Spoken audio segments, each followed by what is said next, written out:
Oh, here we are. This is Michigan. This is the city of Michigan. This is also the city of Michigan. This is Michigan in the evening time. This is Michigan from the air in the evening time. These are some fireworks, and this is the Michigan Summer Backgammon Championship. Stream sponsored by Backgammon.com, ABT, and the USBGF. Welcome, everybody. We're going to watch lots of people playing backgammon to get you excited. This just in, from the Michigan Summer Backgammon Championships, Irina Litzenberger gets her second Iron Star in the Players' Cup BMAB. We had 38 entries. Irina Litzenberger won. She now has something like 2.9 Iron Stars, trying to catch up with Melissa Shin. Other winners include Bill Calton, Todd Obadal, Tom Rebelo, David Stein, Jack Takala, John Vitor, Kit Woolsey, and Julius High. In other news, the warm-up events. Division 1, we had 16 players, and we have our winner, Gary Fritchie. 4 remaining players are playing to tie for second place. It's Michael Fujita versus Julius High, and Philippe Salnave versus Richard Griggs. In warm-up Division 2, we had 24 players. Our winners are Rhonda Monroe and Brad King. In the constellation, we have 4 players left. We have Ed Corey, Bill Toth, Stephen Grund, and Azim. And it's Thursday, which means we're playing the Jackpots. We had 8 in the Super Jackpot. Currently, Kit Woolsey is in the finals against a to-be-determined additional finalist. In the Masters Jackpot, we had 28 players. And in the Amateur Jackpot, we had 24. These events are all in round 2, but watch the streaming and stay tuned for the winners. And I want to take a minute to thank our sponsors. Backgammon.com is our ABT streaming sponsor and our snack sponsor. And then my biggest sponsor is, of course, my staff. These guys work tirelessly for 5 days straight. They include me, Ben Friesen, Dan Minardi, my co-director, Marianne Meese, Claire Phelps, and Amelia Pascar, all staff members doing various activities. And then, of course, our videographer-photographer duo from Blunderblots Media, Jason Dordal and Briley Dordal. And of course, our streaming being managed by Dmitry Obakov. He'll be putting up great matches all day, both on Stream 1 and 2 with commentary. Check it out on YouTube, on the US Backgammon Federation channel, or you can catch some highlights on Facebook and Instagram. We have a special event this weekend on Saturday night after the dinner break. In the past year, we lost 2 Midwest backgammon legends, basically, Greg Merriman and Butch Meese. Greg is better known as a player, as a philanthropist. He played as many tournaments as he could. He loved backgammon. And then, of course, Butch Meese. Butch is best known for his organizing and directing of tournaments over the last 40 or 50 years. So we're gonna have an hour full of stories and laughter. If you have your own story about Greg Merriman or Butch Meese, feel free to send it to us at hello@usbgf.org. We've got matches all day and all weekend, so stay tuned for all the action. You can catch it on YouTube, or if you're in the Michigan area, stop on by.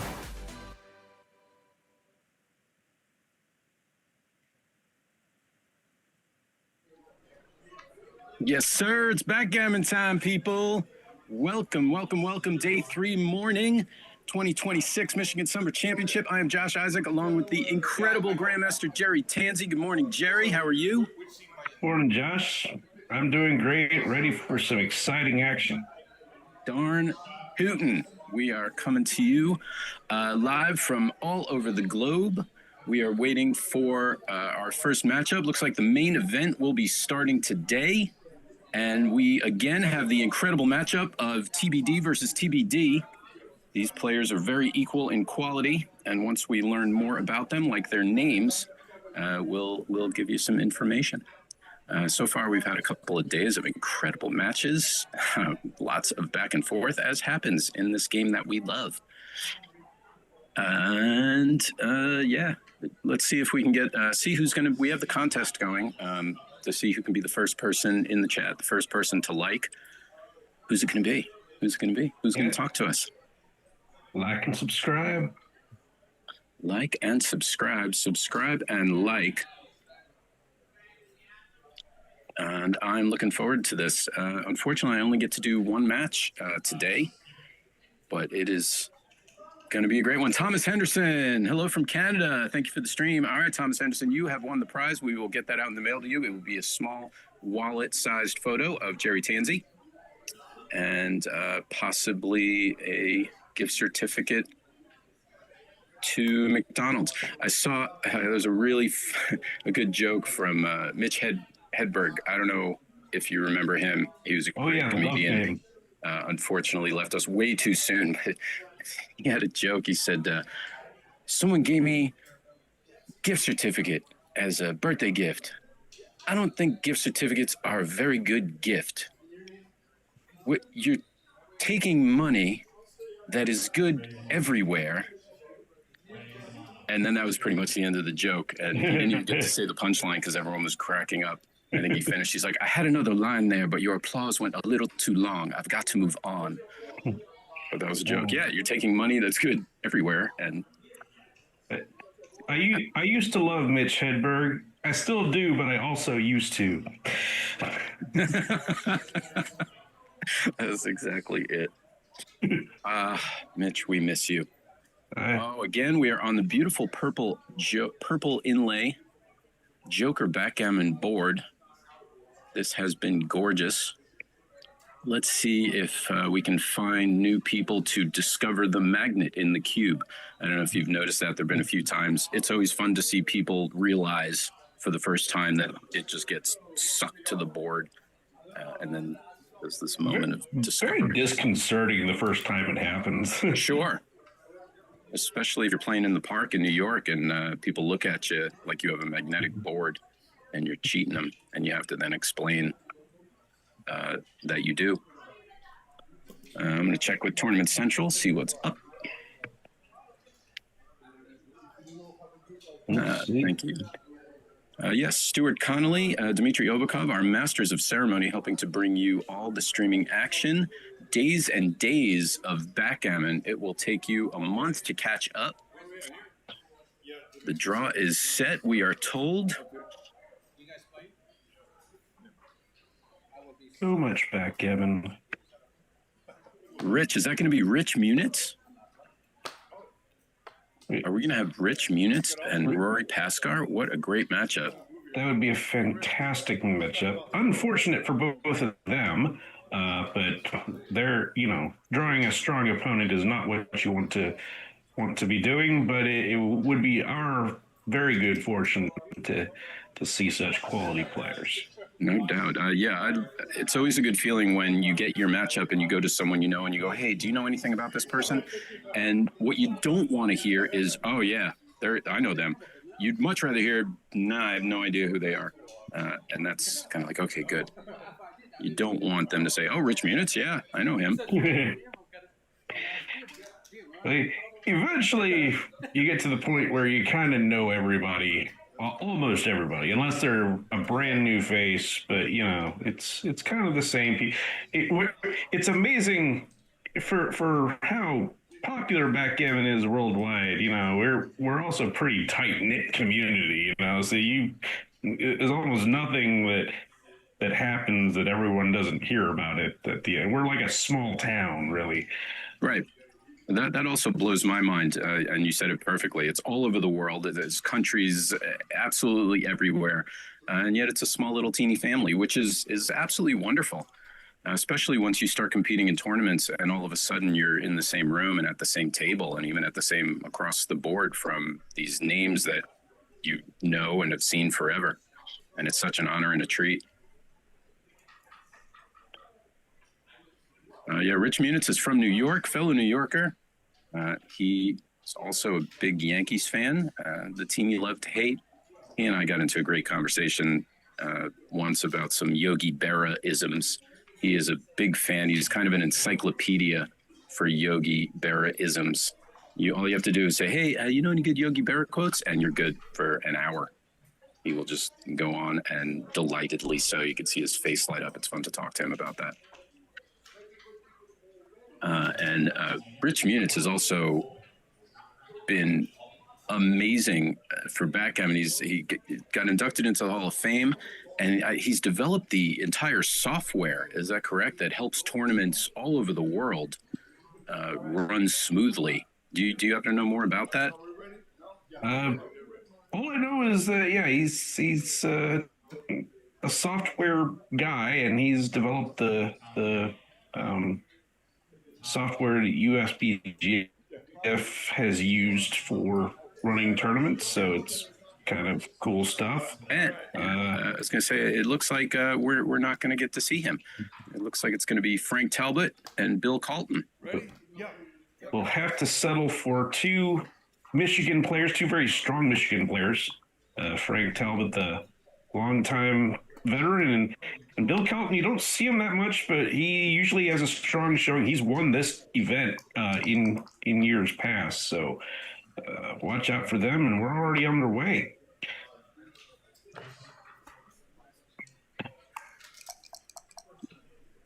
And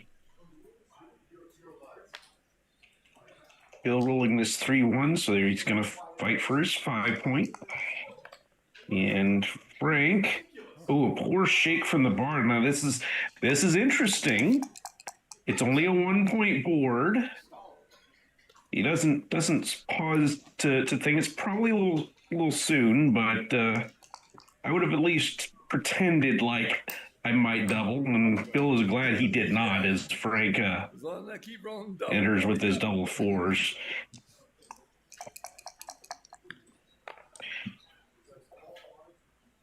Chris and Matthew, welcome to the chat. Thanks for joining us. Again, we had a dance with a double six on a 1-point board. I've said over the last couple of days, it continues to blow my mind how often that happens.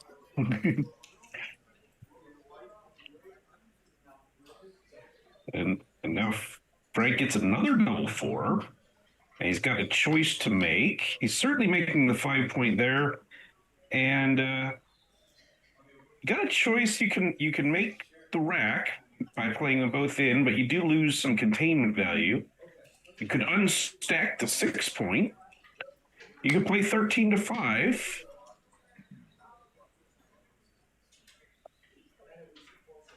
You could also play 13-9 twice, but you would give up the midpoint in that spot and leave a block there. Lots of good but flawed things to do here, and this is sort of the pure play. The most kind of, I'm going to take the points I want and not worry about the consequences. Bill immediately punishes a little bit by hitting.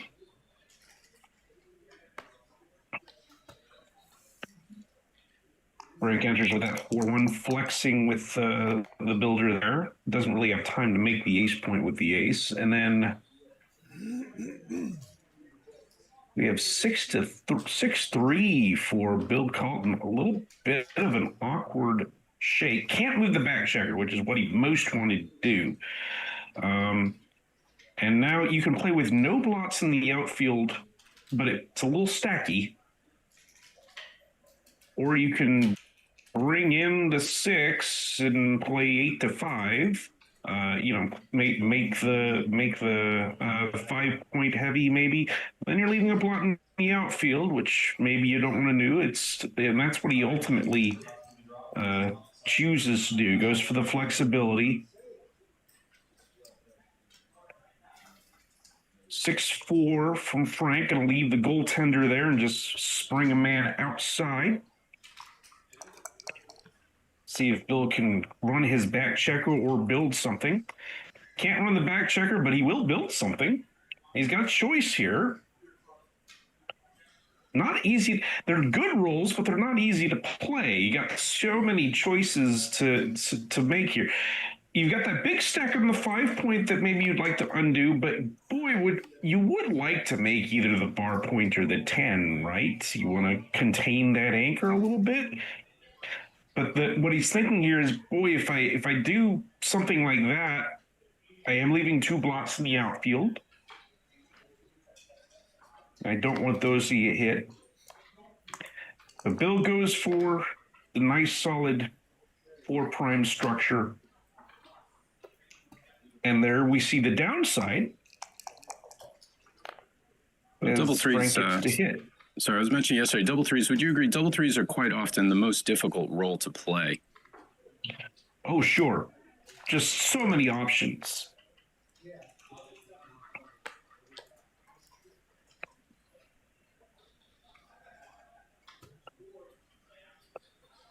And this exchange of hit, now this is very interesting.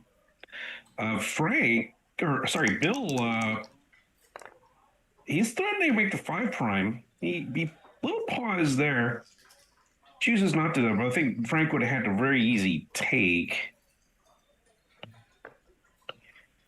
And he gets to make the 4 point, but has to give up the 8, so he's going to hit next. Frank needs a good number here.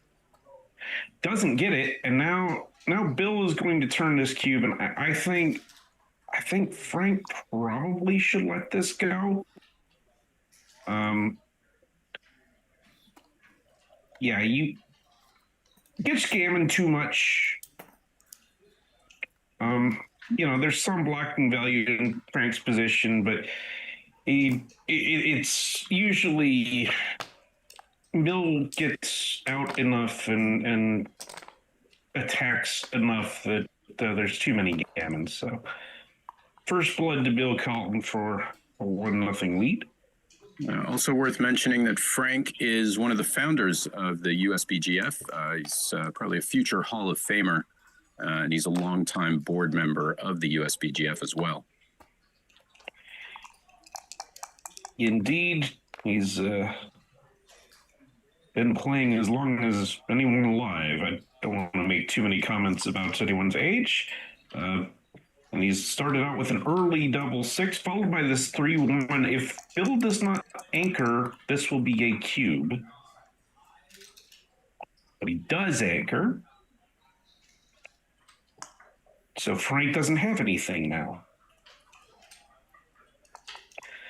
He would have something if those guys on the defensive bar point were on the midpoint, but that is a problem that needs to be fixed, and this 6-3 is a bit awkward to deal with. He's just going to bring 2 down, leaving a shot, but the aces are duplicated to cover, so it's not that dangerous.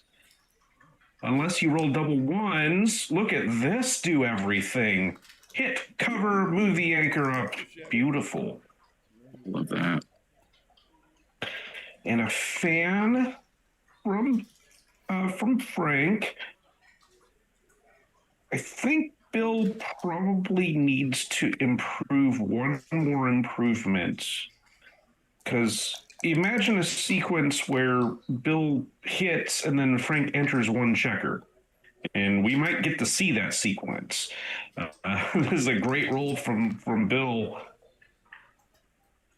Oh, and now Bill might be too good. Fanning with both checkers is very, very unfortunate for Frank there. That was an unusually good sequence, so. And no harm in playing on and seeing what happens at this point, right? Right. I mean, it's almost like, you're not inexorably committed to play this game without double. You're doubling. You just have the choice is either double now or you take a shake, your opponent takes a shake, and then you get the option to double next turn. So, almost nothing's going to happen where you're going to lose a strong cube. Brings a builder inside to the 4 point. And also got rid of the double 4 super joker. Those are always the unfortunate ones. Sometimes you can't avoid them, or shouldn't avoid them. And now Bill has another choice, and now cashing is more defensible, because if Frank anchors next, and Frank yoinks this cube. Super quick take.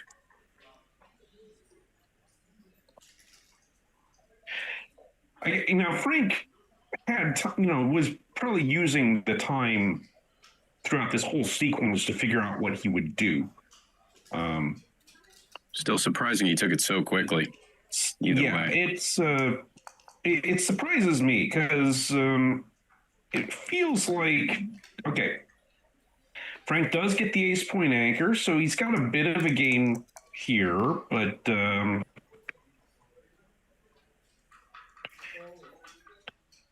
and 5-2 is a bit awkward. Might end up just clearing the 10 point.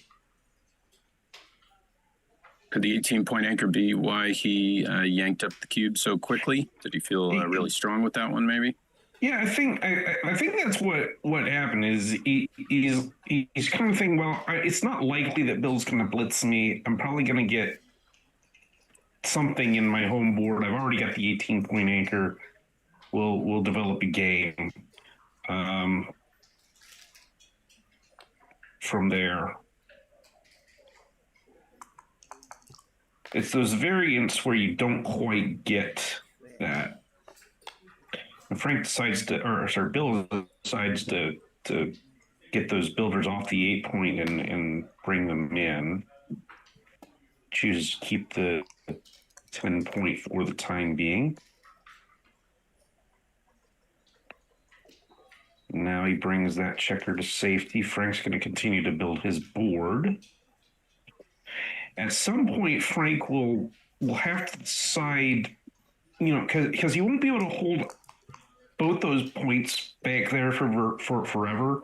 He'll have to decide how he wants to leave. And I would imagine usually one checker from the back would go first. Like if he rolls a 6, at some point he might just have to release one of those checkers. Speaking of,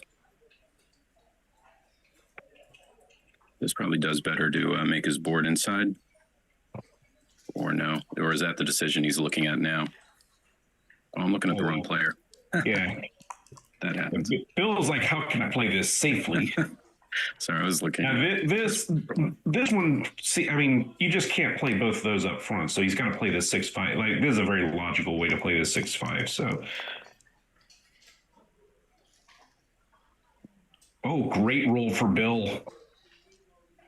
That's what you want after your opponent jumps off their anchor. And now Frank needs to get in. He does. He's going to build the big board. So now Bill can't leave shots willy-nilly.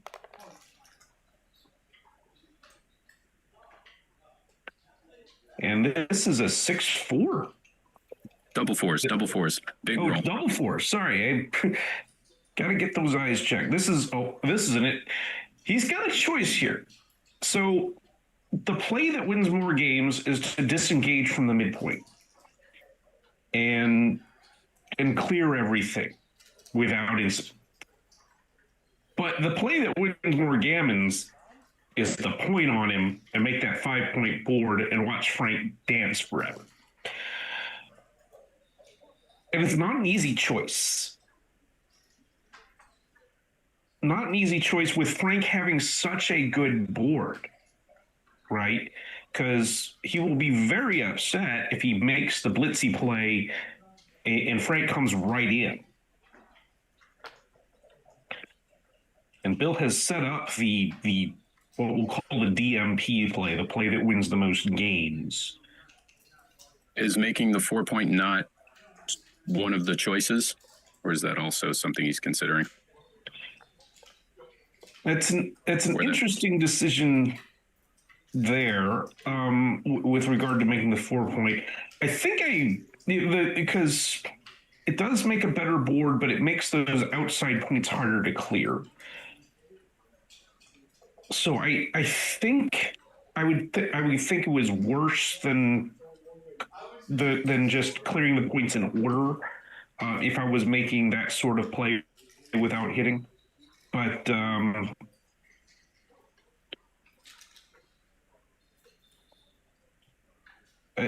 I think Bill is looking at this and saying, yeah, I'm going to like it. If he somehow completes a closeout, he'll be a pretty big favorite to win a gammon with 3 checkers of Frank's on the defensive bar point.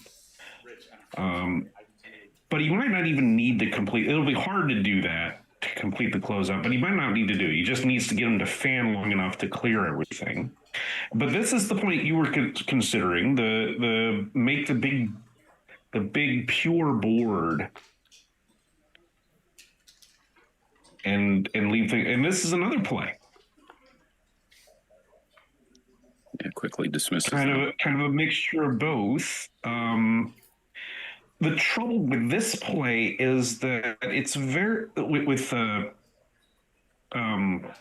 shift play is that those outside points, when you try to clear them, you might have to leave some blots, even when he's on the bar, and that can be devastating. He goes for the DMP play, in my opinion. So, tough choice. And Frank's immediately getting out of dodge. He does not want.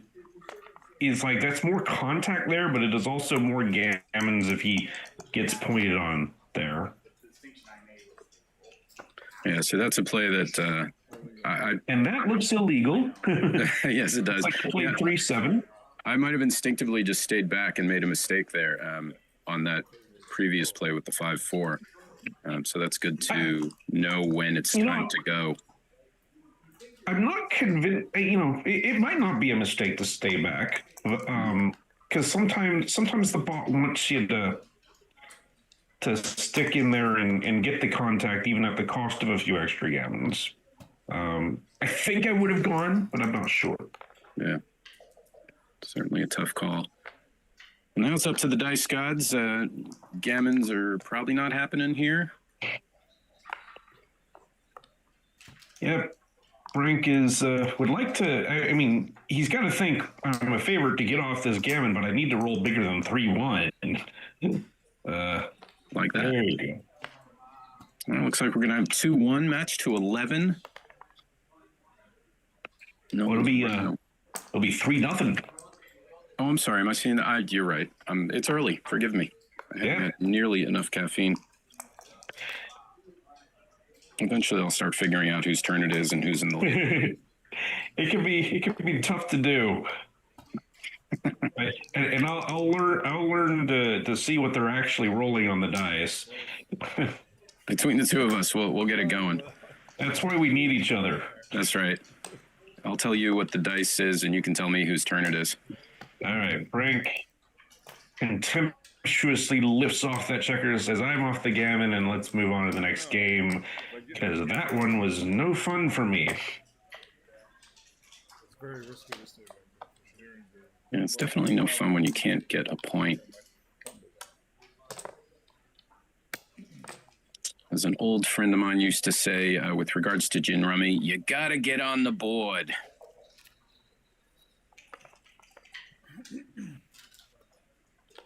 All right. And Bill, another hot start. Gets the opening 3-1. Best opening roll in backgammon. And Frank splits in the face of Bill's priming structure with that 5-2. Now 3-1 again for Bill. And he's got a choice here. You can use your better board to hit loose with that 3. Or you can make a quieter play like this. What would you have done there? Curious. I'm usually a hitter, but it's not always right. I don't know that I would have split in the face of Frank's stacks, but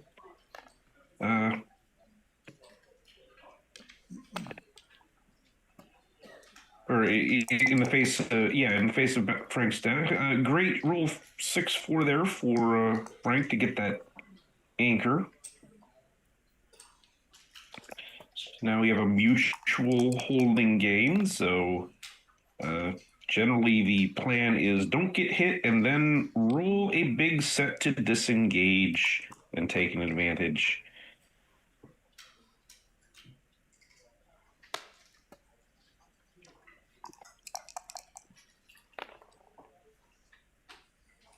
Like that. So, and now it all comes down to the race as to whether Bill will have a cube. So, 121 for Bill Calton is his pip count. And that's 50. 129. Did I say it before you? I just want to. Yeah, 129. I wanted to count faster than you once. I can die happy man now. So it looks like the race is pretty close. I would say that Bill probably needs to be up 15 or so in order to give a cube. The 9-point makes it a little better for him because it's easier to clear the midpoint, so maybe he can get away with a couple pips less. But you typically need a little more than what you would want to cube with in a straight race with no contact. So he doesn't have that. But certainly has an advantage. Having attained full freedom. Could it be his lead in the match as well that would keep him hesitant to turn a cube at this point? Or not really? There might be a little factor of that, but I really won't affect it that much with these types of positions that are low gammons. For a high win percentage and low gammons, I think he can double mostly like normal. It's those recubes coming back you got to watch out for. There it is. And Bill has decided that he's got a big enough lead. He's got 98 for himself.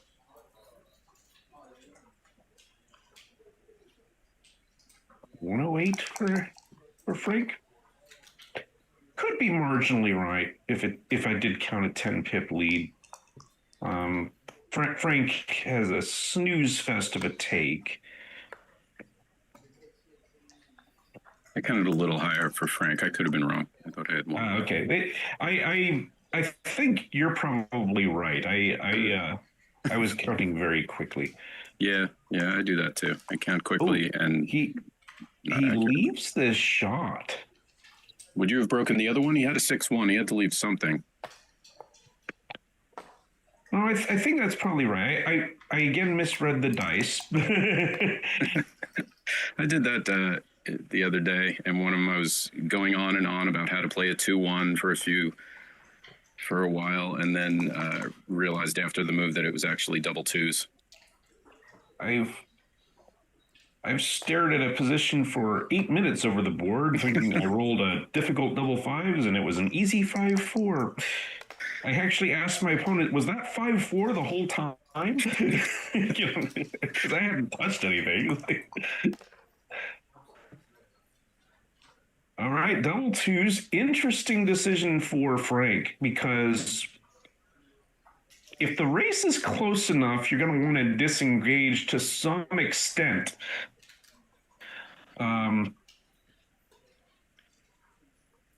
You will have to crack your board. If you stay back completely, you'll have to crack your board in some way.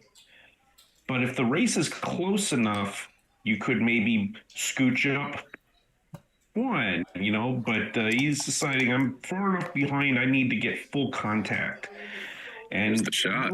Glad he did. That's a shot. That's 17 numbers that hit. Oh, doesn't get it. That was not one of them. But sometimes Bill doesn't get by. Oh, gets trapped, doesn't do it. One more chance. Such as this. Game deciding roll right here. No dice. Nope. And he has to offer up a shot. Wow. Yeah, that was sort of one of your very worst.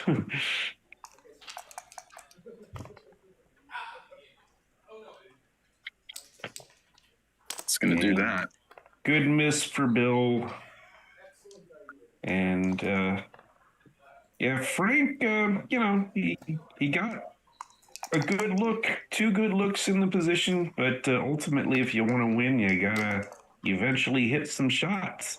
Yeah, definitely. That's going to hurt Frank a bit. That could have easily swung it the other way. A hit would have probably invited a recube at some point, and it could have been 3-2, but that's a different story. I'm going to look at 5-0, unless I've, again, incorrectly figured out who's going to win this. Very fast start for Bill. But we have seen a lot of turnarounds I'm hesitant to always give spoilers. Spoiler alert. Spoiler alert. Steve Sachs yesterday had an incredible comeback against Boris. He was down 9-0 in an 11-point match and turned it around, brought it back to double match point, 10-10. That was an incredible match to see. But yeah, nothing was going Steve's way. And then little by little, chiseling away. So down 5-0, it's, you know, you don't want to be down 5-0, but it's far from over. And how big a favorite would you say Bill would be at this stage of the match? You're asking me? Yeah. I would say he would be a 5-0 favorite. That's a pretty good answer. I think if I'm using Neil's numbers correctly, so Neil's numbers would say in an 11-point match, you know, if the trailer needs 11 points, every point the leader has is worth 5% match equity in addition to the 50 you start with. So that would get me to be about 75-25 for Bill. That's an approximate figure. Of course, I could be citing that wrong, but Frank's still very much in this. And now, with this kind of start in this game, with a match deficit like this is a very clear cube for Frank. And I think Bill has a tough decision. I think he would scoop this for money. But you kind of start thinking about maybe dropping some more gammonish positions here. It's a tough decision. I could see taking being right, and he chooses to take and fight. Now, as Frank, I imagine, are you excited when your opponent takes this cube and you start seeing the possibilities of a quick comeback if you can get a gammon? Or were you hoping for the quick 1 point? Certainly what we got on our mind is winning a gammon here. It didn't start out great for Frank there. Oh, well, okay, that's actually a decent roll now. He wanted the thing you're thinking at first is, I would like to make my 20 point, and I didn't do it, but he does get the 18 point out of it.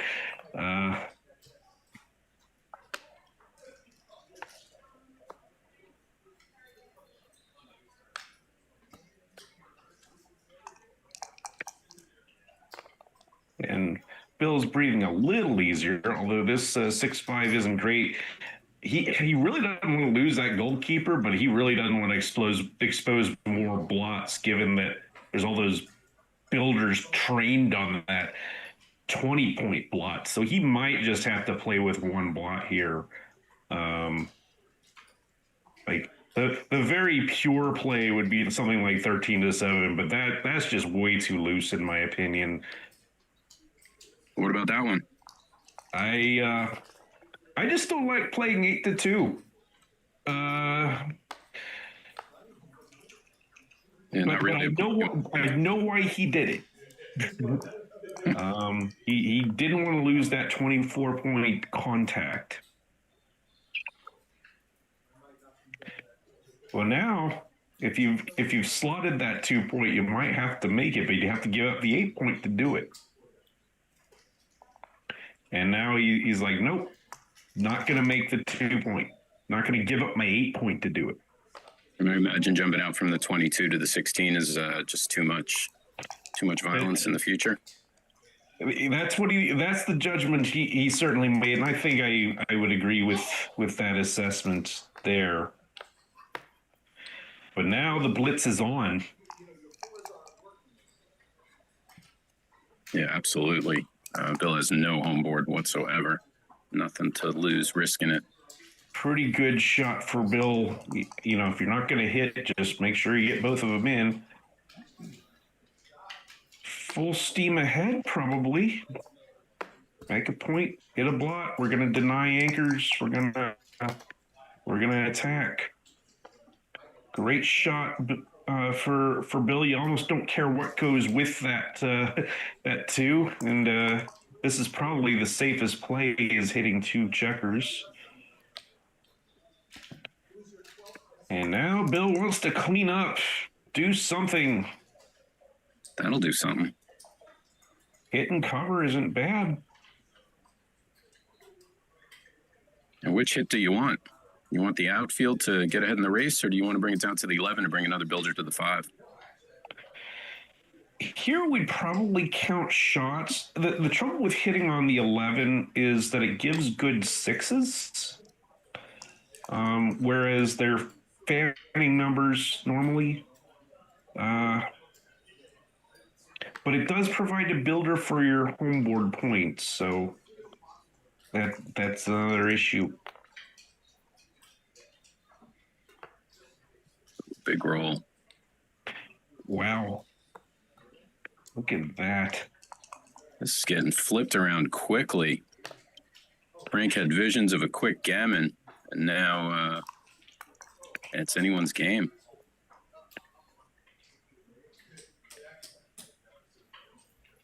Then we get this awkward little number. You don't think of 4-2 as being an awkward number to roll, and yet here we are. You can't clean up everything.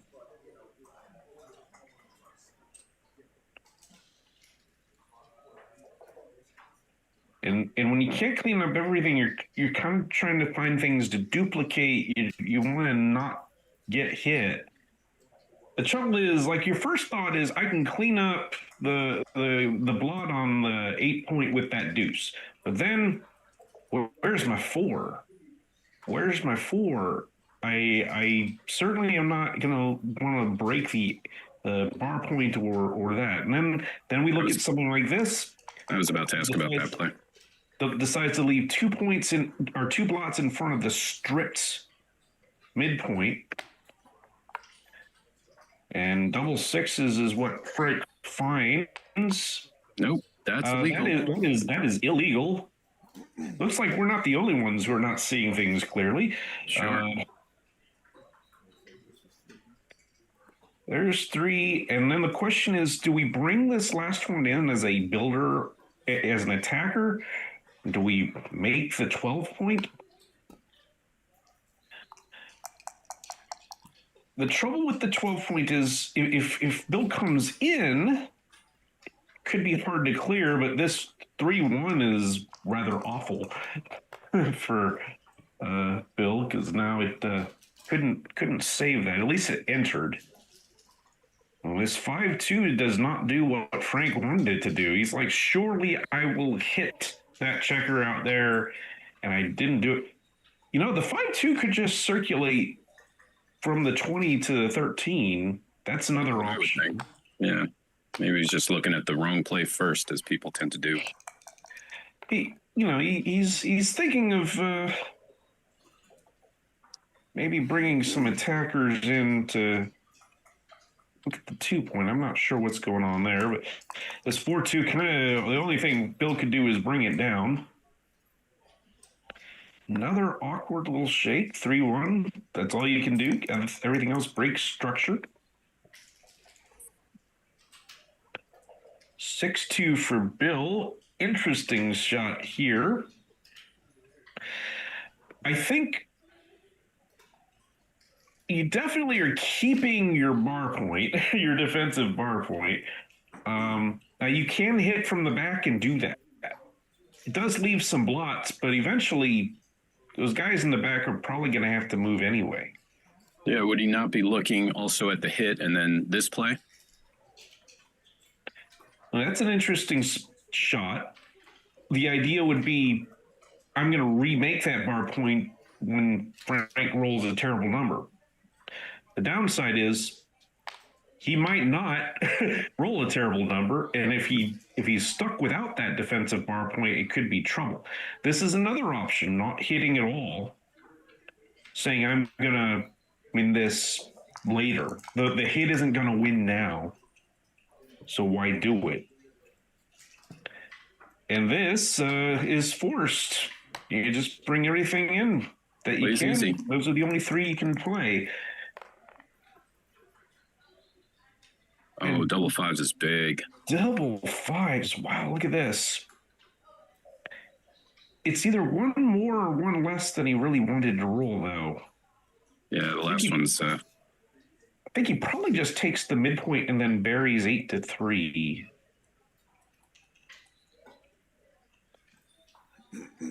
And it looks like Frank's going to crack something afterwards unless he gets a nice 5-2. Yeah. Wow, the other option. The trouble, the conflict you have, you would love to just sort of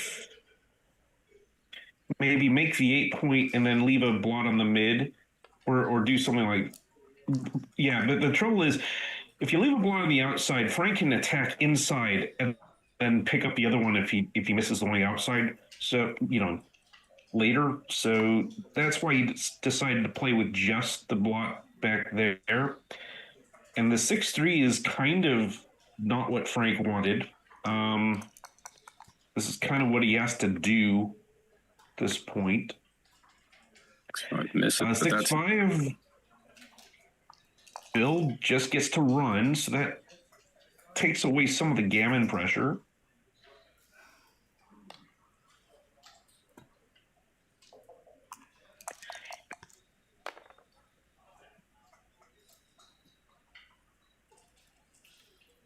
Some, but not all, of the gammon pressure. Yeah, that's not the role he wanted right there. Very poor 4-1. Going to have to leave a blot, and that's pretty much all you can do. Oh, what a horrible roll. Man, these guys are leaving each other shots, but not hitting them.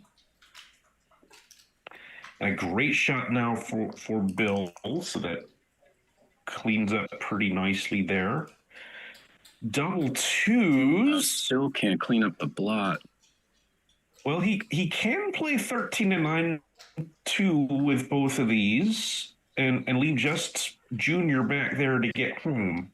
Don't forget about little Kevin. Kevin, we're calling him That's Kevin. Right, we're calling him Kevin. Kevin McAllister from Home Alone.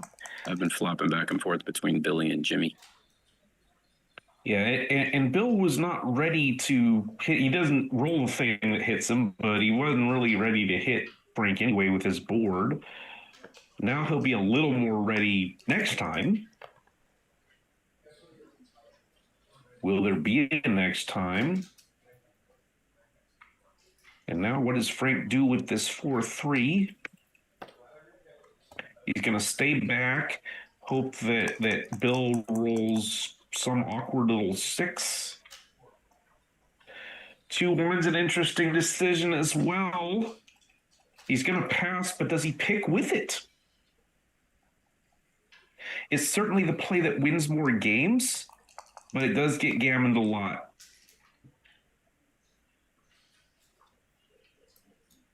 Yeah, I imagine he's certainly thinking about protecting his lead at this point. Yeah, you do feel foolish when you get gammoned with big lead, and now he might have to hit because there's no safe way to play this. Big roll coming up for Frank. Frank looking for an ace. Is a tension builds. Yep, tension builds a little bit. Boom! He gets it and the cover with it. Wow. Even if Frank does not pick up this back checker, assuming he gets that back checker out. Yeah, he's got to get out now. Probably has one more roll to not do it. Yep. Okay, looking for a 6 or a 4. He gets it. He would love to pick this up, but even if he doesn't, he'll still be a favorite to win a gammon. Oh, he gets it and super favorite to win a gammon now. This could be the comeback he was looking for.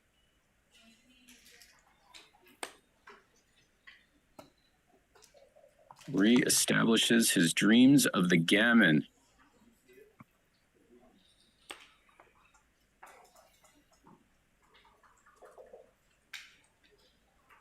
Is he thinking about whether or not to pull off 2? Yeah, he's trying to figure out what's the best configuration for these checkers. You're always balancing safety with aggression in terms of bearing off, and I think he wants to lean a little more towards safety because there is that additional defensive bar point that those checkers have to come around for Bill in order to save it. So you gotta feel like if I don't get hit, I'm getting the gammon. Couple not rolls here. necessarily completely true, but and now this is very safe. No shots next turn. Unlikely to leave a shot the turn after that. All right, the race is on to save the gammon.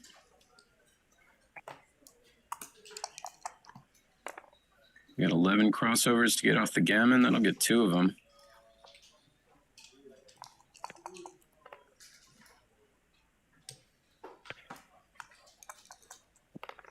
And it's 2 more crossovers.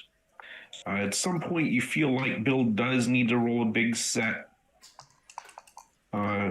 to save this, most likely. Unless Frank decides to roll a bunch of aces.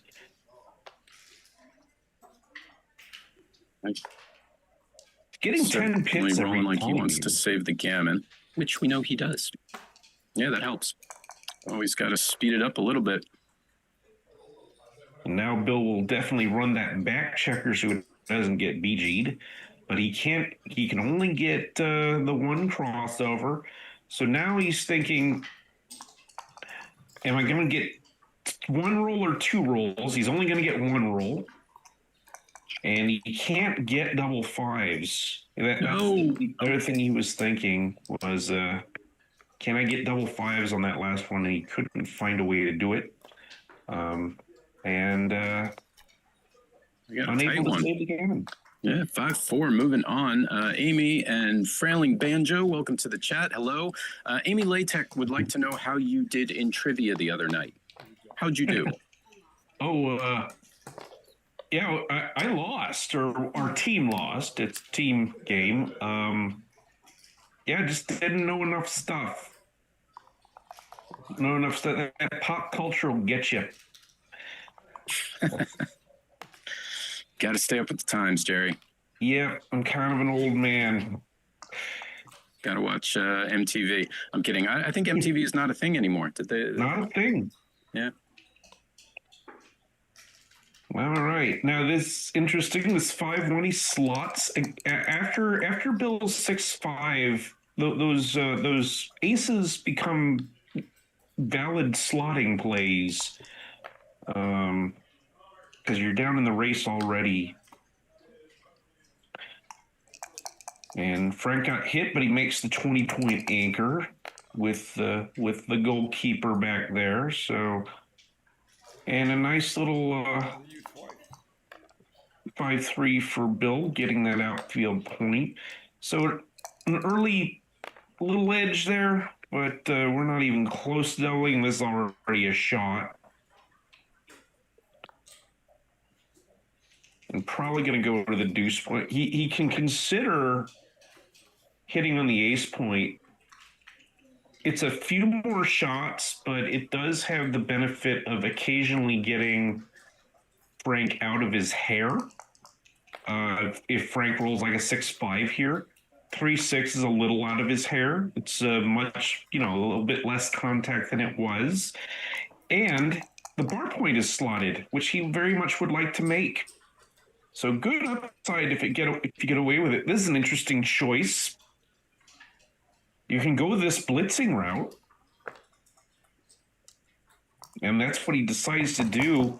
A fan from Frank might be interesting. This might still be interesting. It's going to pause for this cube.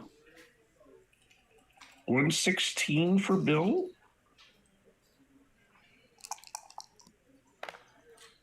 21. 52. He ultimately decides it's a little too hard to clear, maybe.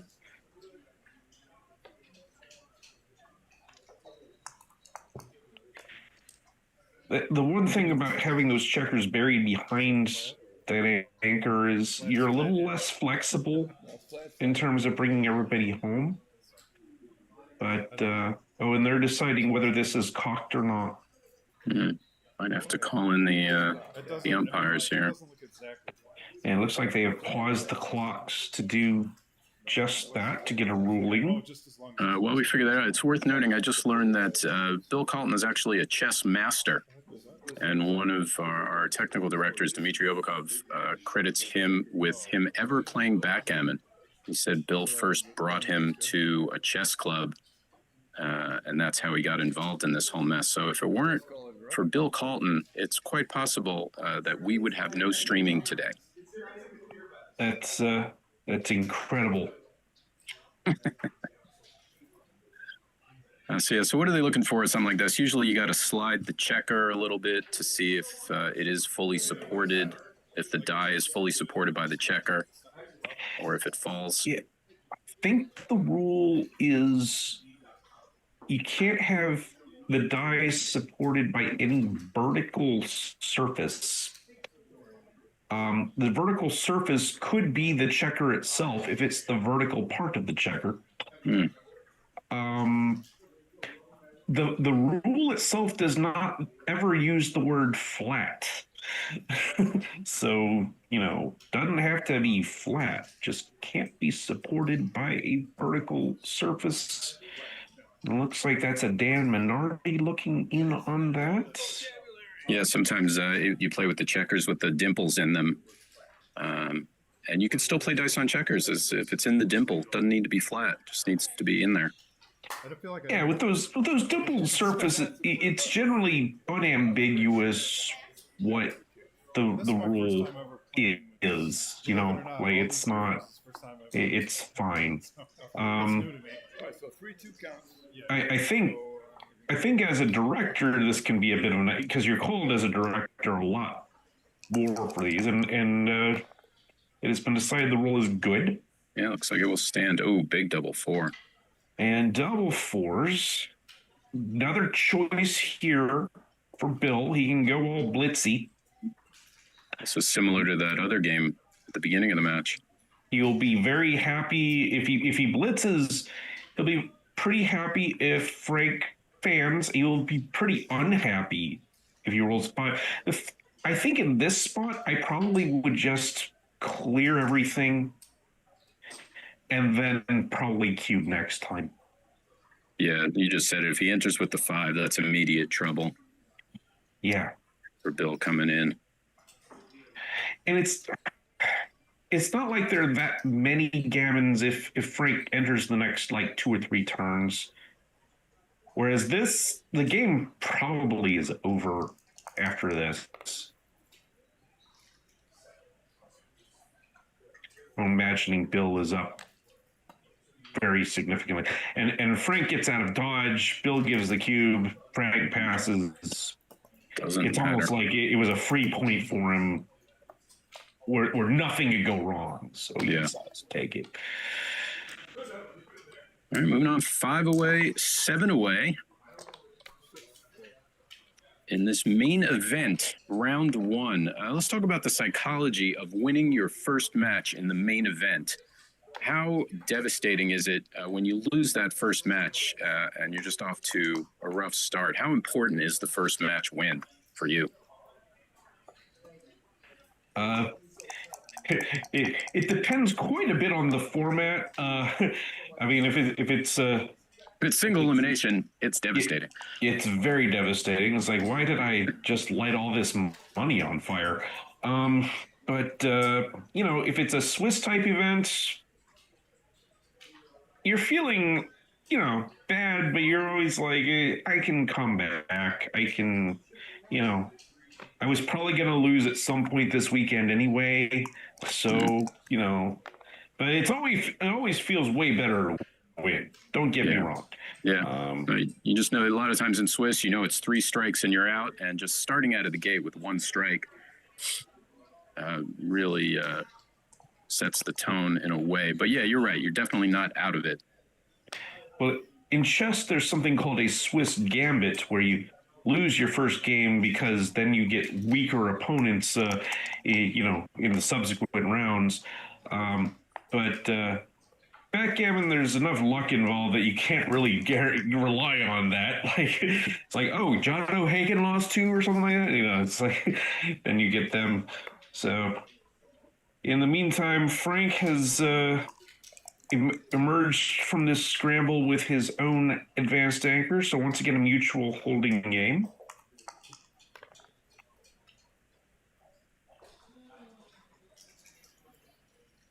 And once again, Frank has the 10 point in front of Bill's anchor. So if he wants it, this is the other option you can hit. But Frank's like, what does that accomplish? Because he got so many returns from the bar. So he decides to just take that good structure, blocking double 5s. 4-2, a bit awkward.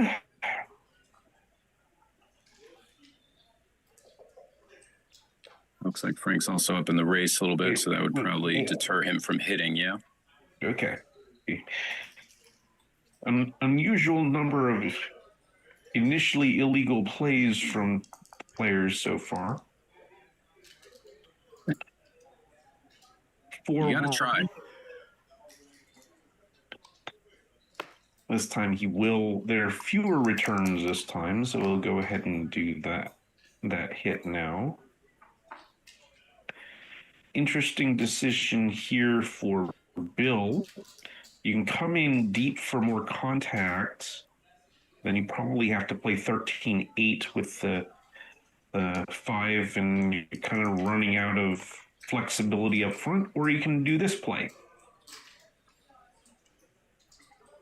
And now that back guy is ready to spring.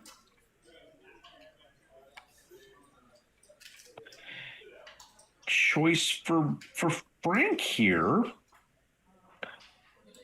Normally we don't want to run from our anchor too early. If your lead is big enough, though, sometimes the timing of the position requires it. Just because otherwise you're moving checkers up front that you don't want to. Another option is you could clear the midpoint. The trouble with that is it's clearing the midpoint, which seems a pretty valuable link. That's what he decides to do. It's like 133 is Frank's count.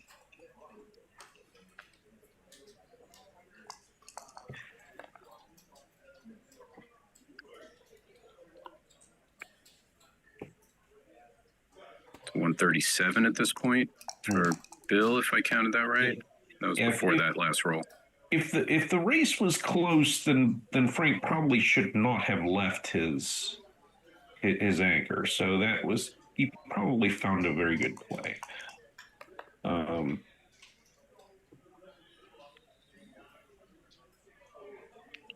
But now another interesting spot. Still going to keep the anchor. At this point, Bill is hoping for a big set to disengage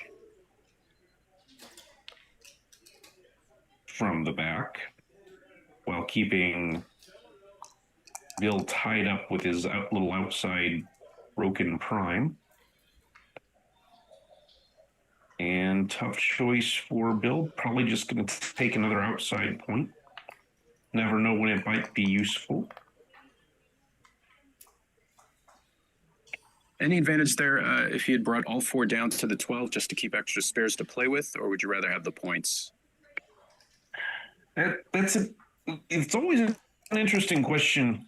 More points versus more flexibility. I think since I'm down, it looks like Bill's down a little bit in the race. And the contact might be important. I think I'd probably take the extra point here, just to block have some outfield presence, because I know Frank's going to want to leave.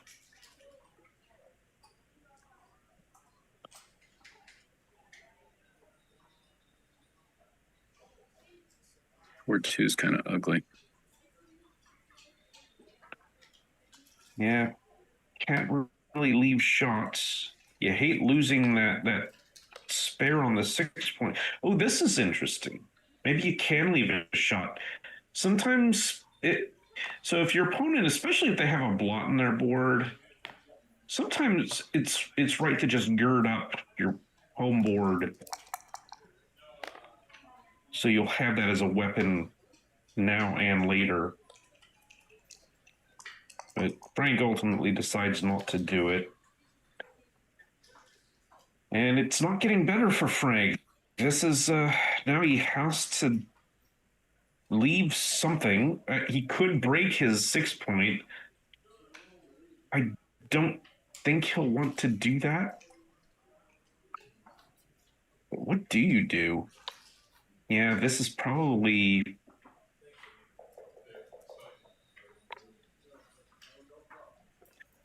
what you're doing. I don't think he wants to break his anchor. I think it's now too dangerous to do that. He would get the benefit of some duplication if he did, but now this is the safe play. Frank immediately doesn't like it. I don't like it either. This might be what you have to do.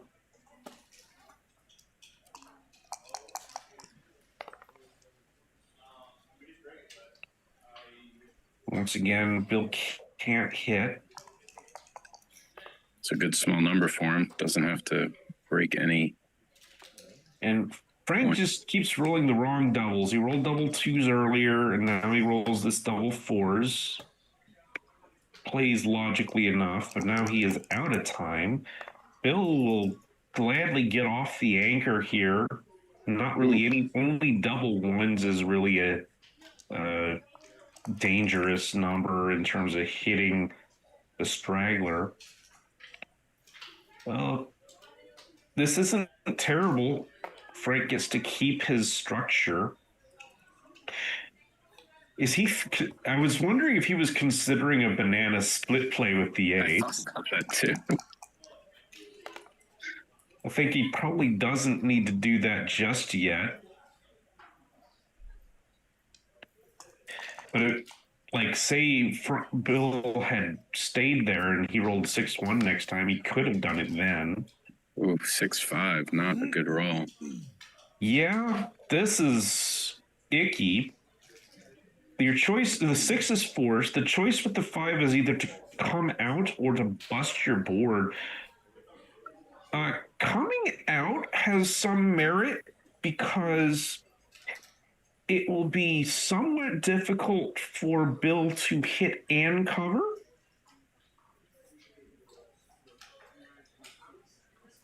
Almost every number would hit, though. 3s, 4s, 5s, 6s.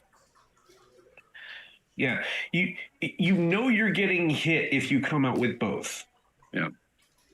But the point is you're going to leave me something. Now, the hit and lift numbers are awful, but there could be return shots back. And so that's what Frank has done. He's like, I got a big board.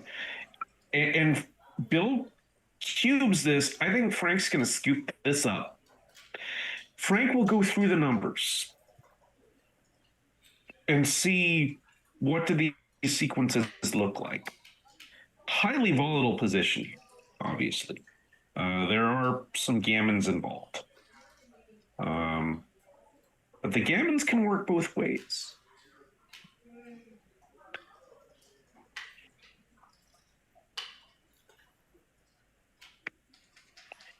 So let's see. Now, if you go through the numbers and start saying, there's a lot of numbers where I end up with 2 on the bar or, 1 on the bar and I don't get that immediate shot back, then it might be too gammonish. I think Bill might be happy either way. Even if Frank drops this, that would put him at 4 away, which is a score he would love to be at. I think Bill probably doesn't care what Frank does. Right. A win-win, kind of, theoretically, metaphorically.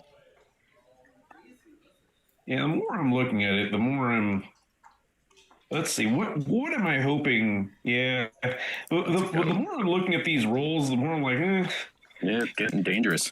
what do I want him to roll? And it's almost like I need to perform with a really good number my next shake, or I'm very, very dead. Yeah, this keeps Probably no way for Frank to avoid getting cubed out Sure. in that 6-5 play. Still only down 3 points, 4 away, 7 away. Now, is this similar? Looks like we're going to take a short break. Is this similar to something like 4 away, 5 away, where the leader can still cube, not aggressively, but can still cube if there's some gammons in the air?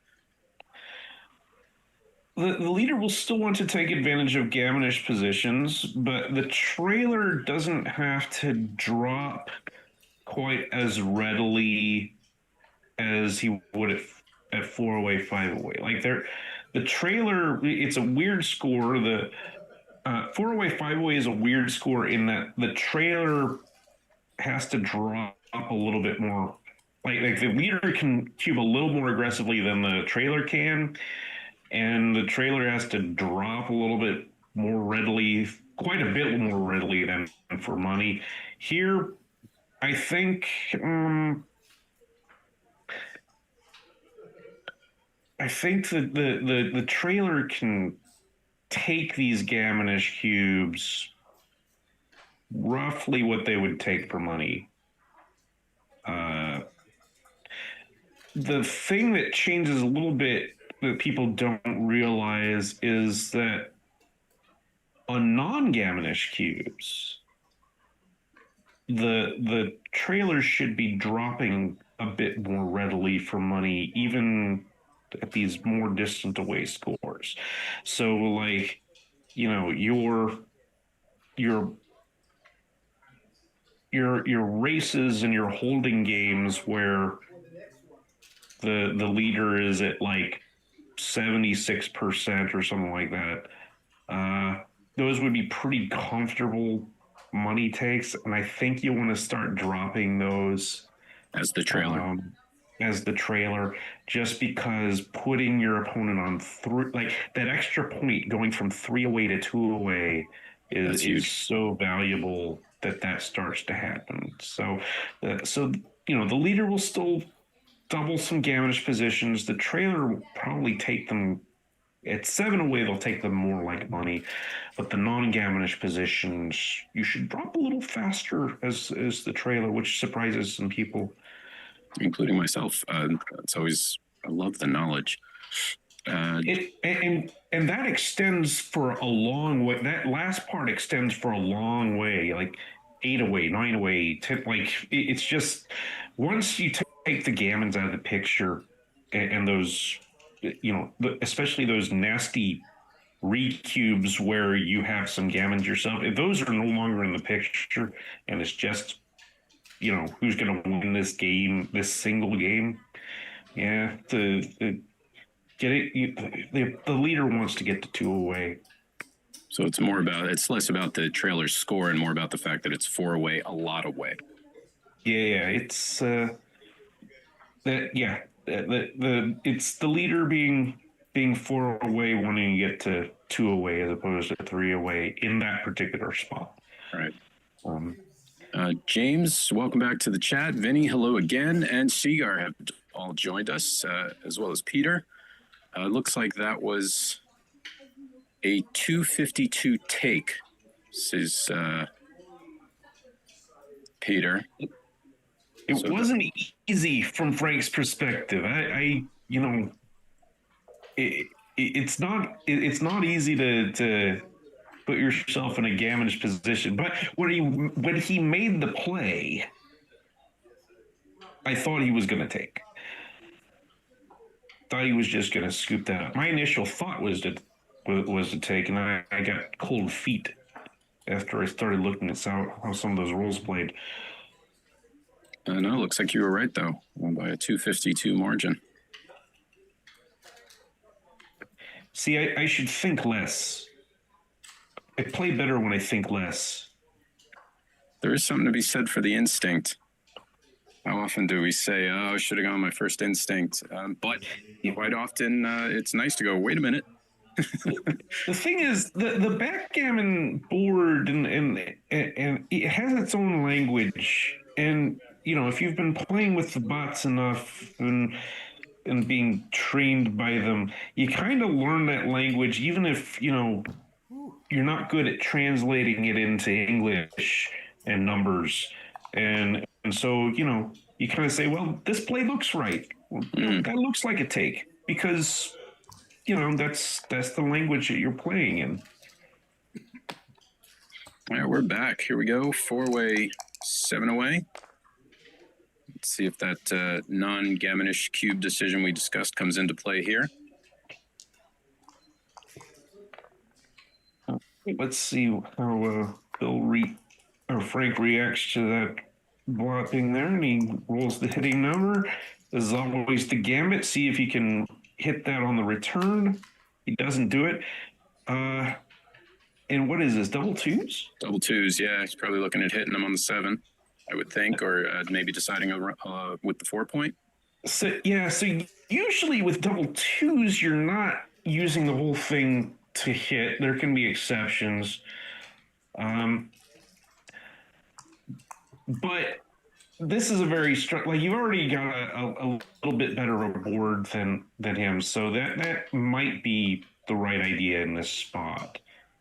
If you both had nothing, then you'd probably use it to make your board.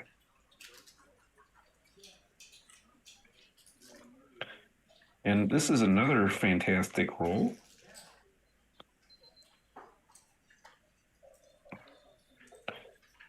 Question is, how do you play it? Because your first thought is to just grab those checkers on the 8-point and make the 5-point. But then you got to play the rest of the roll. But that's ultimately what he decides to do. And Frank gets to hit with this 3 and decide what to do with this 6. Not an easy choice. And he decides to not give good 6s from the bar. And the reason we don't give good 6s from the bar is the opponent has to enter first, and then can't enter with a 6. So, and a great shot back. But Frank needed that. He was in some trouble if he fanned there. 2-6, not a good number. Just has to come out. Everything else is destructive. Oh, great roll. Frank getting some structure of his own. Good shot back for Bill hitting. Now, he didn't even hesitate there about making the anchor. Is that just because he's got the stronger board? Yeah, I think so. I think with that board advantage, you just whack him. Yeah, I might have taken about 10 minutes to make that decision.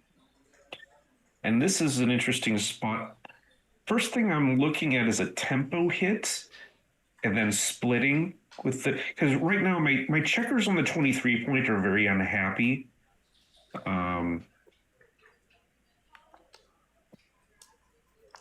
with the 3, I think I probably would have split. But we Big see dance. a fan, and now Bill is going to pause because now he's smelling a few gammons here. He's got 4s and 5s that cover inside, 4s and 1s that hit outside. The one deterrent to a cube is the fact that he got 3 men back, 2 of which don't see daylight. But that's not going to be enough for Bill to cube. Now, Frank scoops it up. I think the take seems pretty clear to me. That is... I take everything. Was that double 2s and he only played 2 of them? Am I crazy? No, he hit with 2 of them and then covered with the remaining 2. Oh, I didn't see that. Sorry. Yeah. Sometimes but this double 4s back is amazing. What a roll. What a roll. And now, interesting spot here. So this is this we might see a recube. In fact, if it's me, the cube is already gone. You would have flipped that back that quickly. Yeah, the thing about recubing as the trailer here is that you get to kill you get to kill Bill's gammons, but yours are still quite active. And boy, this looks not pleasant for Bill right now. Yeah. Yeah, recube as a trailer is so powerful. Look, unless Frank thought he was too good. Nope. There it is. I suppose not. And Bill should run screaming from this cube. In my opinion, he's got two two blots out there. Plus you got that anchor back on the 23 point. If I'm Bill, I'm wondering, how do I win this game? And two, it's like, if I do win it, do I win do I avoid getting gammoned enough in my losses to take it? And Bill, I don't think Bill was ever seriously considering taking it. I'm wondering what the decision was the prior roll. Yeah, you might have missed a cube there. It might not have been takeable then at that score. I mean, again, scoop it up for money probably, but that score makes it tricky. 4 away, 5 away. All right, we got a match. Vinny was saying, no way this is a double, but I think he's talking about a few moves back. Oh, it might have been a Bill's initial double. Yeah. I think he was talking about that. That could be. The takes seem pretty easy to me, but again, I take everything. Yeah, this is similar. This follows the theme of what we were talking about with cube strategy at these scores. We're now at the 4 or 5 away.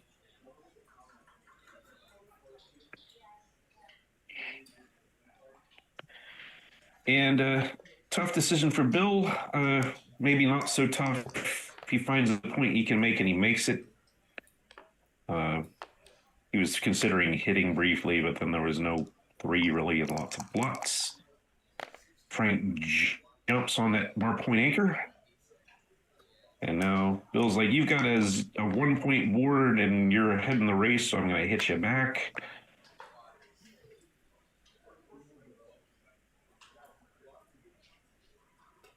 And Frank looking for a 3 and can't find anything else to do except move the back checker up.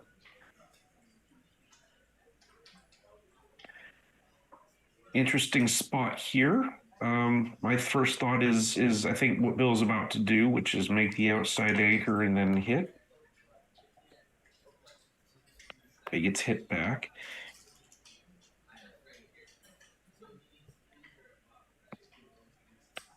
Deciding whether to jump out. Okay. 4-6, again, poor 6 from the bar. It's exactly what Frank wants to see out of Bill. Just gonna come out, gonna keep the goaltender on the 24. Oh, and look at this.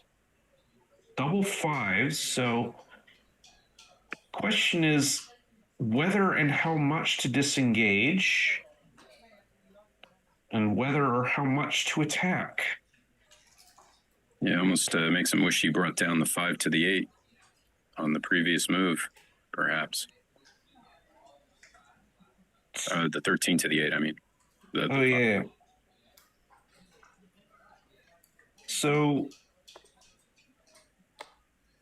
he's going to try to, he's going to go full blitzing. Say, if you fan, I'm going to shoot another checker and etc. And he does. Oh, and he does fan. And this is at least a pass, I think. I think it's probably not too good. Probably enough work has to be done. And I think that probably means the double 5s was right, because this is a pretty good double. You get either 9 numbers that immediately win the game for you. So Tied up, neck and neck, 4-4, and another amazing match. It's been just some incredible backgammon over the last couple of days. Yeah. Back and forth.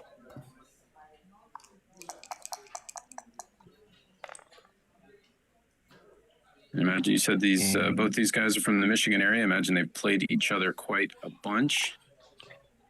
Yeah, I would imagine they know each other pretty well. So would this be a little mini rivalry, or more like two people on the same team forced to play each other, like Spock and Kirk forced to do battle to the death? Well, I don't know. I don't know their personal dynamics. They both are capable of great warmth and great animosity. So I could see them reacting either way. Oh, good roll.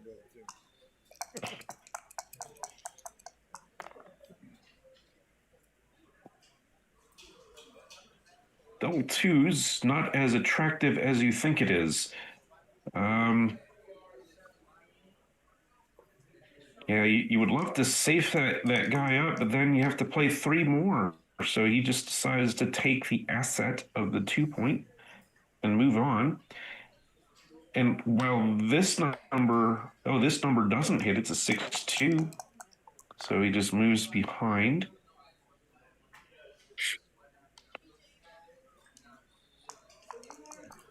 And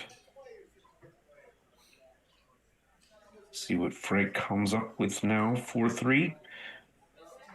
He's going to make the board there and consider the 4. And there's a couple of choices. You can move up. Normally you're worried about coming under the gun with that back checker. But there's not too much that could attack. But the other thing is you might want the contact on the 24 point. Hard to know. Looks like Frank is up a little.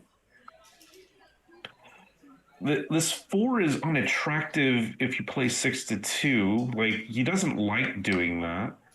So I think he just counted the race and decided, okay, I'm up a little, so I'll go. Downside is, if he does roll a 3, it will be attacked, and it will be pick and pass will happen here just because I think everything else is too loose. I think he was up a little. I don't know. I might have miscounted. It's pretty close.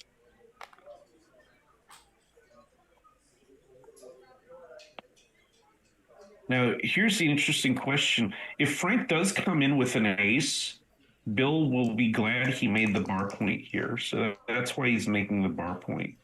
Like this. Oh, excellent timing, yeah. Works beautiful. And this 6 is just awful. It leaves a shot. Are we doubling here? We're thinking about it. Well, I was going to pause.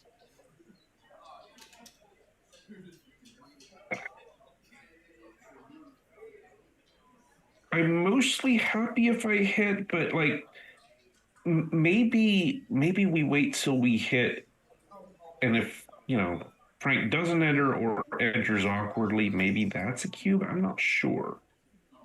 How much? This I don't know. First thing I'm asking is it a take? And I think it's very clearly a take, because nobody's on the bar yet. And looks like the race is pretty close. Bill Simborg, I think, would call that reverse Woolsey's law. If you know it's a take, then it's probably not a double. Yeah. And the other thing is, there's no bluff. I don't think there's any bluff value in this cube. Because there will be spots where, on the margins where I'm like, I don't know if this is really a double, but maybe my opponent will pass. You don't have that here. So, Great. And he's glad he didn't cube after this. And I imagine hitting on the ace was a little too cavalier. Didn't want to get the checker sent back, or didn't want Frank to enter and jump. Yeah, I think there are times for that type of play, but I think that since he did make that bar point, that checker is kind of where he wants it. So that's probably why he wouldn't have done that. We're going to think about it Now he's again looking now. at this. Lots Well, of there's more volatility. ammunition in the zone. Yep. Also threatening to make the 3 or 5 point. Double 2.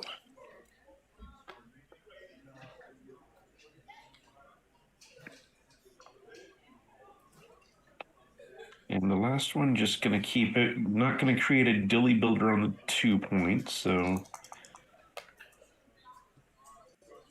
6-5. Well. Yeah. Can't do it all. No, you cannot. He would love to step out with the back checker, but then he can't safe up the front checker. So he's just going to play with one blot in the back.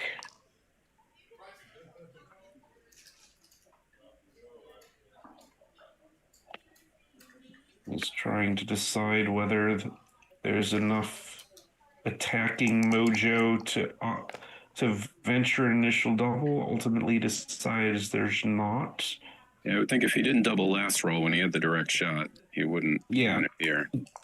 Certainly felt a bit worse. Had to leave a shot here. And again, Frank can't hit or really get out. So he just girds up his board. Now there's more ammunition. And he's going to give the cube now. I think Frank still has a pretty easy take. Oh. Or not. Frank doesn't think so. Wow.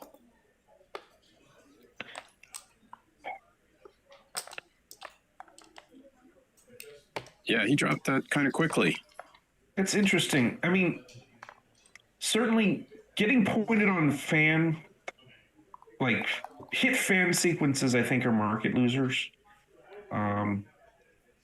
But say you hit loose and you hit it back, like those turnarounds happen quick.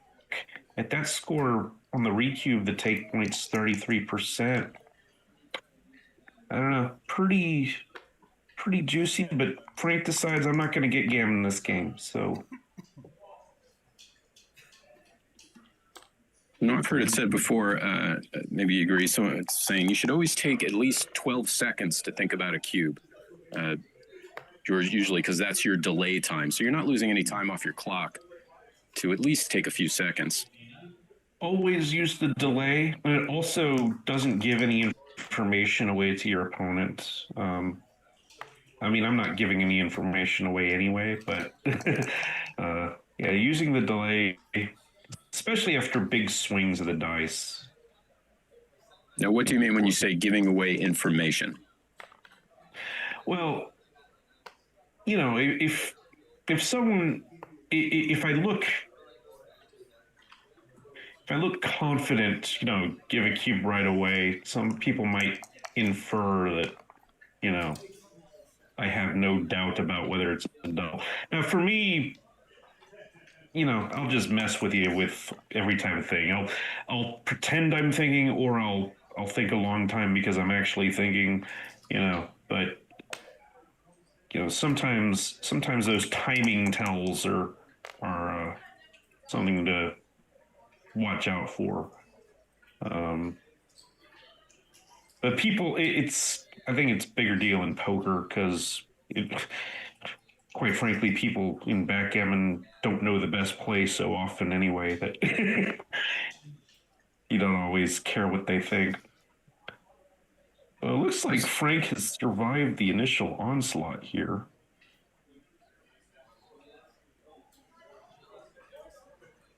And Bill's trying to decide what to do with this 5-2. I think Bill is feeling a cube imminently coming if he doesn't do something with the back checkers. It might be coming anyway. So Frank is a bit more incentivized to cube loosely in gammonish spots in this score, and he decides to cube now. think Bill should definitely take it, but next roll it could not be a take. So, Three. Frank a little disappointed with this roll. Yeah, he probably wanted to smash him there. Yeah. Oh, he's looking at the double tiger maybe instead of running. That would be a big play. I'm not going to say it's wrong or anything. It's just a very big play. He doesn't have a board advantage is a problem. Like even at this score, not having a board advantage is a problem. I probably would have run. Only hits one. Yeah, he had the racing lead. Could have just safetied up, played it safe, tried to bring it around. I guess he was trying to play big for the match. And now Bill gladly hits 2 here. Oof, huge roll. 5s are huge. What a couple. What a sequence back and forth. Slugging it out to see who can come out on top now with the Cuban play. Oh, wow. What a terrible time to fan. Oh, my goodness. Followed by double 4s. This is another benefit of cubing early when you're in a trailing spot like this, is that cube is in play the whole time. And one little accident, and you get to see all of this with the cube turn. Interesting spot here. We're going to make the 2-point. The question is, which checker are we going to hit? And I think Frank might go with the anchor denying play. But it's tough. He doesn't have any covers for it. Does he have the full 6-5 to play? Yep. So he can hit and cover. Yeah. He can do that. He can also move both from the 8-point and hit inside. I think he decides to do this because even if he anchors, there's still plenty of gammons, and he wouldn't have had direct covers for the 3.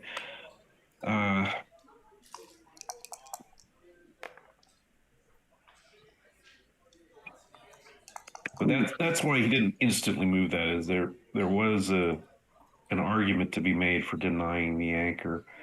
Wow, disappointing roll for Frank here. Really wanted to hit something. Yeah. Bill can't anchor. You can hit something, but it's not logical. Bill wants to anchor up quickly here. He's looking at losing the match. My kingdom for an anchor. He'll at least get the ace point. Always money in the banana stand. At least has the ace point anchor, and that will be all he gets. All right, Frank gets it, or Bill gets in with 1. Now, Frank is going to make sure that that doublets don't kill him. I think there's probably nothing you can do about double 3s, but and Bill gets in. Maybe a little too quickly for his liking, or maybe just in time if he can counter prime. Yeah, it seems to be his one true hope at this point is to just wreak havoc on that back checker.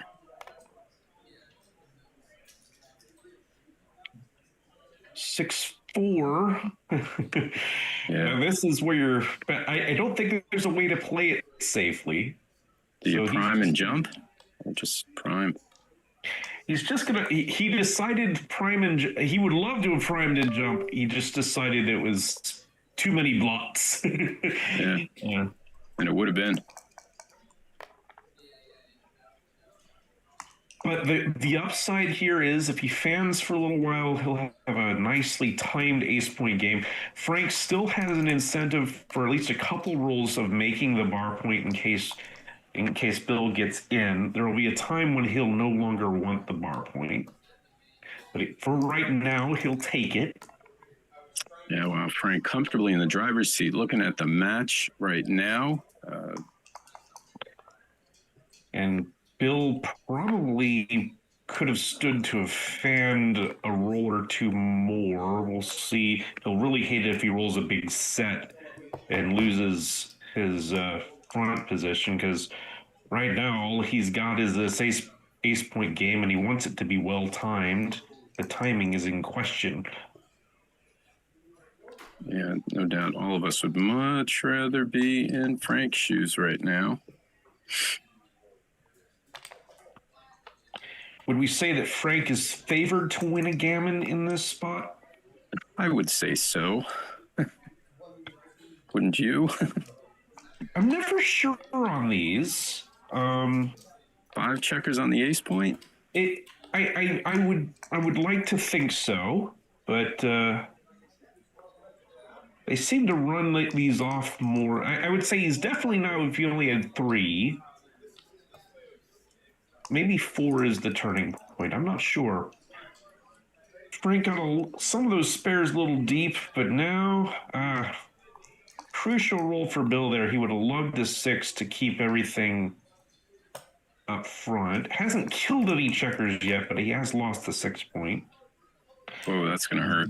This is bad. Now 2 checkers are killed, down to a 4-point board. Frank heaves a little sigh of relief. Big number and a 4 for Frank next time could be trouble. 2 of them, however. Just fine.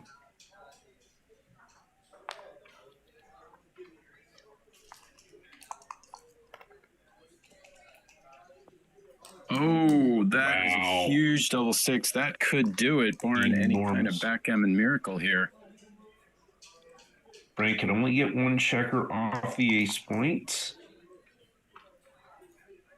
Double twos. Obviously doesn't care about the backgammon at all. Oh, wow. And a 2-1 here. You amoeba split. There you go. Playing for Frank to roll an ace. Rolls he 2. Does. And he's deciding which checker to hit. At this point, I think Bill's just looking to get that hit to maybe have the miracle of saving the gammon.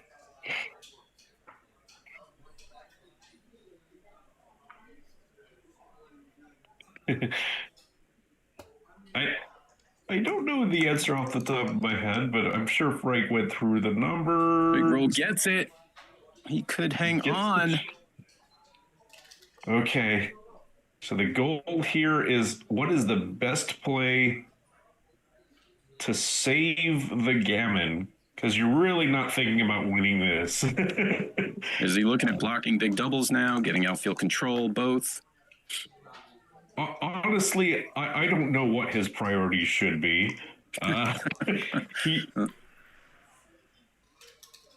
If it's stumping you, it's stumping everyone. Yeah,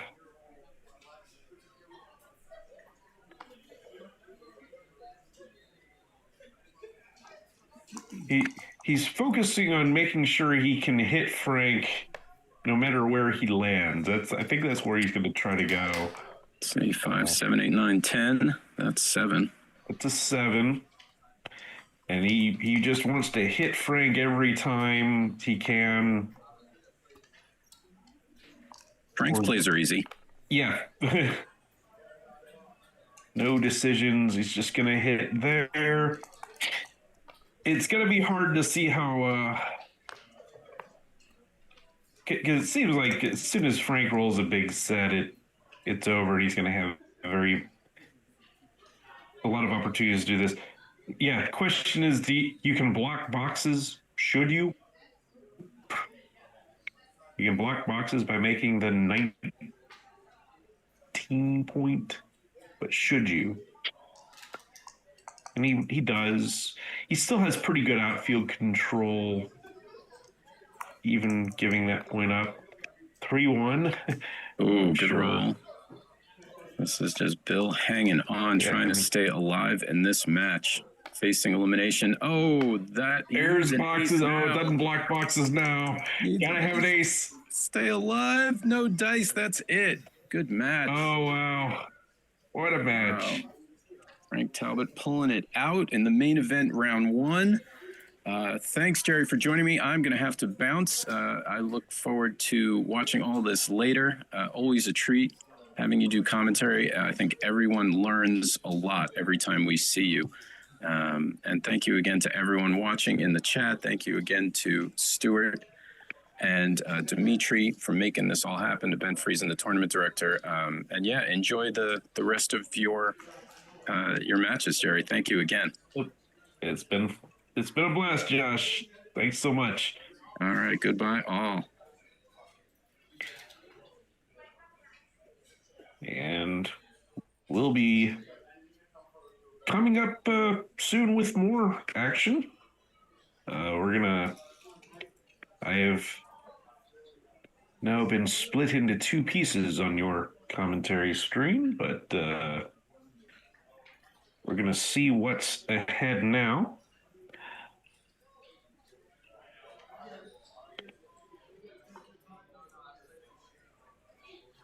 And I have not been paying attention to the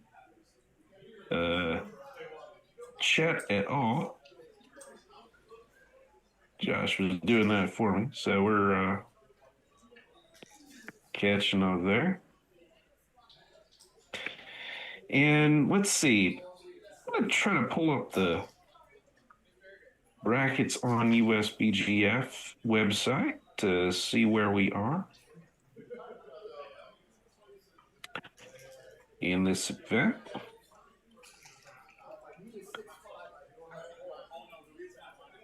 Looks like we have 74 entries in the open division. And it looks like it is traditionally this event has been a true double elimination event, or I guess we call it main bracket with a second chance. So one loss, you can still come back through and win things, win the tournament. So let's see. And we are here.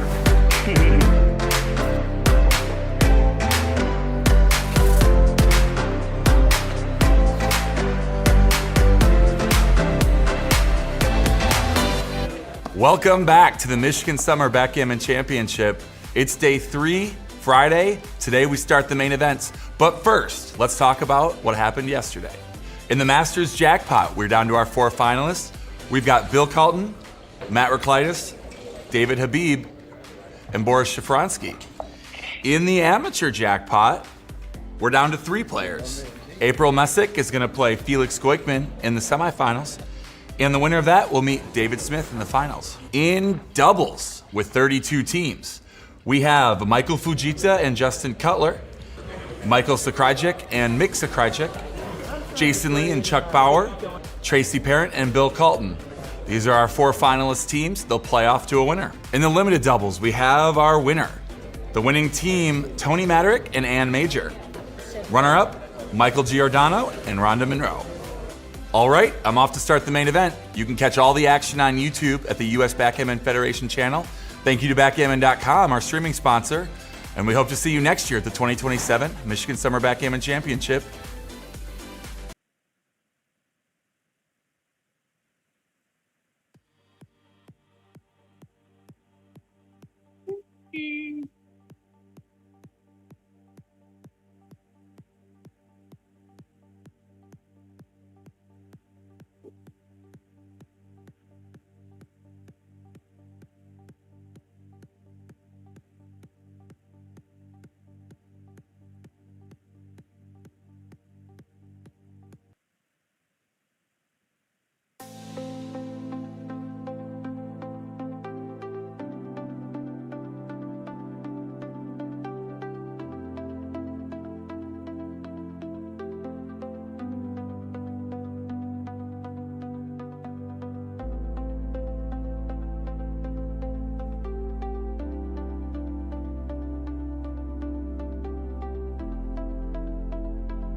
Okay. I'm still here. I'm still here.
Hi, Jerry. Hi, Richard.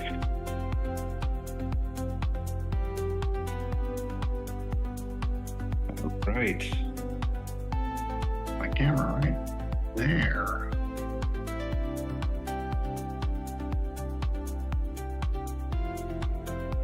All right, that works.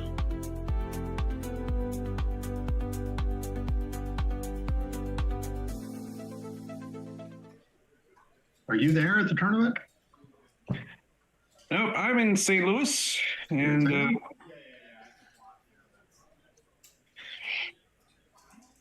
couldn't make it this year. Neither can I. It just well, one of my children is coming into Houston this weekend. She and her boyfriend. Her boyfriend is going to the World Cup game that is tomorrow, and Oh, wow. so we're going to hang out some tonight. And I was like, I just can't get to everyone.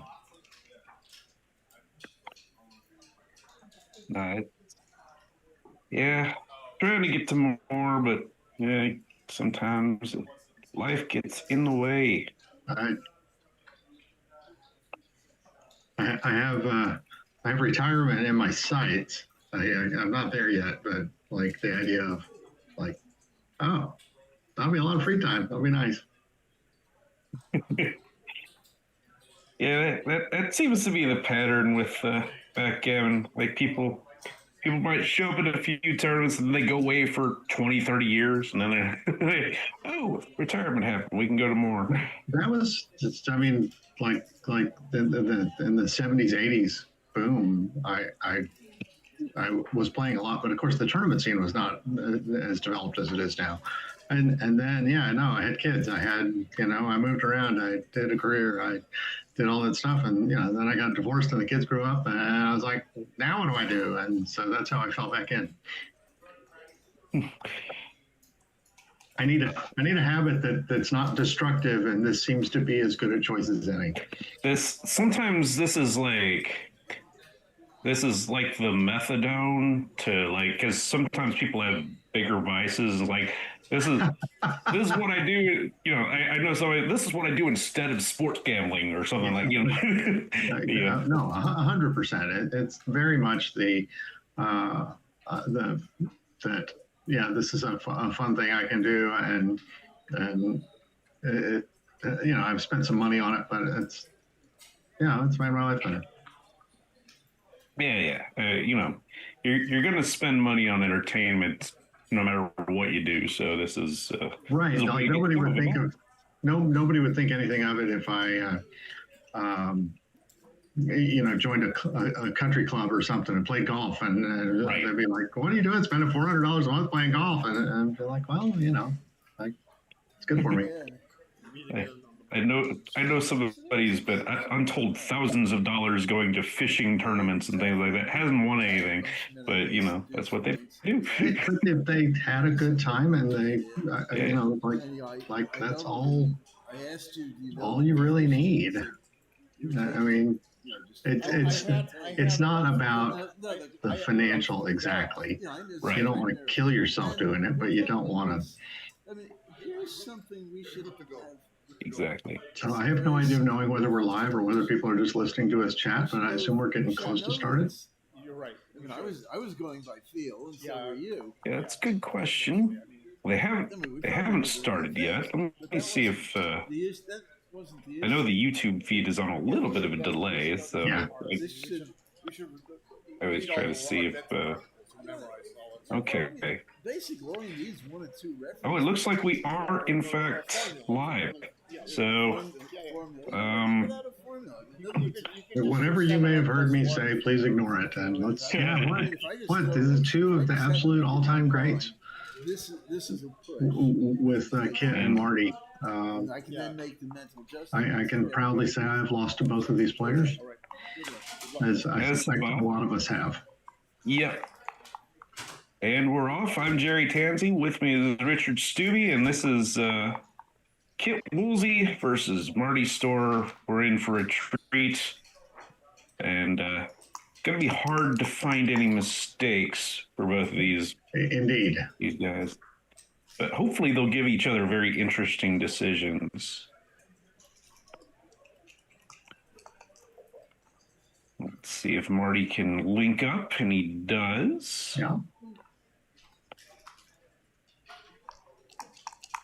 Now, Kit probably wants to move those back checkers now that, and how he gets Yep. to hit. Gets out, gets a hit.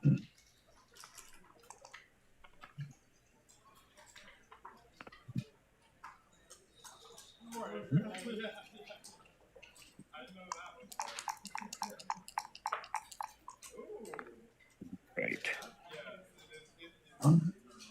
Just keep hitting, right? Yeah, this is a choice here. That is a 2-1. Is that right? That is a 2-1. Yes. Okay. Sometimes on that dark surface, especially where the writing is for backgammon.com, you can lose a checker or a die in there pretty easily. Had the option of safing to the midpoint, but I think this is preferable. The hit back. Even though you don't really love 3 checkers on the 3 at this fairly early stage. Yeah. Now, he probably will not break his 8-point to hit. But you can see how allergic he is to stacking another checker on the midpoint. 6 on the midpoint is usually not the right idea, but the play that sticks out to me is just making that play and then maybe scooching up with the deuce. Yeah, that's what I would have found. It's just sometimes you have to do unpleasant things in this game.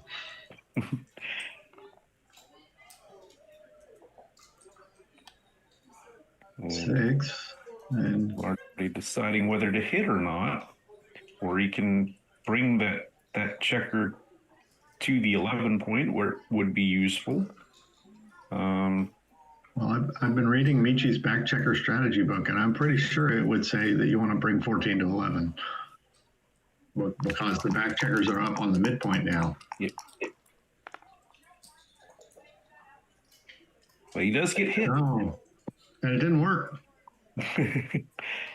That's another thing to get used to in this game is sometimes things just don't work. I made the right play. It didn't work. Yeah, that's not an unusual story at all.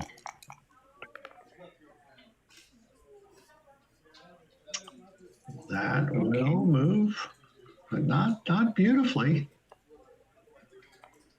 Gets to unstack the midpoint quite a bit.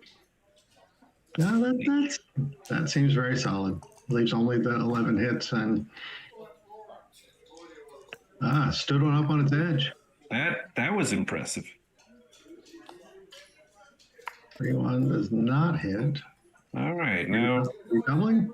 does Kit have anything here, or would he prefer to wait and cover that guy first and then cube? Feels like he's got enough of a pip advantage, but it's not always so easy to cover. All right, so he's covered. He's got an ugly little 5. Which I guess is 13 to 8. Yep, just 13 to 8. It's less ugly than playing 8 to 3, so that's what we do. I made the less ugly play.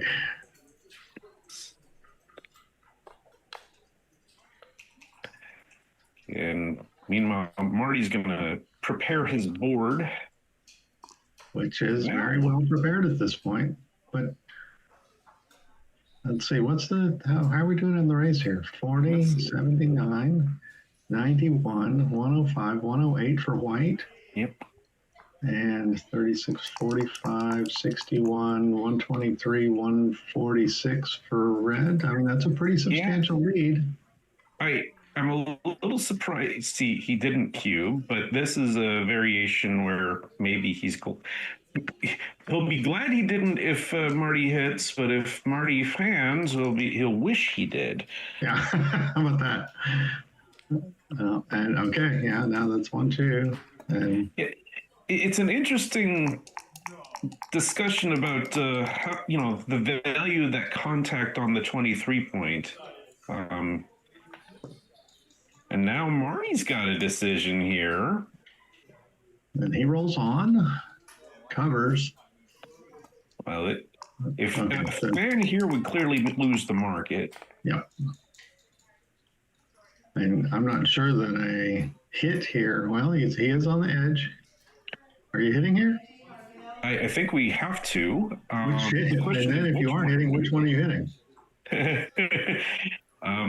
I think that without it feels like this is fewer numbers that hit back. I think, and Marty had a decision there, and he fanned, so because I feel like hitting that checker would have been a market loss, but when you fan, you're glad you didn't cube. Kit's just play acting here. There's no way he's thinking about cubing this.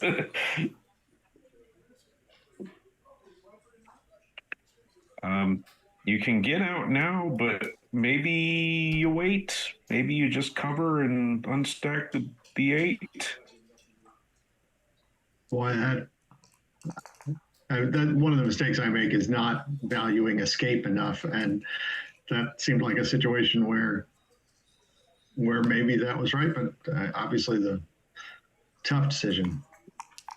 Yeah, if the 8-point weren't so ugly, you know, it might have been right to just take your lumps. And if you're Kit Woolsey, you just roll another 6. Okay, that solves the problem right away. Yeah, you just roll another 6, and he in his books he says, "Oh yeah, we're gonna clear that point with our eventual doubles." You know, like I don't know what it's like to be Kit Woolsey, but it must be pretty nice. And now Kit, you know, assuming he's got an appropriate racing lead, this should be a double. Well, he certainly has got to have an appropriate racing lead. I mean, that's 54 and 20, 54 and 6. That's 60 just for the back checkers. Yeah. 50 more for so 110 and 8, 118. And it's maybe not that big, but he's ahead.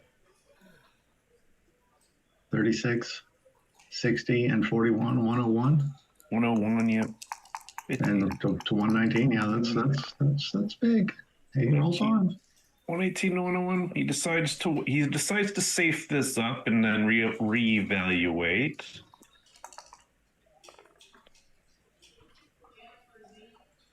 And now he's gained 2 pips in the race and has fewer blots out there.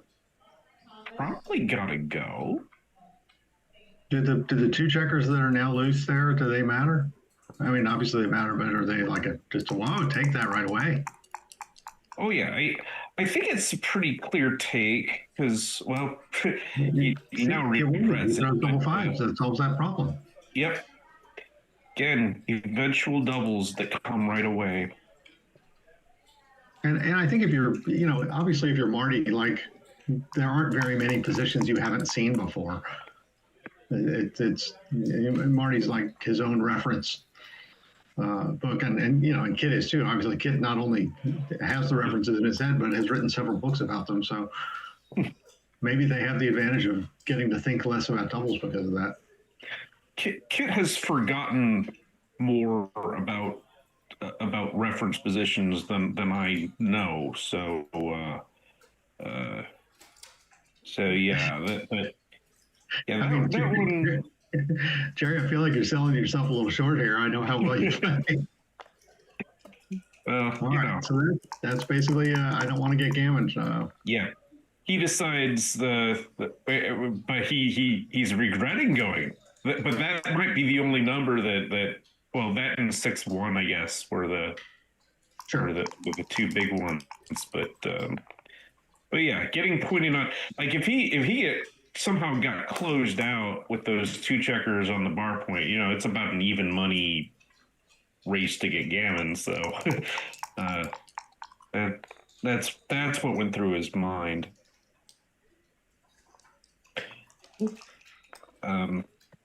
But this looks like it's gonna end in a relatively straightforward way, unless somebody pulls off some miraculous sequence of rolls. It's going to be a 2-0 start for Kit.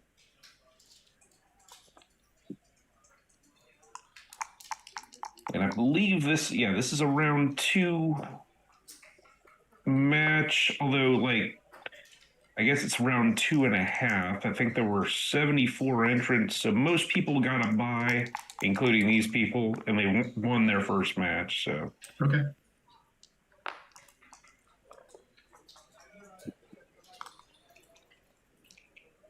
I was doing commentary on one of the matches yesterday, and I guess it was what Steve Sachs was playing, and he got in a position like this, and I looked away for a little bit because he was so far ahead in the race, and then I looked back, and he ended up falling behind, and then getting a double he had to take, and his 2-point win turned into a 4-point loss in 20 seconds. Oh dear. That's always pretty annoying. Like, it's one thing if you're, it's one thing if you lose a game that was always kind of close, or where they had clearly defined. But if you've already kind of mentally scored it up, it's kind of yeah. I mean, and I wasn't even playing, and I had mentally scored it up, and turned around, and I guess there were a couple of sets of doubles, and that's a 6-point swing. Oh yeah. In an 11-point match, that's usually fatal, and in this case, it was. Yep. Oh, and Kit, Marty spread those checkers out on the bar. He's aware that he's being streamed. Kit was trying to stack them both up. Great response from Marty after the double hit to hit back. And Kit fails to make the bar point with this roll. But he does get to hit loose on the 5s. So that's something. We're just going to... He's signed a lease on both bar points. I don't know if he's going to get to keep either one. Ooh. And now Kit's under pressure. And it's a bad shake. Only gets one in and doesn't hit. And Marty's going to pause here. Yeah, I think I'd be throwing it. Being stuck 2-0 would probably give me the impetus to do it. Yeah, I mean, just sort of adding up the factors. You've got a bunch in the zone. He's got one on the bar and one out to hit, and you're behind. And now, like, he rolls a dud here. He's gonna leave the 9-point slotted, duping the 4s. I am a little surprised he did not double there. 3-2, that's not much fun. Probably might have to hit loose, just fight for the 5-point, just to protect your own 20-point blot.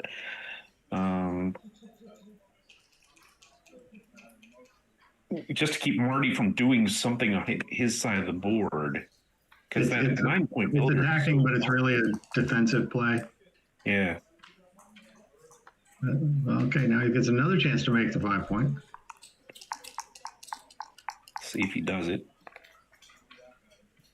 Can't do it. Oof. Also, could hit with 8-5 and leave a million blots. I think I'd. Wow. It's hard to imagine not getting cubed after this, no matter how you play it. My thought is, like, I already hate 3 on the ace point. I can't imagine leaving 4 on the ace point. So I'm probably just moving that guy there. But is that just something that gives you like a physical reaction that's just like, I can't stand the look of this? Like visceral, like you just kind of can't stay. Like your hand just already is instinctively moving to get those guys off there, whether you actually rolled something that moves them or not. Even with 3, even 3 on the 24 is a pretty significant liability. So 4 is just like, literally up against the wall. Yeah, 3 on the ace point is already death. 4 is whatever is worse than death. Oh, look at this. I was Yeah. gonna say, ain't no way Marty's not Cuban. Oh, just Kit's like, whatever. Marty's like, I will show you whatever. Here's some whatever. Enjoy this. I mean, a bounce here would. Oh, look at this. Oh, yeah. Let's see. He was just setting up the 1-2 game. Wow. If you want, well. Yeah. You got to do it. I love how he leaves a little space between the two checkers on the deuce. It's like, yeah. Oh, that would give me the OCD problem that. and Marty is like, well, I guess I have to hit everything, but. I mean, when you're in this situation, do you think like, well, if he's got 5 checkers back, I don't really want him to have 7 back. But obviously, Marty looked at it and said, "Sure, let's do this." I think like now. See, this is a little fast, but if Marty can like keep Kit from with just 7 back and not send any more back, Yeah. That's kind of in my mind the ideal amount back. In terms of crushing the guy, because like right now, Kit doesn't quite look like he has the timing for this. Yeah, this has already turned very bad. Well, yeah. I mean, now he's got no choice but to move. Oh, Wow. that's really unpleasant. I mean, how many blots does Kit leave? I think as many as possible. He's going to leave long. He's going to leave as many as possible. And this is one where your timing can still not work out for you because you have so many checkers back that you can't even hold your 6 and 5 points. Oh, he's on the bar. Okay. Yeah. Yeah. And now if Marty wants to leave, he has to hit another checker, so he's not going to leave yet. So he's basically said 7's my limit here, and I'm not going to have any more drinks until until the next game. That's Kit's going to try to slot the 7 and the 8 next. I think it's got a 1 point prime with 2 checkers behind it. It's working for him. I just like sure. Oh, look at this. We making the 6th? Or are we just leaving more blots? This is what Kit's going to think about, because he might leave more blots. He would love for Marty to hit him one more time at least. But he might look for a cracking number, because double 5s would be, well, it doesn't quite work that way. And Marty's going to get out.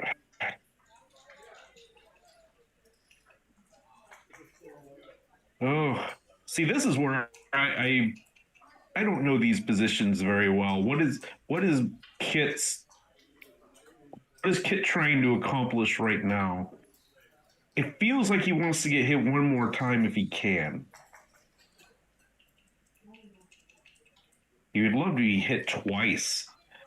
I mean, is this but I don't know if he can do it. I mean, is this you're thinking like strategically, like, oh, I want to get, or are you just basically kind of saying, I'm just going to lay out checkers here and get as many back as I can and figure it out from there? Yeah, it's with these positions. I'm not sure. I try not to get into these positions, to be quite honest with you. Yeah, this is the idea. So, okay, so he's got this set up. And Marty's going to avoid hitting. The other option was to hit him and go kablooey inside your board and make Marty hit, but Kit might have decided that loses too many additional gammons for not enough gain. I'm not sure, though. I'd love to hear them talk about it.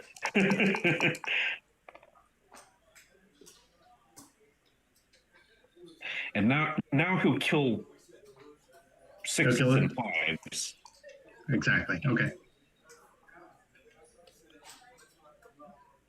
The thing is, Marty has already killed 6s, and he will soon kill 5s. So they're now trying to slow each other down. This is the disadvantage of playing the ace deuce game, is very hard to time, even if you have a lot of timing.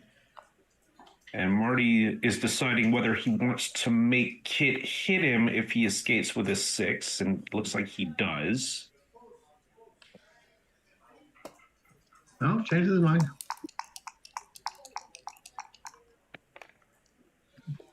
I mean, the worry that I have in playing these games, and like you, I try to stay out of them, is that you leave the shot and then your opponent is able to flood the outfield because they've got so much ammunition back there behind your prime, and you never get out, and it all becomes.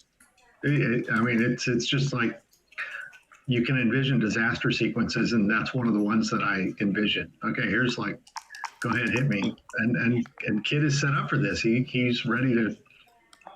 Like, I don't think he'll cover anything here. I think he'll just keep coming, or maybe play 20. No, he does cover. I'm surprised. Okay. He's okay to cover that one.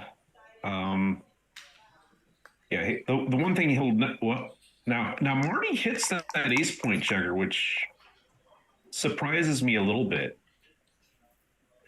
It's already starting. The now he's got the bar point and still has ammo behind, and all his 5s and 6s now play 4-3 is just terrible though. Yeah, that's fine. I mean, now if he does get the hit, those guys are in sniper position. No gammon. Yeah, Marty's problem numbers will be, they start out being 4s, and then when the 6 point gets cleared, they become like 3s. But it looks like he's well armed to handle both.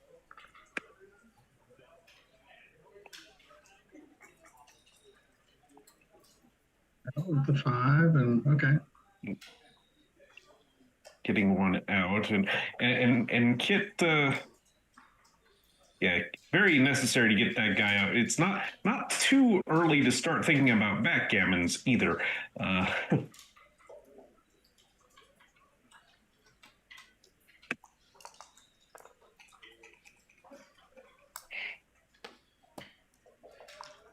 And now those guys on the back are like possible triple shot incoming, although Kid is not quite ready to take advantage. Yeah, and Marty, let's say that this is what Marty envisioned, like this disconnection of the army and the not being ready to go with the front board. This is exactly what Marty wanted out of the position. Whether it ultimately ends up working out or not, this is what he wanted. Yeah, this is a very common way for these games to start, going. It's.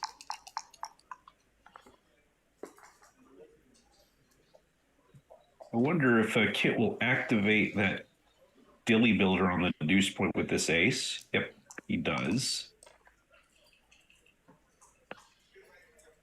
And Marty just has to make progress with that back checker. Everything else up front is destructive, so. No question about that hit. Yeah. I mean, look how Kid has arranged this. I mean, he's done it quite beautifully. And he's putting it back.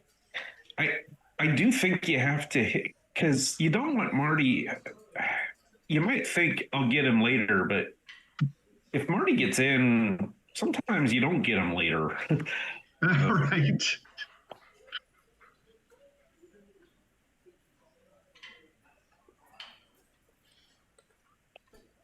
But there's also a hazard in getting them too soon. That's true.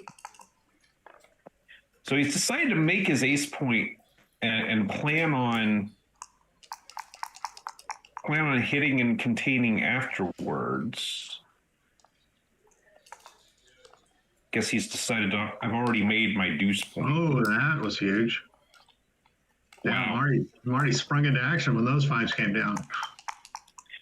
Marty definitely wears his heart on his sleeve when he plays, so you can tell when he's excited about a roll.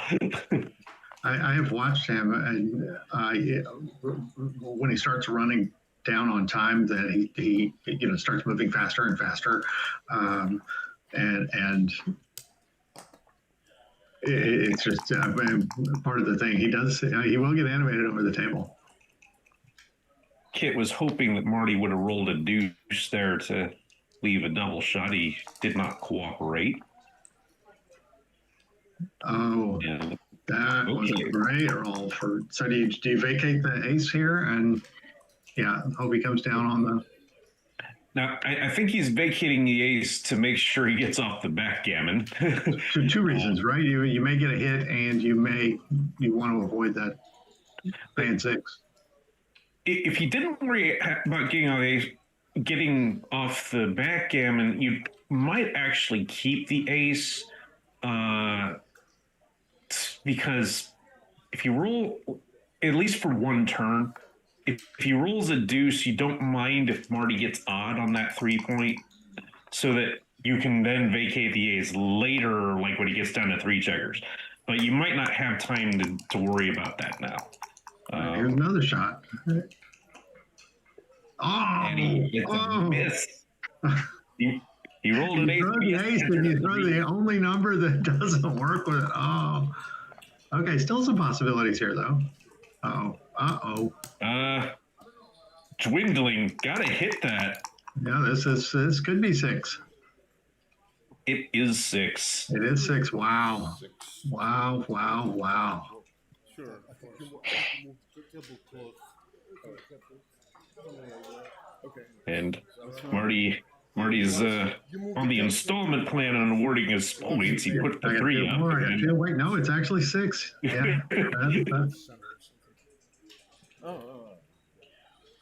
And this is why we try to stay out of back games, right? That's always the case. If you're in a back game, you're generally playing for 2 points, and they're playing for 4 and 6, and in the long run, that bites. Right. I mean, like that initial checker almost always comes off, and completely limits your best case is to get around where you may get to throw a double, and they get taken and win it that way. I don't know. I've lost in all sorts of ways, Jerry. That's one of them. So. All right, but 6-2 is still not insurmountable. No.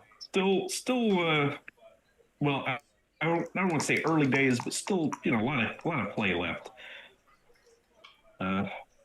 Marty with the early double aces to get his 5 point, and this 6-2. Well, if you play it up front, you're leaving shots that send a lot of pips back if they're hit, so he just runs with the back one. And Marty rolls a great shot, brings ammo in, and Kit's already feeling the pinch a bit. 5-1 is not what he wanted.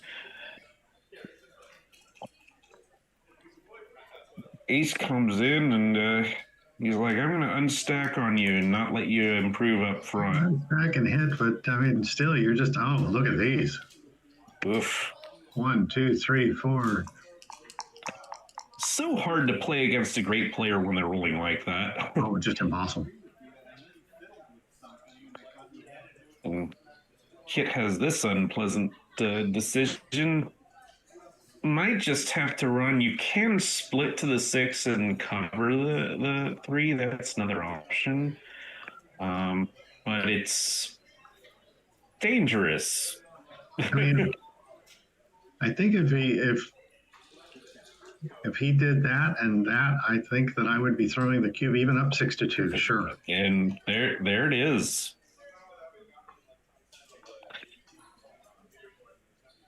I feel like Kit's got to take this. Really? Tell me why. Well, So even if Marty does some bad things here, Kit generally enters. I would say Kit generally at least gets some anchor back there, and he doesn't always. Sometimes it just turns into a shootout on the bar point that you come out ahead of. The other thing is, like, you tend to take some of the more gammonish positions that you would pass for money just because that recube is powerful. And you did make your 3-point. That's not nothing.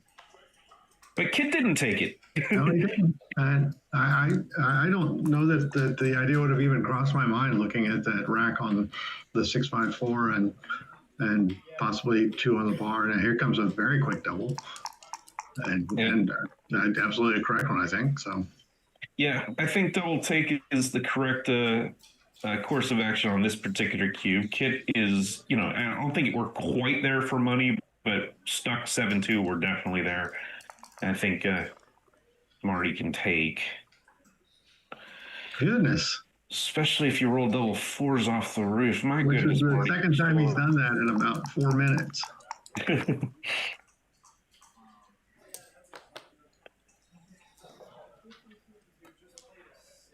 But this is just how this game is, right? Sometimes your opponent and just rolls you right off the table, and there's not a whole lot you can do about it, as has been happening here so far.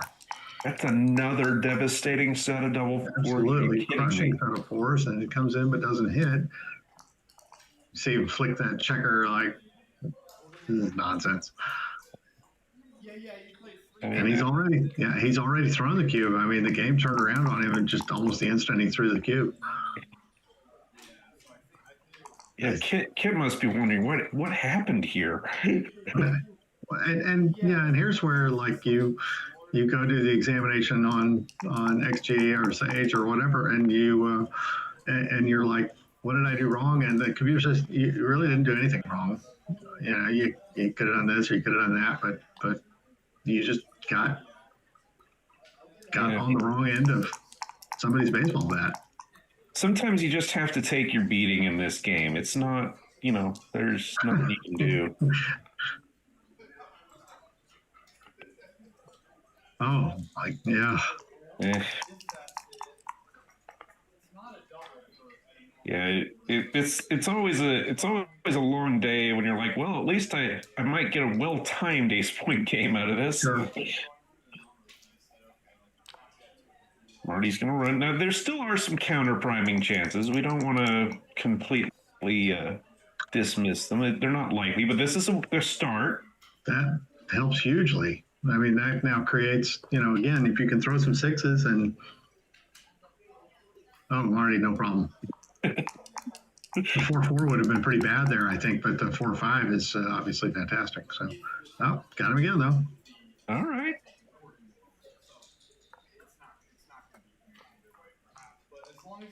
Let's see if we can pin Marty deep. We cannot. 4 and a 2, but a 5 point. You can't make a 6 prime, but you can make a 5 prime. Interesting spot here. Ooh, you go ahead and make the 5 and just play the 3 inside. Yeah, he kind of wishes he could hit loose, but it's just too loose to do it.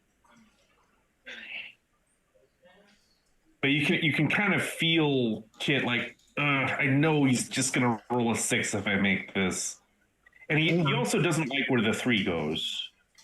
Oh no, oh, what is and this? This is the other option. I think Kit didn't like how the follow-up played. And look at this. It's going to work beautifully. Well, I don't think that I would have found that play in ages of looking. That's kind of what makes Kit, right? Oh, and now he doesn't throw the 6 because he would have had to have a 6 if he had made the standard 6-3 play, and now he doesn't have to. And he's still got to worry about getting hit. But but you're already at the stage of, I'm down 7-2. We're playing to 11, and I have to do some crazy stuff. and I've doubled, and I'm not going to get redoubled. And now he just wants to sit and bounce for a while, I guess. Yeah. Now he falls back on the ace point game. So he played out his counter priming chances, and that's something all the great players do. It's like, all right, we got plan A. If that doesn't work, we can fall back on plan B. If that doesn't work, we can fall back on plan C. And so now we tried going forward. We cobbled some chances together. That didn't quite work. So now we're just gonna hope we get this get a shot on the ace point game. We usually get a shot sometime. Sure.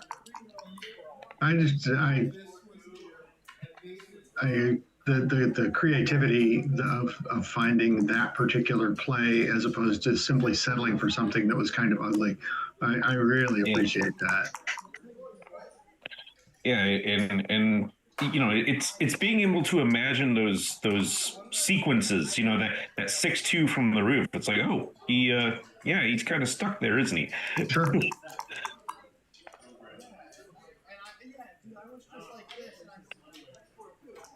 Really wants to pop a 6 now, though. Absolutely does. And now Marty's gonna decide whether to clear the 5. The 5, he has to bear off the 5, but now oftentimes it's thematic. Clear that 5. Oh, that one's fun. He gave him twice as many numbers to get out, and he still couldn't do it. I was gonna say the one downside to clearing the 5 is you give him 4s to get out, but Kit did not roll one of those.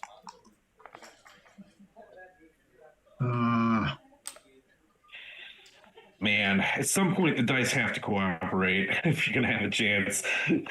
Yes. You can win just being lucky. Even get backgammon again.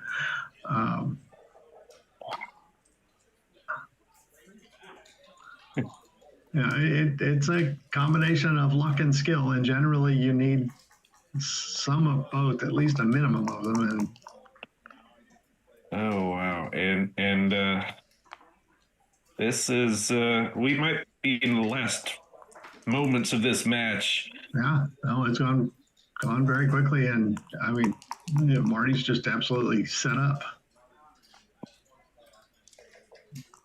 Just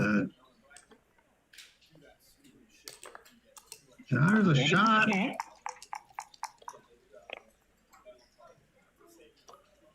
Didn't hit it. Not today.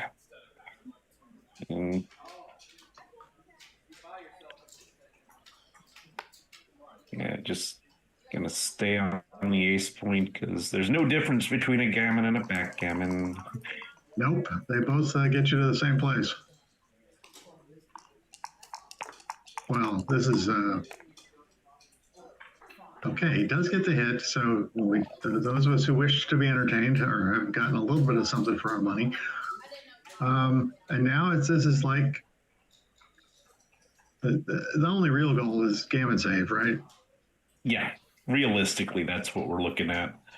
I have lost a game from this particular position, and I'm not saying it's completely stuck in my head, but you don't forget.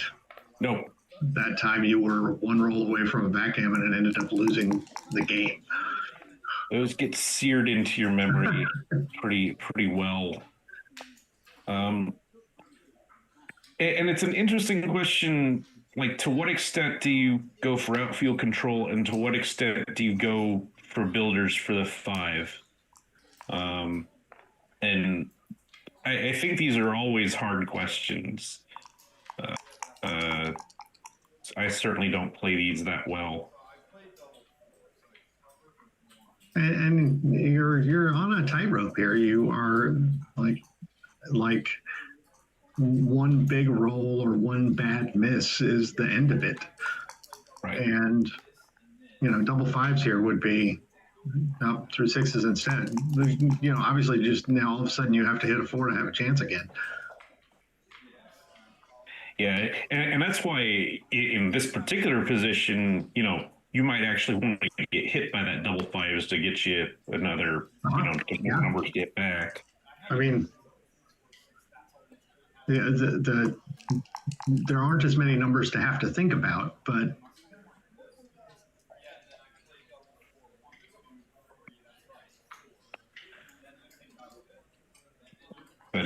at some point, Kit will maybe make the decision. All I have to do is get in and get a checker off, and go for that. So he doesn't necessarily have to have the same goals as if he was just trying to win this game. Now he will definitely hit loose. Sure. And do you bring covers for this? He decides to get indirect covers and not get double hit. And he achieves his main goal here if he gets one checker off. Yep. And so, like, at this point, maybe you do just clear that and play the 5 down to not get hit. I mean, you're still going to lose to double 5s, but okay, but there's nothing that hits here. And if he throws, even if he throws 5-6, you're probably off the gammon.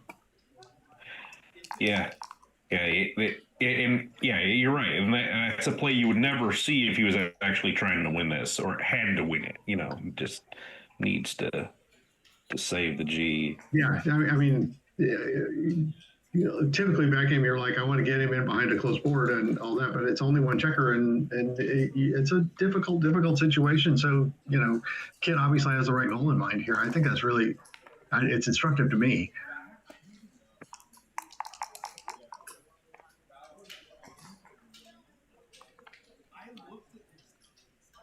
And I think he's going to bring it in, pay off to the 5-2, and pretty much save it on even the 5-2. Well, it would be close.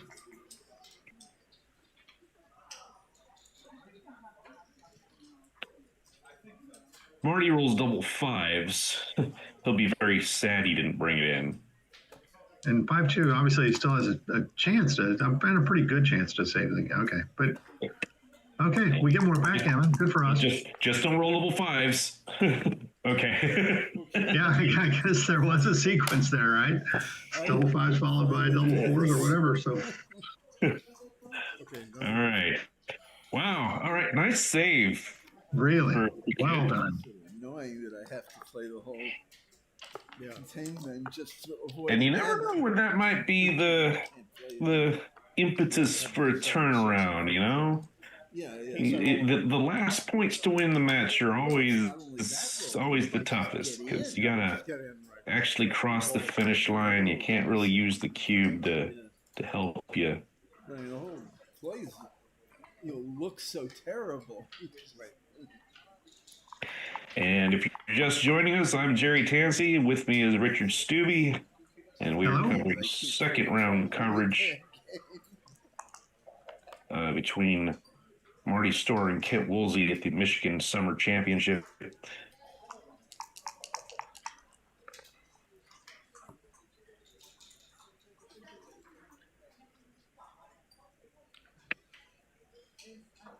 And Kit has a mess of checkers around his bar point. Marty will clean it up for us. There we go.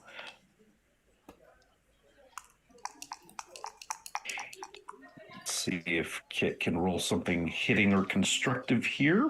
That's got to be pretty good. You would think. Let's see. 1, 2, 3. I guess. Kit has decided he's up in the race. And he's decided he's up in the race, and he's going to race. Marty can't move that blot. And Kit is going to look at this. When you're down 5-2, any spike in your winning percentage and any little blip in your gammon percentage. Yeah, what? 2 away, 9 away, right? It's sure, it's going to go. This is good enough. When they can't recube you, that takes away a lot of the disincentive to cubing. So a 2, and then I assume you lose 8. Yeah, yep. Just get that one out of the way. That's pretty good. And let's see what Marty comes up with here. 2-1, gonna hit back.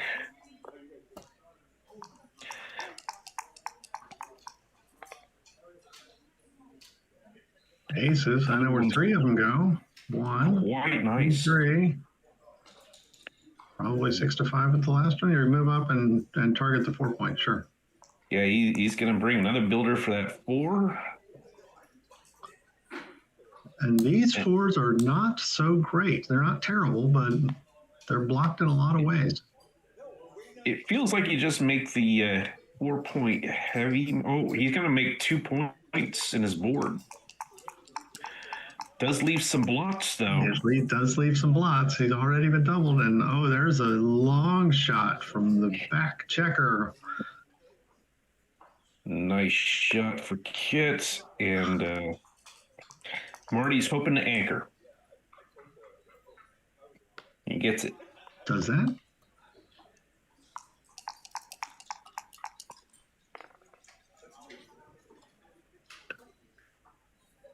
All right, and Kit's just going to clean up. Down with the 3 and keep your spacing. Marty's heaving a bit of a sigh of relief. Unlikely to get gammoned. Lines of communication have been broken. Yep. And now I'm looking at this, if I throw that, I'm like, how many numbers did I have to make the 4 point? I had a whole bunch. And yeah, the 5-2 is not that pretty. That leaves some shots. Yeah, it's he might just bring this Sure. the 2 I like that in. play. Yeah. That leaves what, 6-2 and 6-5.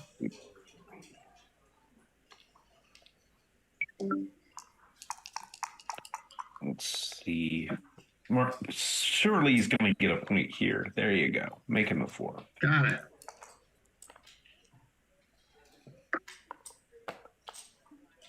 Board is closed, but that won't last very long. 5-4.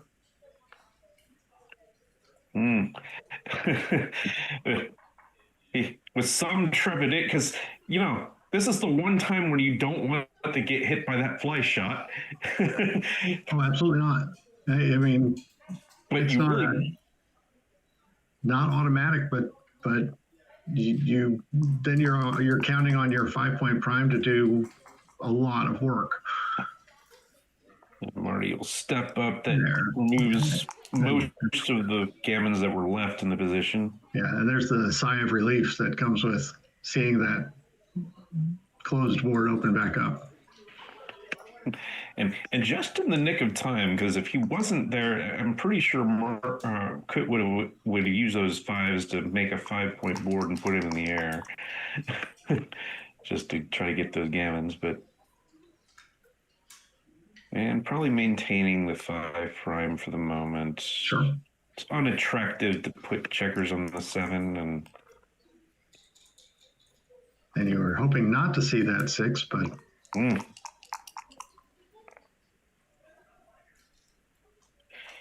now no choice, really. nope.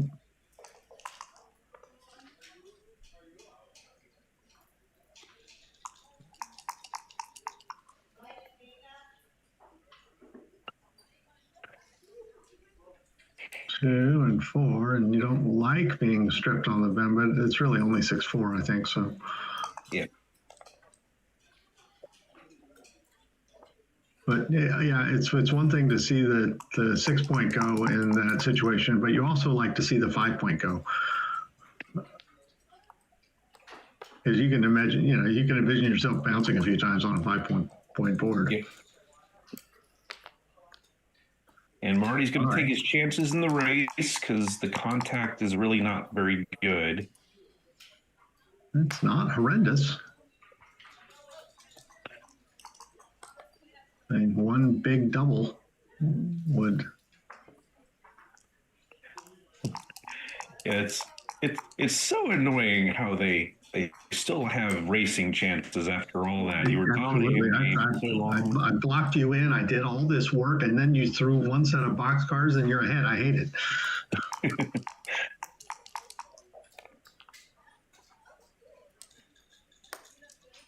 And Kit's helping Marty out here by rolling tiny. Low things.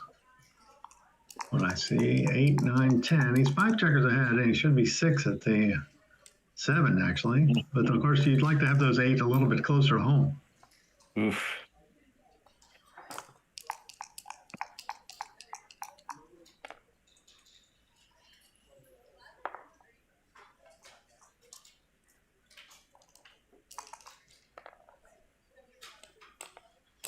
All right, Marty hasn't found the magic just yet. There's a good number. That's a good one, Kit. That's one where you see the 6 come down, and you're like, come on. There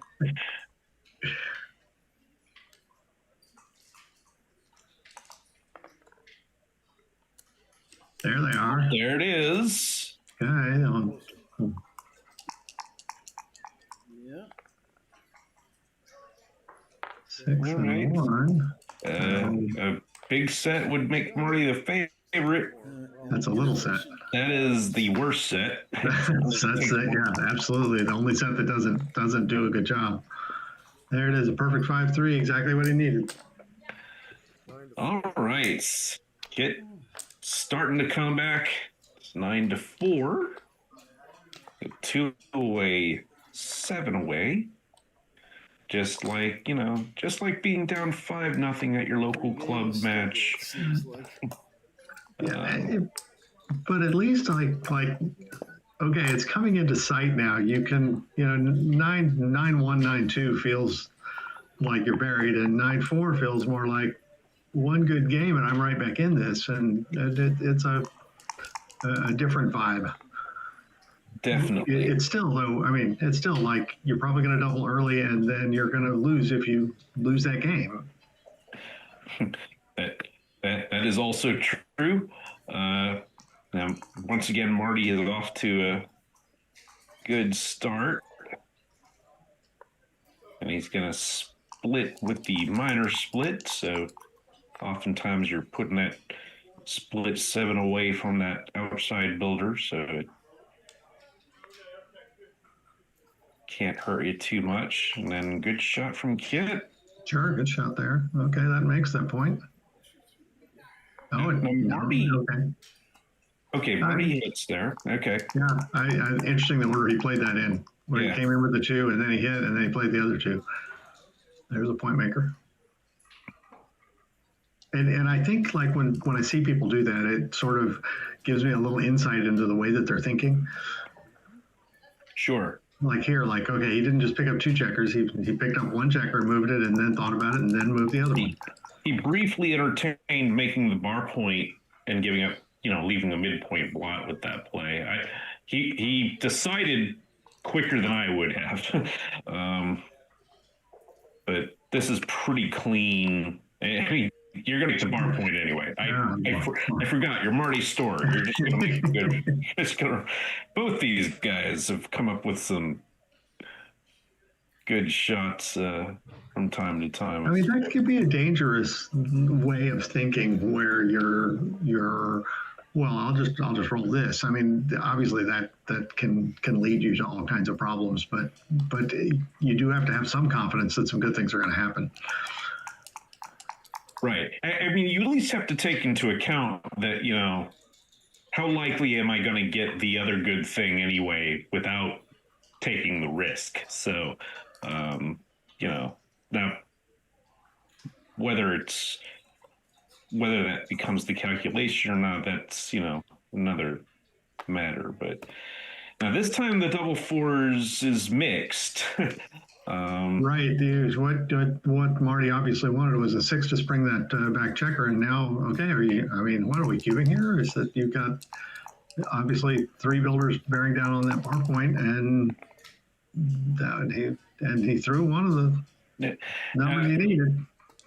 this is the question. If Marty doesn't come up, is this a market losing sequence? Certainly feel like Kit has a cube at this score.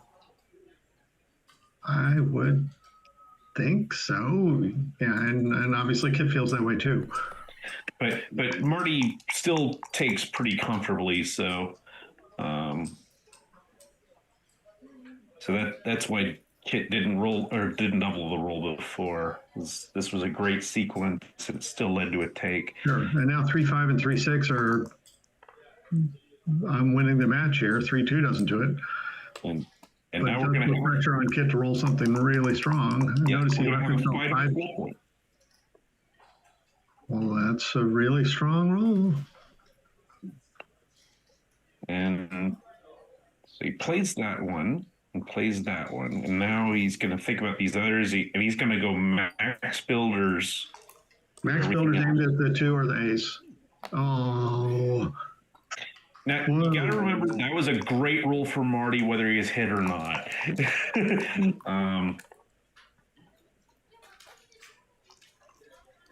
Well, Marty has come off the bar with some killers today. Yeah, jokers off the bar are just a great way of winning tournaments generally. Unfortunately, they're not a strategy that the one can simply decide to employ.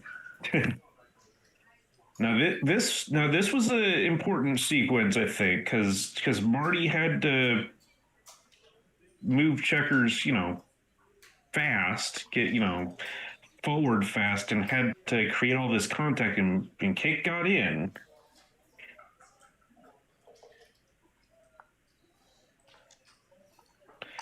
So let's see. There are some shot levers.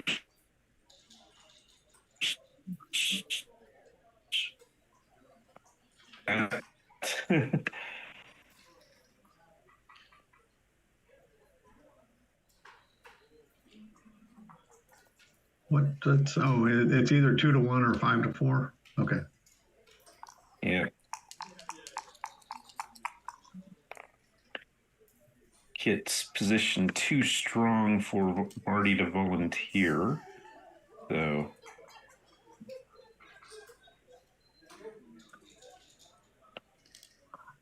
And.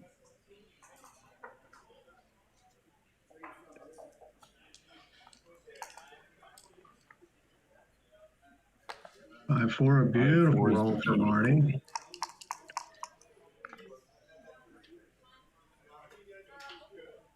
Now with 5. 2 Kits. And Marty will be in great shape if he can clear this 6 point. And you just play it as safely as possible. 4 on the back. And now he'll have several checkers off by the time he has to leap another shot.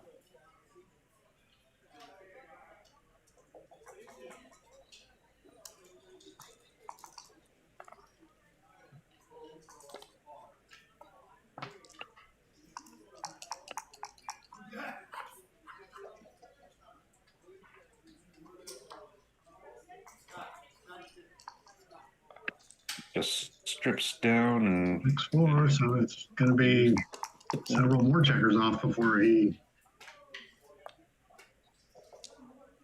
Yeah, worst roll is double 3s here. Almost got one of them, but now he's set up for that. That's you have to leave and just hope. Yeah, and you need a combination of things to happen. You can't. It's not just one roll that can leave you anything. Yeah, he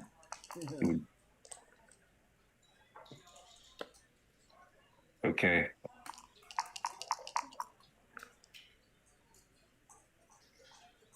Any ace, 2-1, and double 1s. That's not going to do it. I believe that. We'll close it. All right. Congratulations to Marty for moving on to the next round. Yeah. And we'll have more matches coming up soon, basically. I think the drill is as soon as one becomes this is a constant play all day, right? It's yeah. We're probably going until the dinner break, whenever that is, and then we'll come back after that too. So stay tuned. We'll have a new match soon. Whatever Dimitri tells us to do, we will do. Let's see if we've got an update on the brackets anywhere.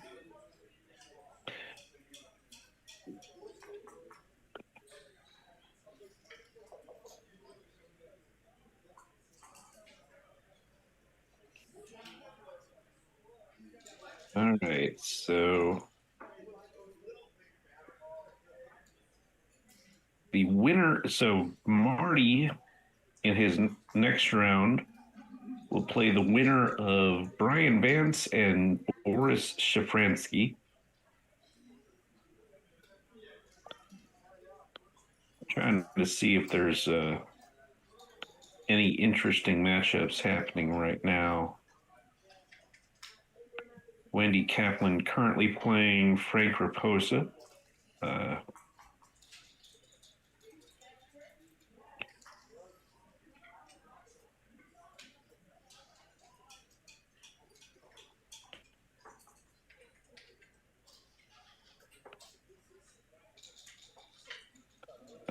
Boris Dektiar playing local Michigan player Richard Griggs. So it's good to see Richard at his home tournament.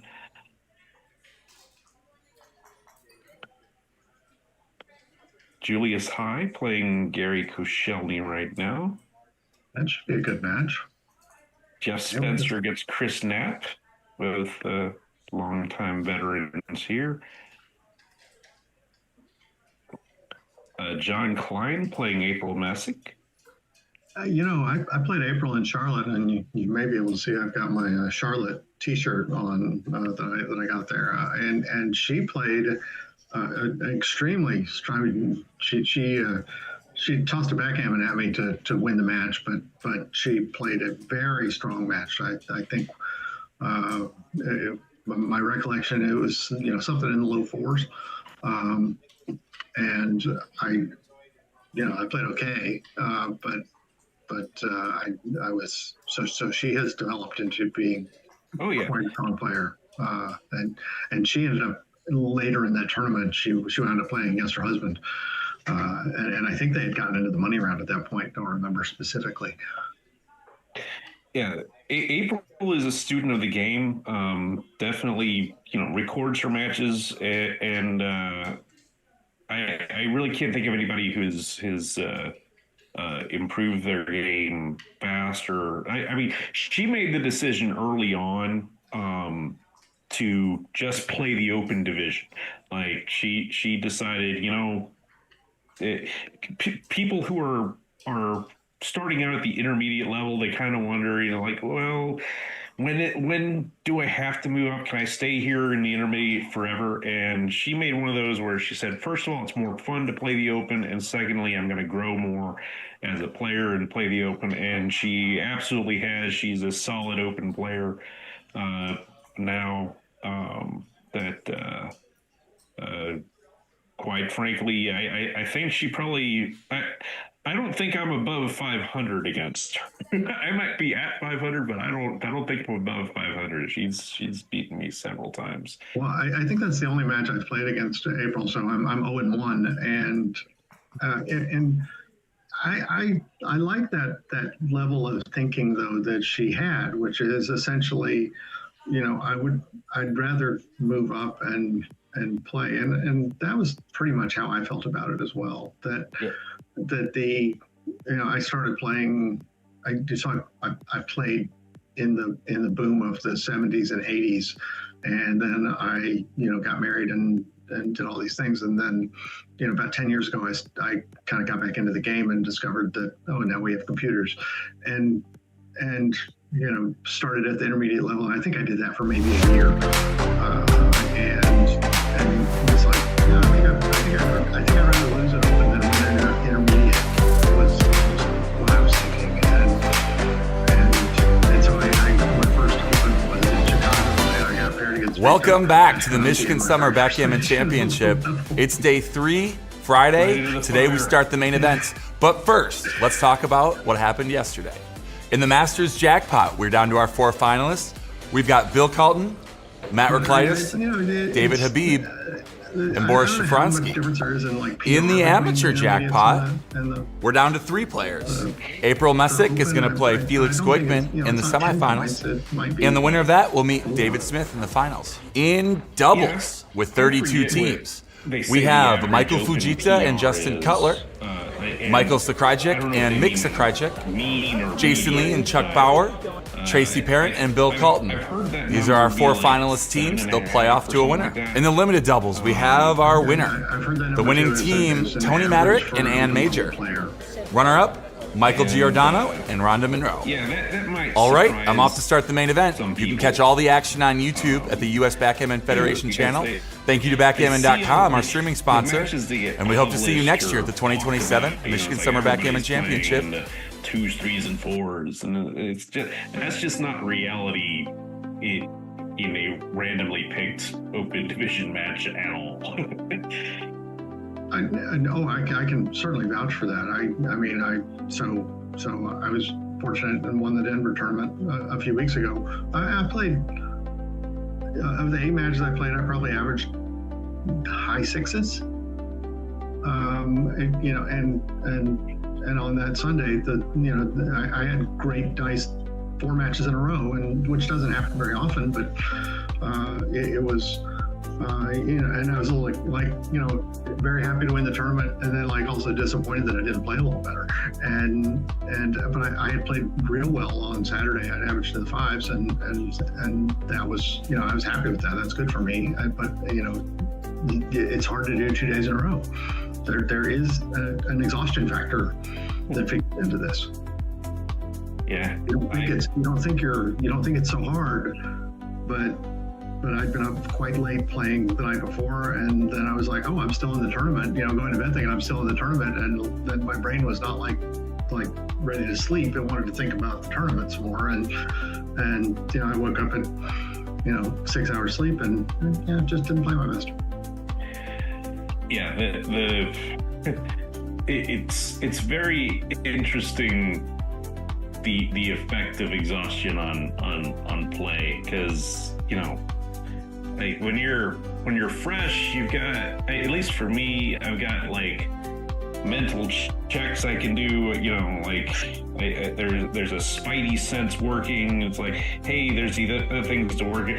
And then if you're on fumes, all those other systems go away, and you're on autopilot, and you're just missing so much, missing all this. At the very least, you're missing the subtleties, and sometimes you just outright miss something pretty obvious. Right. There was a play in one of the Sunday matches where I was bearing off and threw a number and opened up a shot that was completely unnecessary. I could have played the 5 off, and instead I played it 6-1 and left the other checker there.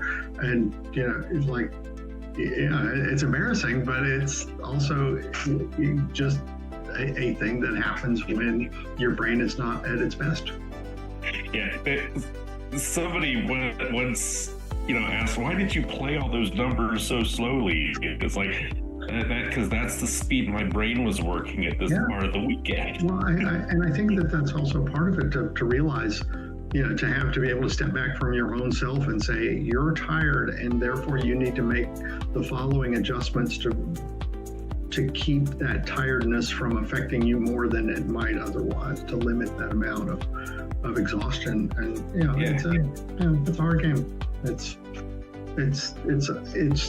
obviously not hard to learn, and the rules are simple, but that climbing to play at a very high level, it's easier at first, and then it just gets harder and harder and harder to knock another half a PR off of what you do. And I think part of it is you get into bad habits, and part of it is, it's just more difficult. Oh, certainly. And a related thing, when people, I tell people when they say they make their first final, I tell them almost just observe what your body is doing and what your feelings are doing, because you can't simulate those conditions at home.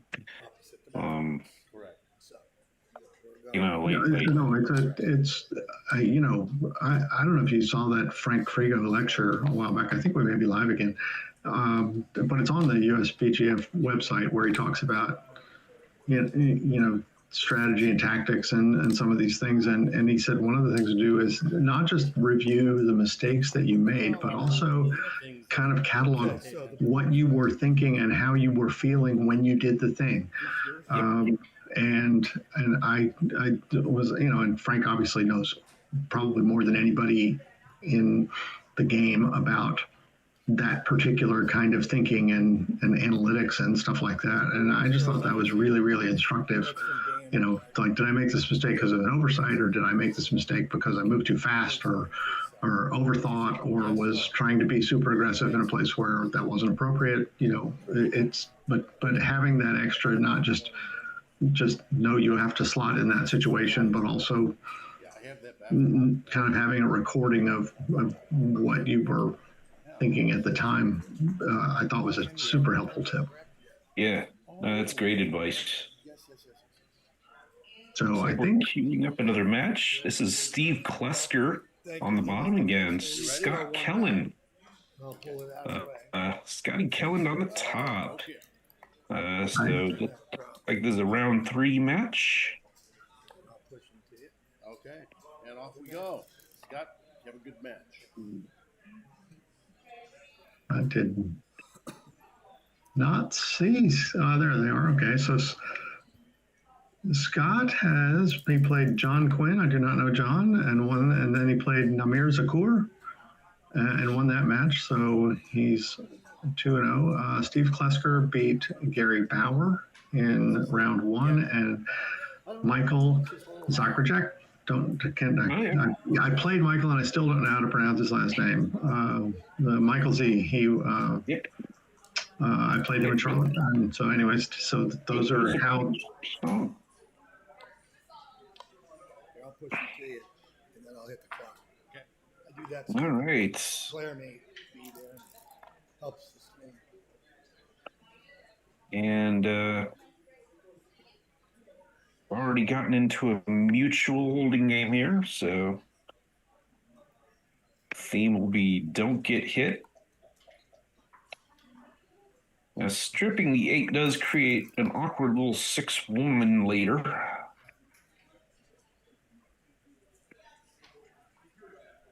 Usually doesn't matter, but when it matters a lot.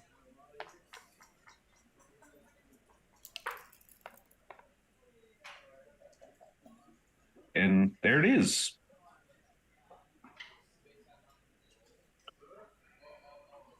Happens more often than you think. So I don't want to break my anchor here. So the only thing I'm thinking is H2 and 6-5. That's play it like you like it.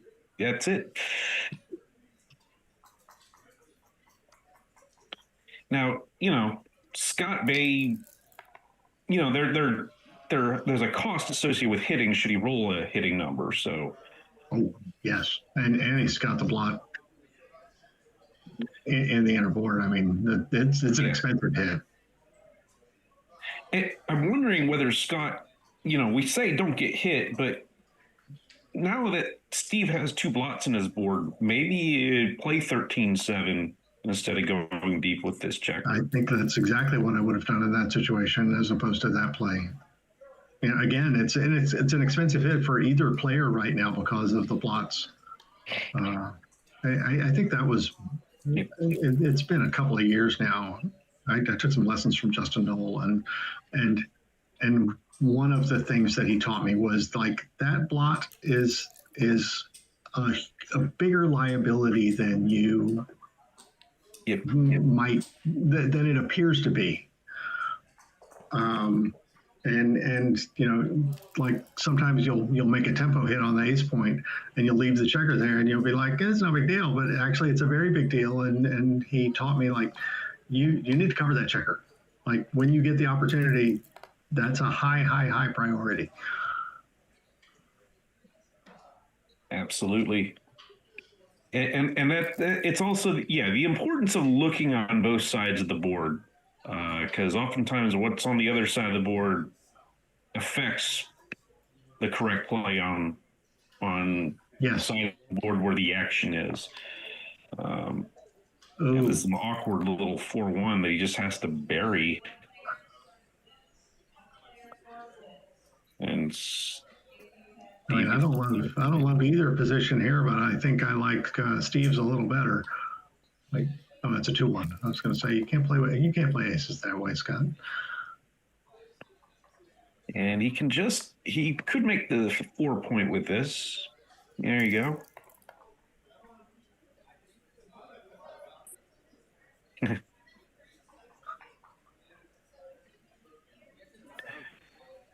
Yeah. Tough spot here. Backgammon always finds a number for you. Yeah, what can you do? You don't want to do that, but you also don't want to leave shots, especially when Steve might have to give up something now. This is a great roll, actually, because he can remake the big board. Oh, it's a 6-2. Oh, okay. I saw 6-1, and I was like, that's a terrible number, Jerry. And now, this. There's a way to play it safely. I don't think you should.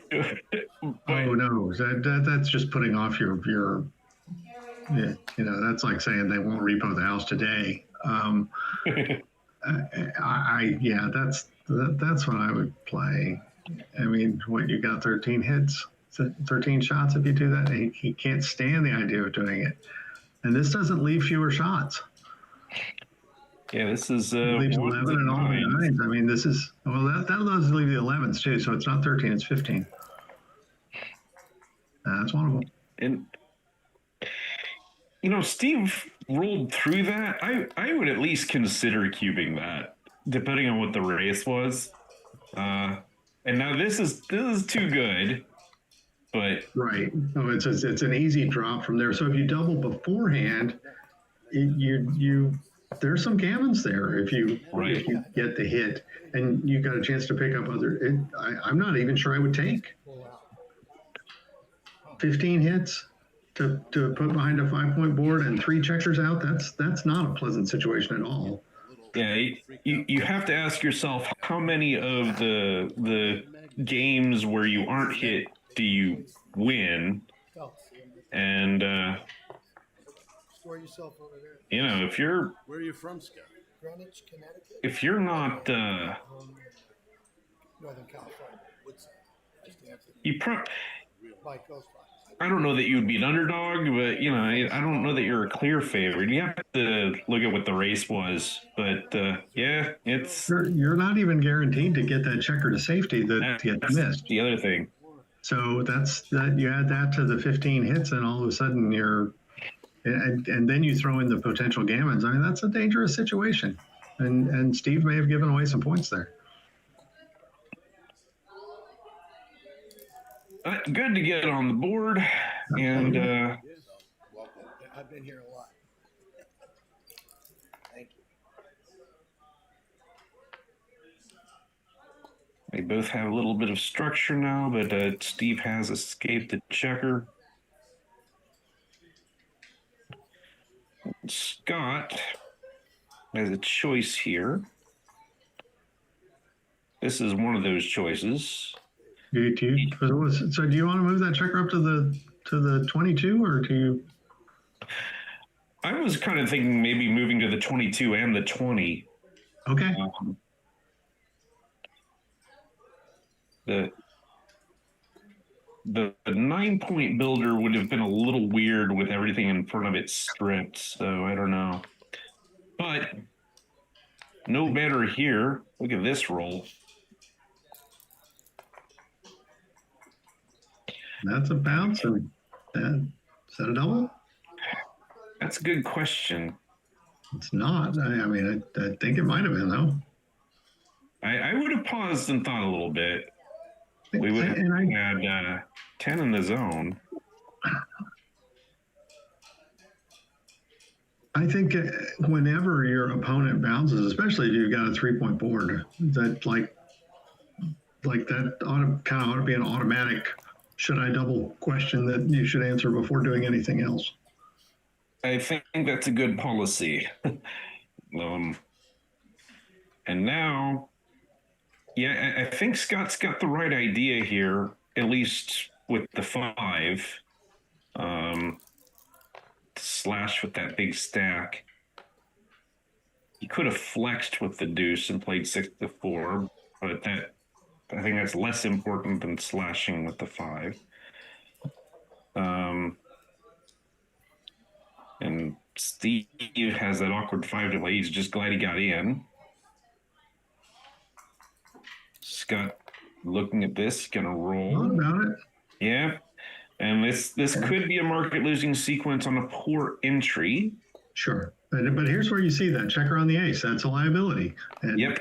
Bang, it got hit because it always gets hit. And that probably prevented him from doubling. Yes. The sequences require a hit and then a bad entry or a bad roll from the root. And, the 6 probably should come out. I absolutely put it out. Great time to fight for. You see, though, the best you know you're getting bounced. Oh, wow. Well, Steve has something different in mind. He's going to blitz. Was there a re-roll there? Is that what happened? Maybe it was cocked? I don't know. I don't know. Okay. It's now that they have a baffle box, you gotta do it, and it's a cube from Steve and a yoink from Scott. Scott's front position's quite good. So I definitely agree with the take. I'm not sure if we were quite there with the cube yet, but I understand the temptation since there are blots around. The 6-4 is all of a sudden awkward. Yes, you'd much rather be red here playing the 6-4. That would be easy. Or you'd do some damage either way. So I don't know if it's about easy, but yeah. So the 6 you like, but the 4 you don't like at all. Yeah, this is tough. You might just choose to run. The other play is this: if you're making that 6, the other play certainly has to come down. So lots of return shots here. That is not one of them. Interesting choice here. No kidding. If you're playing that 4, then your deuce is just safing up. But if you're concerned about Steve's offense, you could tempo hit and go to war.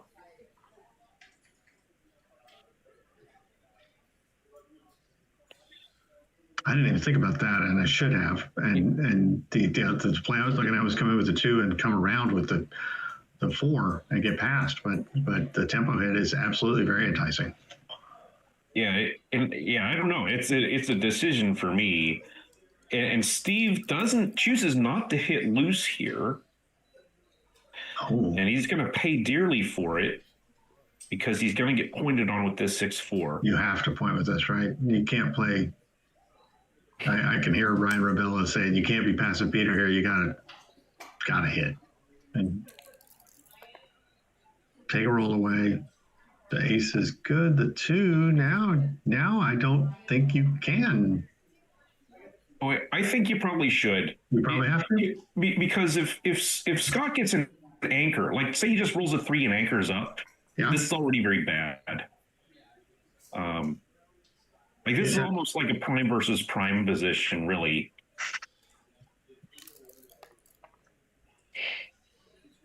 Got a bounce.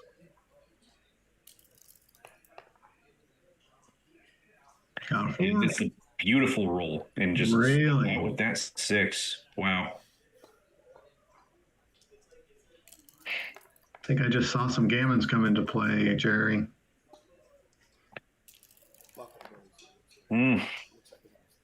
Yeah, how quickly things change around, first, Steve gives the double thinking he's going to win a gammon, and then all of a sudden, oh, Scott might get a gammon here, and then bam, one critical roll, because if Scott hits there, he's the one on the offense again. Well, this is a thing that often happens after a double. Okay, Now, this is an interesting spot here. My first thought is anchor denial. So, hitting loose with the 5 and then breaking just the 4 around.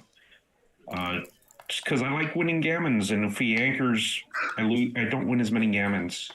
Like literally that ace just dropped the gammon percentage down from maybe 30 to 10 or something. Yeah.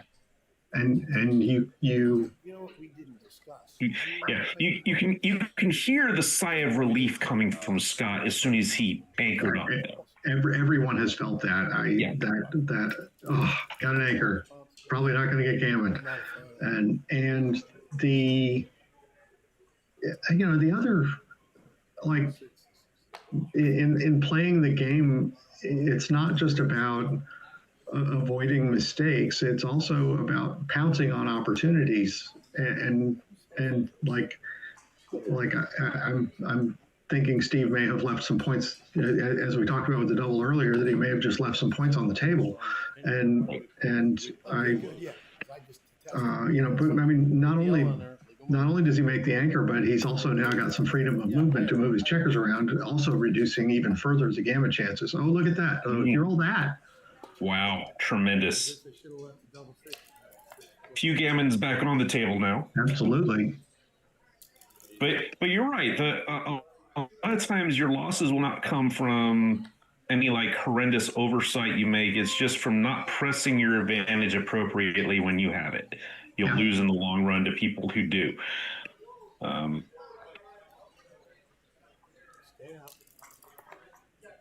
This is a well-known poker concept as well, that you just can't, you want a small pot there, but you had the opportunity to win a large one. Right.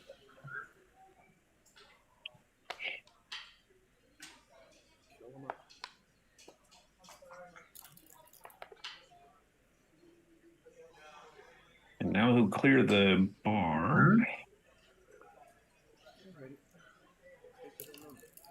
Steve wishes his spares were not so deeply placed, but you don't always have a choice with that. That'll help a lot. Yeah. Much smoother bear off position. Filling in that interior gap, that those interior stripped points are bad. So filling in that item with the 4 is a great correction to the position. And Scott wants a 6 now, doesn't get it, has to correct something. Usually we're cracking from the rear. Some people just have they can't do it until they're forced to do it. I mean, I think it's a mental block when you probably ought to just go ahead and give it up. But now the 5 gets him out, so he does get to keep the 6 points. So yeah.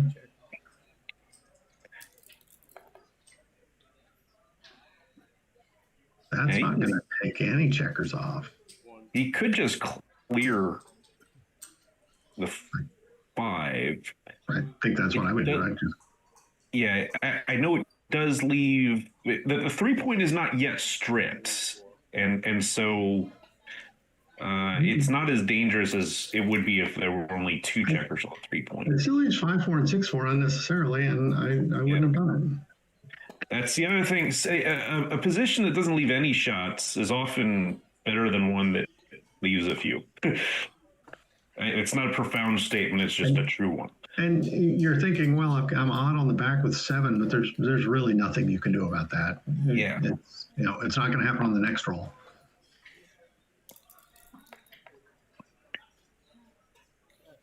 Well, there is the shot. Good news, bad news, I suppose, for both of you. God, he's like 3-2 would be great here, but 3-5 is pretty good. Fantastic. Anything with a 3 on it is.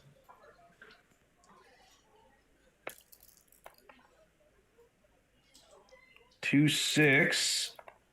Okay, Scott's gonna try to close that board. Doesn't roll something that does it. So you just play to the 6? Leave the Think checker so. in the back? Does maximize covers for next time.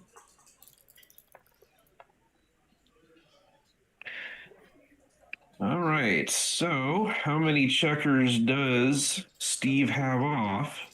Looks like 6. All right, so we got nothing yet. We won't have anything even if we close the board quite yet, which we do. So you want to bear off probably 3 checkers before you would think, and still have a closed board before you think about doubling? It's an interesting spot. Well, we might be close. I wish that spare on the deuce were further back. Because obviously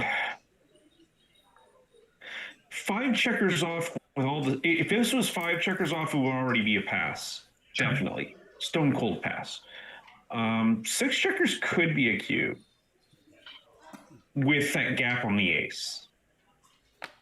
I'm so bad at these. I should know these more. The trouble is the spares. But we You might still spares back, and he's gotten them forward.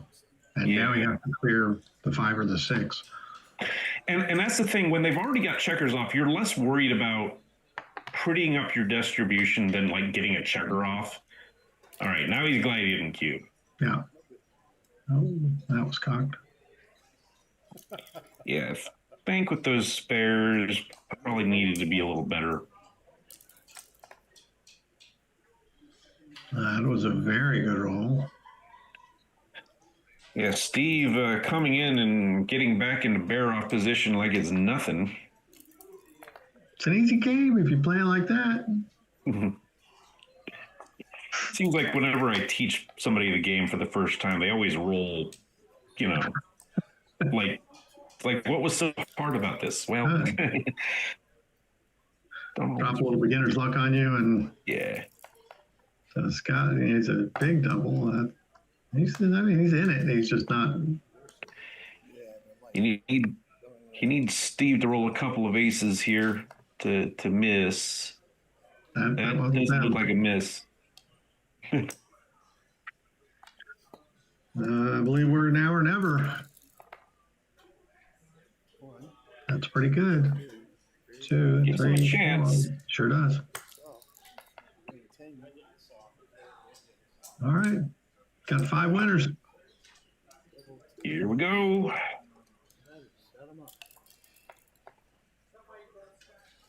Yep.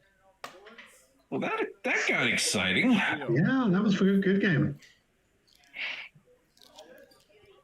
3-0 lead to Steve. Still a very long match going to 11.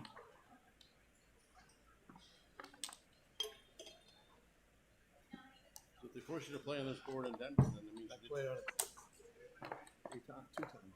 so you've done well. I've done 3 times. I played on these boards. Yeah. And they'll eventually figure out how to set up the board. There we go. There we go. Yeah.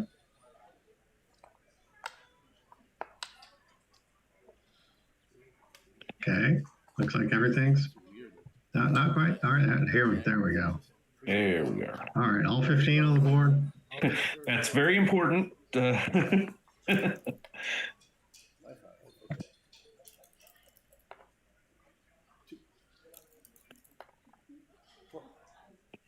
Okay. Easy opening roll. Yep. I can't quite read that clock because of the glare. Oh, yeah. I can't read it. Oh, there's one. Scott chooses to bring 2 down instead of splitting against that 4 point. And he's going to pay a little bit for it.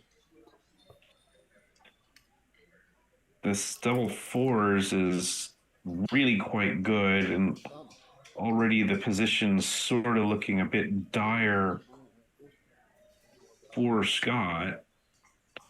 The 6-4, what do you do with it?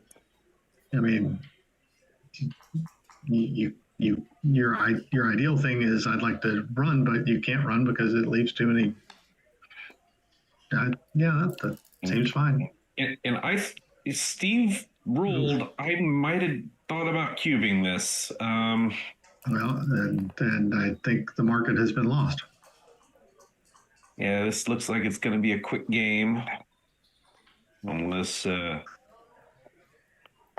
Scott is feeling frisky or Steve is not feeling frisky enough. I absolutely would have been flinging it there, and honestly, I'm much too slow with my cubes generally, and that's one of the things that I learned from the Denver review was just like you've got to find that sometimes.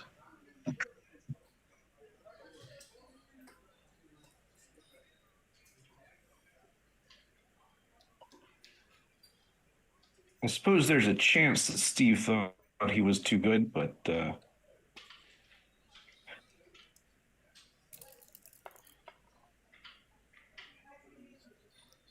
Yeah. But you've given Scott a chance to anchor up, and you've given I mean he didn't do it, and I think he's just got to take them both off the 6 here. But the opportunity. I mean maybe you do come up. I don't. yeah, that's an interesting. It does. There's 4 builders now aimed at the 3. It feels a little dangerous. Steve could legitimately be too good now. I mean, now you might as well see. But now I think I would have taken the role and said maybe I can put him up, and I would not have taken that. Steve knows his man. That's true. You're not just playing against the computer. That. Thank you, Scott, Well for done, spreading Steve.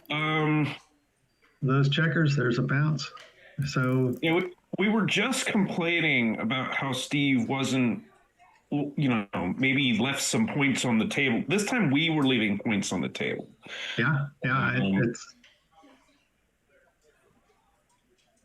You don't like to be too results oriented, but the results here look like they're so far look very strong, and I was quite surprised to see Scott take that double. That was a bunch of checkers in it without having an anchor, trailing in the race. I just didn't see any assets for Scott there. No, we were seeing the same thing. But I guess the reason why I usually don't value knowledge of the opponent that much is because it tends to be unreliable. But like if you got a read, a solid read that they are taking later, and then they take something like this, by all means, allow for it. No, Steve's in a great spot now. Now he should again deny the anchor. Yeah. I like that phrase too. Deny the anchor. I mean, there's probably other ways to put it too. But again, if Scott rolls an ace here, all of a sudden, the same thing we saw last game, right? Yep. That the gammon percentage again, which would put him up 7-0, is now 5-0 is great. But 7-0 is better.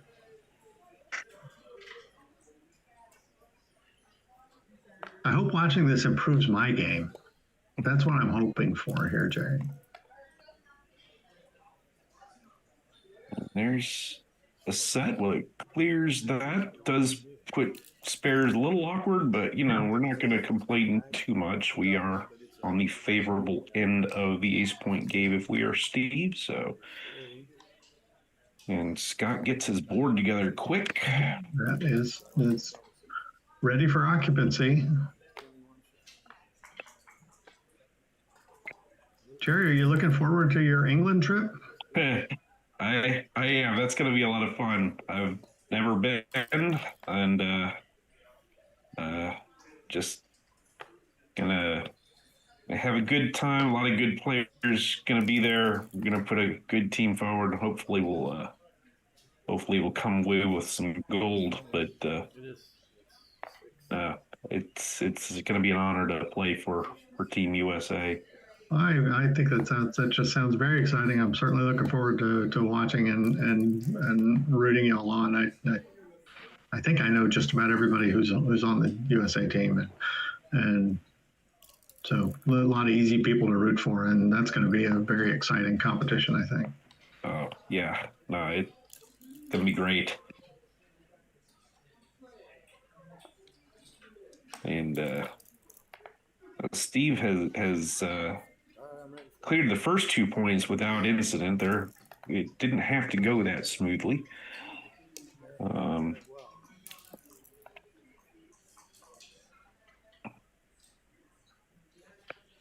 But it looks like Scotty will be able to save this. And at this point, you're not even going to try to do anything except run away. I don't. He should just go, because the shots aren't going to come anytime soon, and there's only downside. Like if you stay, you can get pointed on, then you fan a few times, you lose the free gammon. You're just not going to get the free win here. And the number of checkers that will be off if you did get the unlikely hit is going to be 9 or something, which means even with the closed barrel off board, your chances are still in the 50s maybe. Yeah. Go Scott. And if you can't stay without crunching a board eventually. Yeah, like if you stay, you're crunching next time anyway. Yeah, and you're running the risk of. He pops a couple of doubles on you. Okay, so this problem is solved now, I think. Yeah, he can't. I guess there's one of them. Well, not over yet. Solved. Now it's solved. Okay, right. now it's solved. So it's 5-0. But this has been really, a good lesson in making the most of your opportunities or not doing that, and that there were some doubles there that could have been taken, and then like at the end, you have to give up at that point, and you have to get the objective down to I don't want to get gammoned here. Right. I'd love to win, but I really don't want to get gammoned. And these things constantly shift, and vary based on the position. Like, you're always constantly weighing risk versus reward. And that's why playing on autopilot is so dangerous. Because, if that executive function isn't working right, then you're not playing the game right.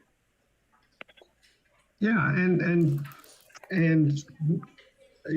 almost like you need to start your even before you roll, say what's my goal here, what's my objective here, and usually it's win the game, but sometimes it's avoid more damage. And Steve was reluctant to split with this 4-3, but since Scott has made his advanced anchor, you have to address those back checkers. And look at this. Scott says, I'm stuck in the match. I have both 5 points. I'm going to cube. And he draws a pass.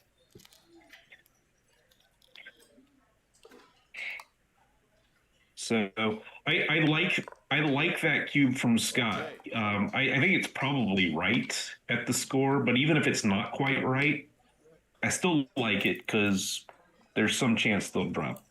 Yeah, I mean, drops are, perfectly fine. I'll take this and be a little bit better off. And there were gammons there. Certainly. And I guess Steve realized there were gammons there. Yeah, he didn't want to see one of them.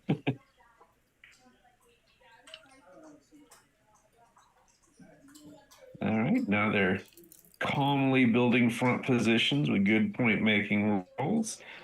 Scott already had that 4-2, so he doesn't want it this time. So make the 11. Makes a good point. 4-3. Interesting spot here. The uber aggressive part of me wants to just make the 4 point, even though it breaks the bar point.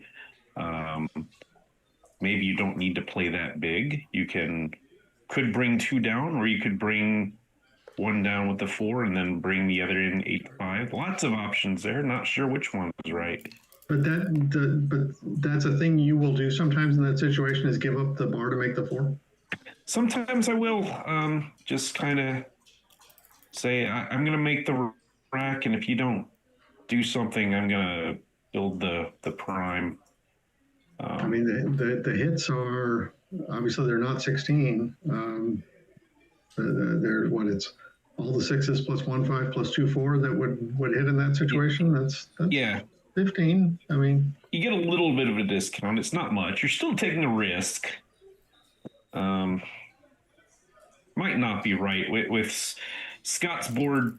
Still, front position is still pretty strong, so might not be right. 5-1 for Scott. I think the play is just the safe play. Bring the 5 down and the ace up. The ace does have, if you bring the ace up, it does have the benefit of sort of freezing the 8-point checkers. Now, if he wants to cover the 4 point with a 4, he would have to expose a blow on the 8.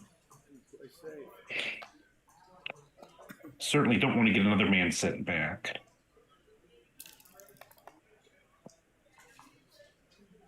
Ouch. Lovely roll.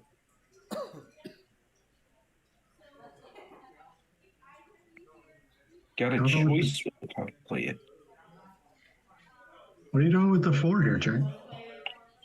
I have not determined that. That's why that's why you're hearing radio silence. That certainly seems like the 2. The 4 is the question, and he decides to go for the prime. Could be right. It does feel like the back checker is where we want it. Stepping up has its own assets and liabilities. So I was not sure. Hey, I mean, and now you're disconnected though. Yeah. You do have that terrific prime. Well, the goal was to duplicate aces so that we, And yeah, we did that. I mean, we didn't want him to hit us. That was part of the plan at all. But now you got an ace to move up and 2s and 3s to hit. I mean, if you're going to be behind a 5-point prime, was he thinking about a double there? That would have been interesting. I don't think it would have been correct, but that would have been frisky. That would have been very frisky. Would have been frisky. That would have been an expression of confidence in your rolling abilities. I'll put it that way. Yeah, there aren't too many doubles from behind a 5 prime. Maybe if you're on the edge of it and you're not even that. Interesting that Steve had a choice with this 5-1. He did not want to come under the gun, but the cost of that is putting 3 men on the ace point. I don't know. You've already told me you don't like to have 3 men on the ace point. I'm not a fan. The way I think of it is, even if I'm not hit, if they make the 5 point, this is trouble for me anyway. But now Scott has made the bar, and that's trouble for him no matter what. And this 6-1 has to come off the 8 or the 7. Yep. Gotta hit and see those 3 guys on the ace point. Don't make those 3. Make those 2. Yeah. Scott cannot wait to get that cube out. Scott with the contempt cube. He's like, and you know what? It might be right at the score. I don't think I can find a pass here. Yes. I'm thinking Steve will find a pass. They're allowed. Right? Wow. He passed that cube earlier, and I very much expected him to pass that one too. Because of that. If he had taken that cube, I would have said, I mean, think we're seeing some of that psychological backgammon that I'm just letting you know. we've kind of lost sight of it with the introduction of bots and stuff like that, but it's still very much a part of the game. Like, you can still get a little bit of a read on the opponent. And I think you're right. He just said, you passed the last one. Let's see if you'll pass this one. sure. I think that's a very standard thing. And I think probably the place it comes into play most often is with the cube. But yeah, Steve gave that one up awful quick. He still had a very strong front position.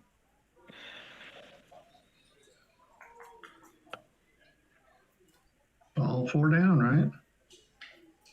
Certainly, I think 3 definitely, and then I'm never sure what to do with this last one. I'm not either. The 8 point is stripped. Good point. And so it's a more expensive hit, and now, I think I would have moved up with that. Yeah, feels like the deuce wanted to see daylight, but well, and that's the cost of the hit that had to be paid that time. So yep. I'm gonna do it again. Nice shot.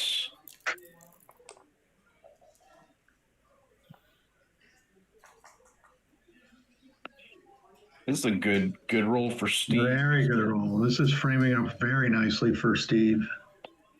All of a sudden, Scott is going to need to perform here. 4-2, 4-6, or 2-6, or that's not bad. I wish you had 5. You know, I you'd love to make the 5 point, but I think making the anchor in the face of that avalanche of checkers is probably more important, at least in my judgment. What do we know? What do we know, Jerry? Scott's making that 5 point and daring. That might have been a double too. I would have paused. I would have paused. Making the 5 points a bit, and he chooses not to make the 5 point with this 6-2. He doesn't make the sign, and he just says, "I want to race this out," and he leaves himself vulnerable to that. I think I'm seeing a pattern with Steve. I think he's undervaluing the strength of his own front position and overvaluing the strength of Scotty's front position a lot, because sometimes the way to counter your opponent's scary position is to be scary yourself. That sounds like the advice that they give people for dealing with bears, Jerry, that you want to make yourself big. Just get the biggest overcoat you can and make yourself, big. What was that? No, that wasn't correct. That wasn't legal, was it? He didn't play a 6-2. I mean, he rolled a 6-2. I can see the 6-2, but he didn't play a 6-2. Ah. And, kaboom. Wow.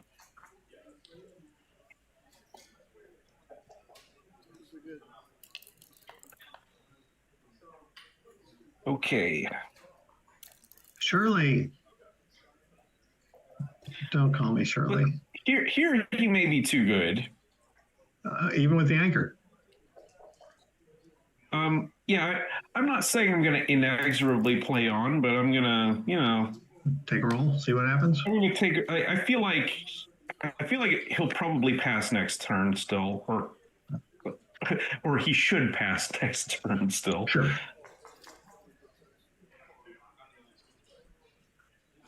Okay, he's taking a look. So but decides to roll. That's not a very good number at all. Now is the plan clear the 8 point and cash next time?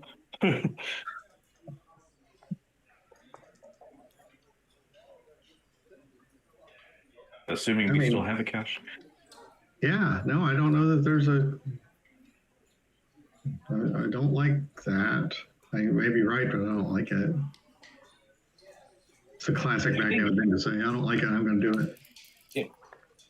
A lot depends on what the proper cube action is next time. Like if clearing the 8 point always leads to a very strong cube, then this is clearly not the idea, because it gives sequences where Scott can get back in.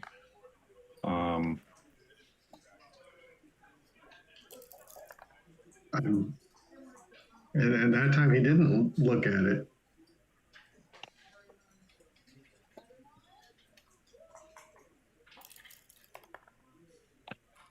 And I don't know how you approach these, but one of the ideas in my head in a situation like this is, if I'm in what I call one-shot territory, then I want a cube. You know, essentially, if my most likely situation is there's going to be one shot to hit, I would rather throw the cube, because there's also some situations where I don't leave any shots. Yeah, it's I suppose it depends on how likely I am to win a gammon in a good situations. And now the gammon is getting less and less likely, and maybe like the immediate double six here, for instance, might be enough to deter me from playing on any further.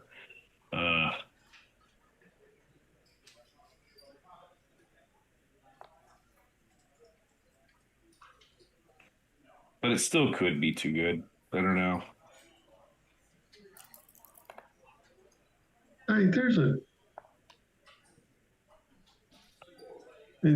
think before the force that we are looking at now, that like there was the freak gammon situation. He didn't play. I think he gave himself 2 extra pips there. I was wondering about that. It did look illegal.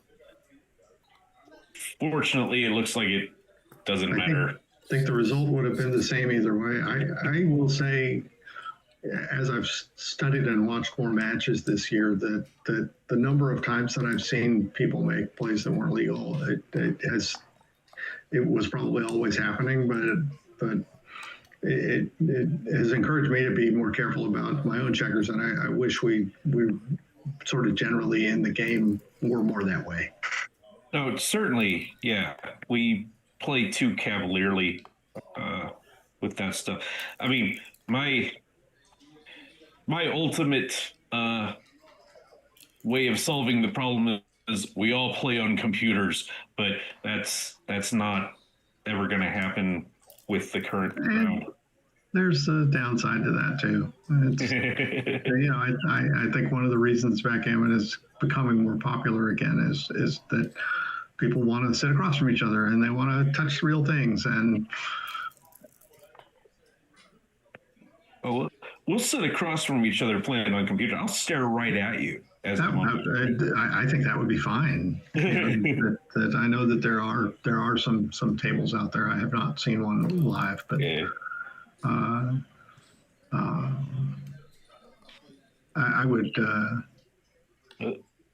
I was listening to Freakonomics did a podcast about backgammon, and they interviewed Remy Davenport and a few other people. Mark Olson is on it, but Remy in particular was talking about, like, you know, the social aspect of the game is what's drawing people. That they want to, you know, see real things and handle real things and be with people who are doing that same thing, and that's you know, a lot of the attraction. Plus, you know, you can play a game of backgammon in 7 minutes and then play another one.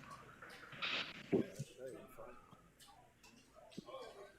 the meantime, Steve had a choice with that 6-5 and chose to prime instead of blitz by making the ace point.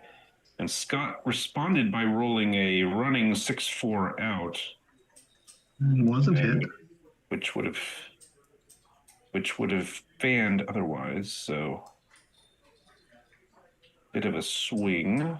Let's see, 133 for red and 34, 74, 94. Well, that's okay. Now, obviously, red's got a big advantage, and I assume Scott rather. Well, Scott's been finding that cube quickly, and that decision had already been made. And you know, he hasn't passed this right away, which, regardless of whether it is a take or a pass, it surprises me that he hasn't, given what we've seen before. Because to me, this looks Pass. a little scarier than some of the other ones. Okay, he does He end up. does pass it, but he gave it a lot more thought than some of the other ones that we thought might have been takes. Yeah. I wonder, I wonder if Steve had second thoughts about some of those other passes. Is this guy trying to steal from me? I don't know. And it looks like they are going on a break. Well, I think that's perfect timing. I'm going to take a little break too and get myself something to drink, and I will be back in just a couple of minutes, and we'll pick it up. Sounds good. I'm going to see what's on the chat here. So not a whole lot. I'm a little disappointed. It feels like I'd like to get some more into that conversation, but we shall see. Okay, let's go. Board's right. 3 shots. And make sure, if you are on this, that you like and subscribe. That is what allows us to bring you more of these streaming events, and it directs other people who might be interested. The algorithm gets them to find our stream. You see it.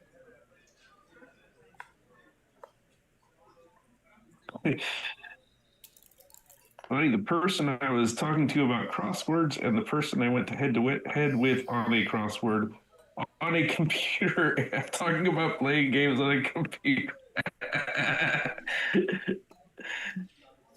that must be Ian.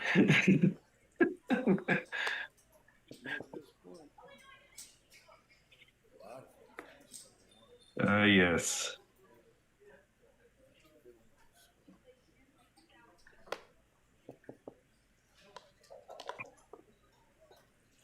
Yeah, we got a little delay between the. Oh, we're back already. Shoot, that was a faster break than I had imagined. And Steve already has 3 of Scotty's checkers on the roof, but Scotty does enter. And so that deters Steve from cubing.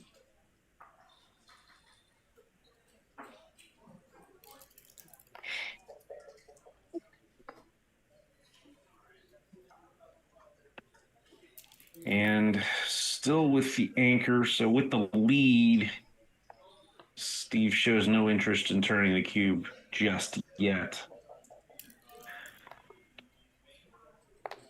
Scott gets the 4th man in. He's still got one on the roof.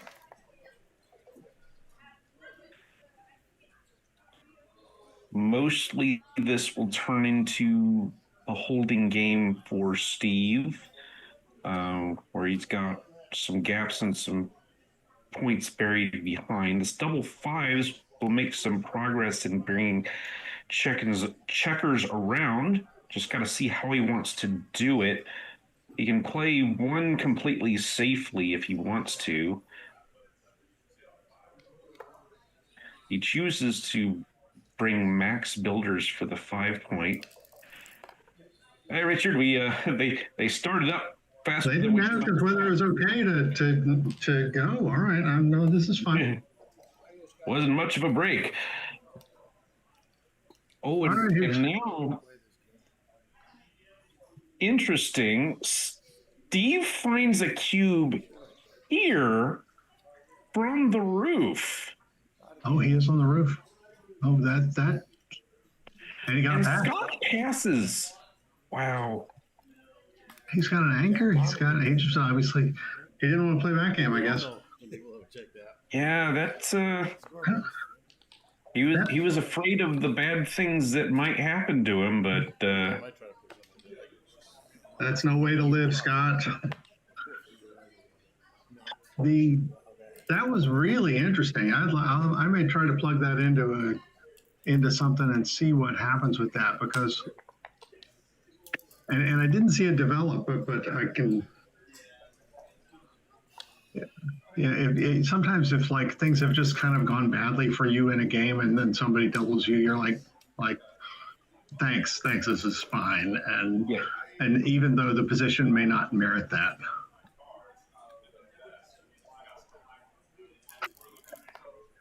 Now Scott with the early edge, but he did get hit. Interesting spot here, and I think I like this play with the 6 just because I don't like the other 6s very much. I don't like the split to the 18 with the stacks and diversified builders. This is going to hurt. Oh, no that's matter going to how be we play very. that 6.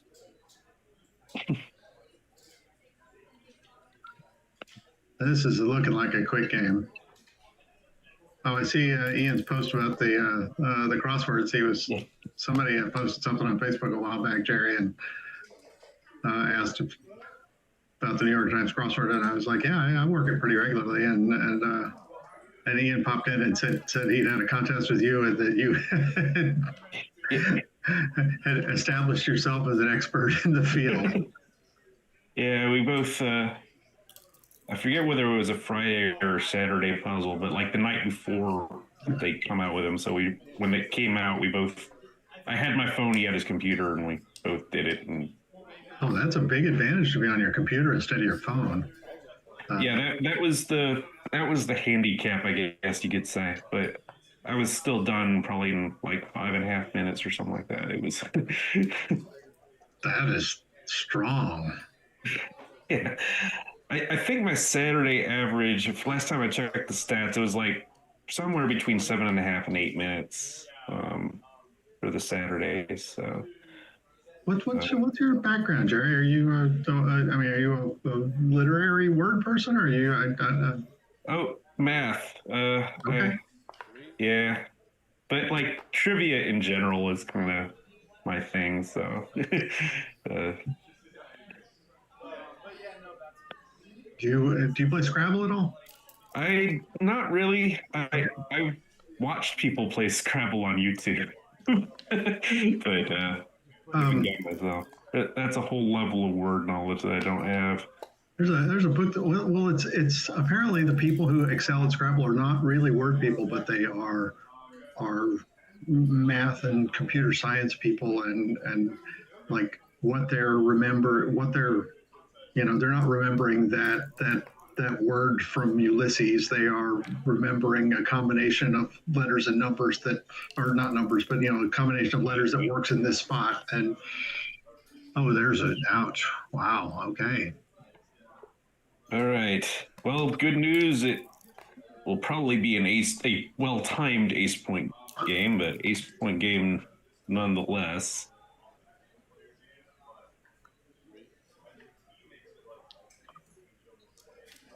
Yeah, this is a fun position for Steve to be in, where it's like I'm just moving my checkers around and no, you can't do a whole lot. I'm protecting against aces.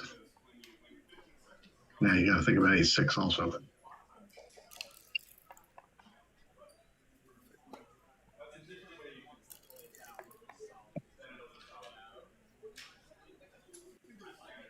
Got here, just clearing everything.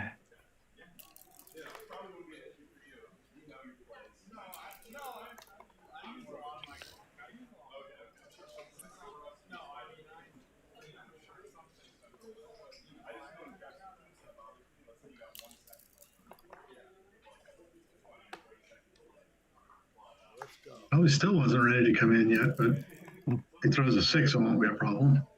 Yeah.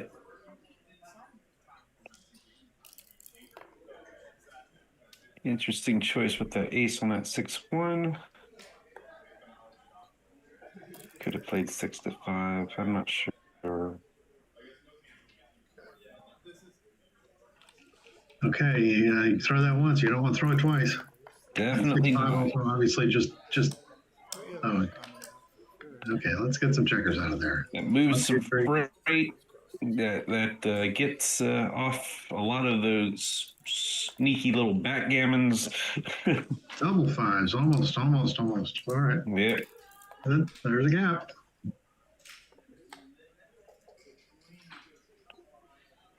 Guy gets his 4 prime together. 2-1.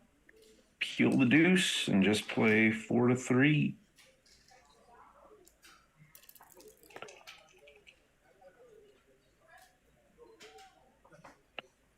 They can't move any of the checkers on the 24, so he's probably just going to slot the next point in the prime from the back. There's a shot.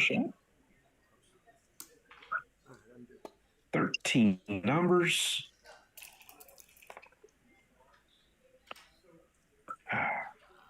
Didn't get that one. Probably still should come from the back here. It's just a feeling, but I started to get a little worried about it. If they got this few checkers left and I got 3 in the ace, I just, you never know when you can't get that guy off.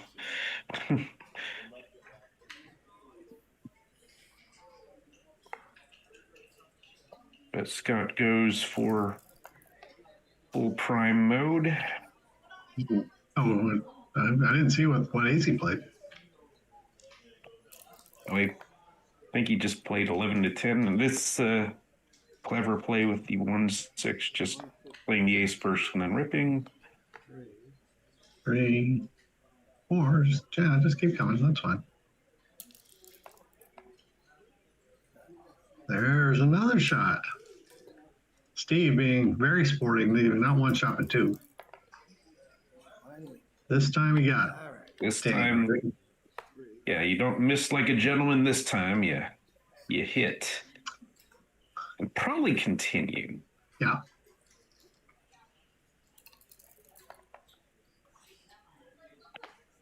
Two, 4. There is no 4. And now good position to make that 8 point. He does get it. Get loose. Interesting spot. Could just slot the front. Or if you didn't want to do that, you could just bring in. But Well, I don't like that though. That just seems like it opens up the 1/6 to, why invite disaster? It happens often enough as it is.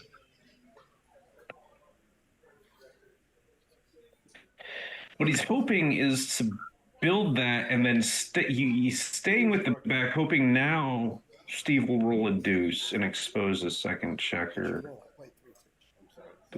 Okay. He doesn't do it. So now Scott will have to run from the back with at least the 6. He can bring the 1 in if he wanted to. Sort of mentally, I always want to spare on the 6. All right, so now you're absolutely attacking if you can. Yep. And slot the ace. Oh, good thinking. Yeah, Jerry, I love that. You want to, you don't, missed opportunity there.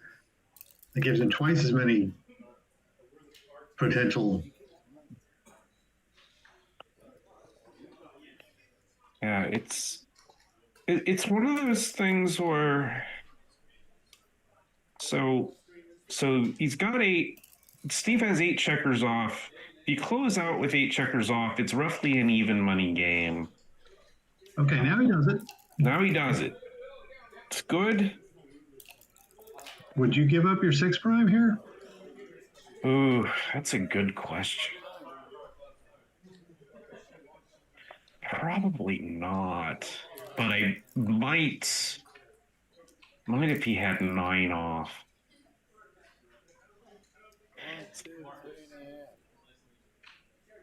Ooh, this is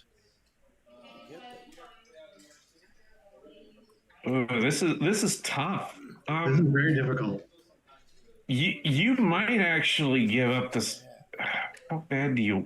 The trouble is the closeout puts the spares in a weird spot, but I don't know that I'm willing to, because I'm mostly even close to even money, even with the bad spares. I think I'm probably not quite there if the spares are bad. And you are opening up a can of worms with like a 1-6 from the bar that maybe you don't need to open up. Yeah, this I don't know for sure. It's a difficult play. It's obviously you really want to get that second checker because I don't even know if you're a favorite here. I mean, I don't think you are a favorite here. It's very close. And you clear the 6, he comes in, and you're like, oh, yeah, man. This is a good play. This is a good play. Oh, I like this, yes. Because if he rolls a 6, it's bad for you anyway.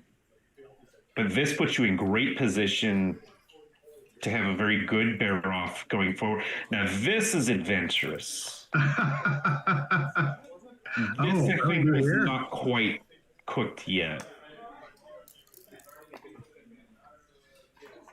It looks like he'd get away with it. Now it looks like he'd be a favorite. Okay, but 5 and 1. Like, this feels like this could be a cube. Well, obviously it was a great cube and it worked out. Wow. Now we go the other way and leave a shot? I really have to quit assuming the result of something before it's over. I have done this. I can't tell you how many times that I've seen a situation like this and said, okay, that's in the bag. And then the dice make liars of us all. There's a hit. Wow. Oh, this is fun. This is fun. But it also leaves the other shot, and he got it. This is fun. I don't know what's happening now. I feel like Scotty's probably a bit of a favorite. You know, it's like a hypergammon variation. It is. Not a lot of decisions to make except for the cube, which I don't see how Steve can. Oh, he missed. No, he didn't. I'm sorry. I thought it was. Yeah, Scotty's not going to be passing very many of these. So, and you know, because he's not going to want to try to come back from 208, 808 very often. But it's starting to get a little scary if you're Scott. It's actually a pretty good roll. Boy, that's extremely close. I mean, essentially. Wow. Okay. Oh, so what is even happening? 6 and 3. Scott needs a large number here. That wasn't it. Oh, okay. Here I would pause after that. Yeah, that's the play. Goes the 11. All right. How many crossovers do they need? So Steve's effectively a 4-roll position. He can afford a miss. Fabulous roll. 3-roll. 5 and 2, and now all right. Are you 3 away? Yeah, you're 3 away, 3 away here, right? Yeah. So now all of Steve's sets work well. I mean, even double ones. Usually he's off the next. Scott has some bad ones, but I think there's no way Scott can pass at the score. Well, and I assume you got to come right back. Don't forget. Okay, good. Yeah, it's coming back. This is it, folks. 6 and 1, and so. And see, at this score, it might even be a take for the tour. I haven't worked out the math, so I don't know. But that's it. That's it. Wow. Wow, that was quite a finish. We were gearing up for a longer match, and kaboom. Wow. What a crazy finish that was. You won done. I won. Steve. And it was looking pretty boring throughout the whole thing. It's like, oh, this is just a ace point game, and Sure. he's getting crushed, and all of a sudden, all hell broke loose. Well, and you heard me basically mentally hand the game to Scott, and then of course he what Steve had a lucky bounce with the double twos that left the shot open that Scott left, and then he hit it, and yeah, and then it started to get crazy.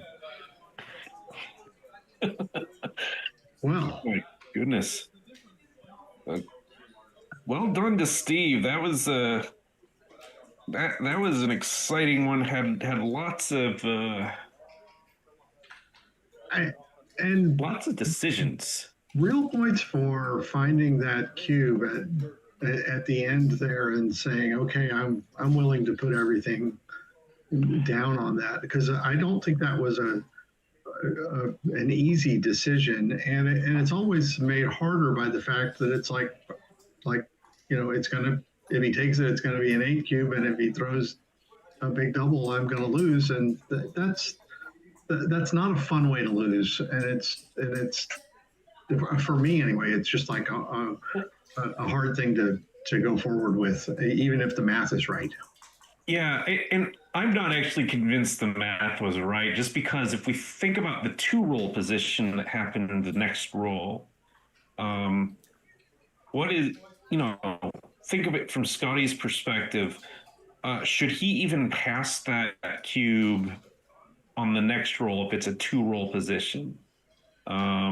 Because what is his match equity at 2 away, 9 away? Is he at 10% there? I think he is at 2 away, 9 away? At 2 away, 9 away, he is right almost exactly at 10%, according to my sheet that I have. So he can't pass the 2-roll position next time. So it probably can't be a redouble on a 3-roll position, even if it's a little worse 3-roll position. So, I think the question becomes, that recube probably isn't right. It almost certainly isn't right before, and it might not even be right once you get the 2-roll position. That's the question, is whether Steve should redouble on the 2-roll position. I'm not convinced that he should at that score. So I think I got the position correct here. I just plug it into Backgammon Sage, which if I've signed up for it and think it's been pretty impressive. And it's saying no double in that situation, which I think I plugged it in correctly. And that's the initial double from Steve to send it to 4, even though he's an 82.75% favorite at that point. And it doesn't like the double, and then so yeah, it's no double, but it's a clear take at that point. So see, I think I got the score right. It was 7-3, and it was a 3 away, 3 away. I mean, I may be able to back up the tape and look, but the percentages that you quoted sound about right, because it's a little worse than a 3-roll for Scott. Because if it was perfect 3-roll, it'd be like 79-21 or something like that. So sure, we're in the ballpark there, and honestly, with 80-something%, but it is 7-3 and not 7-5 or something. Yeah, and the 8 it's exactly what Scott needs.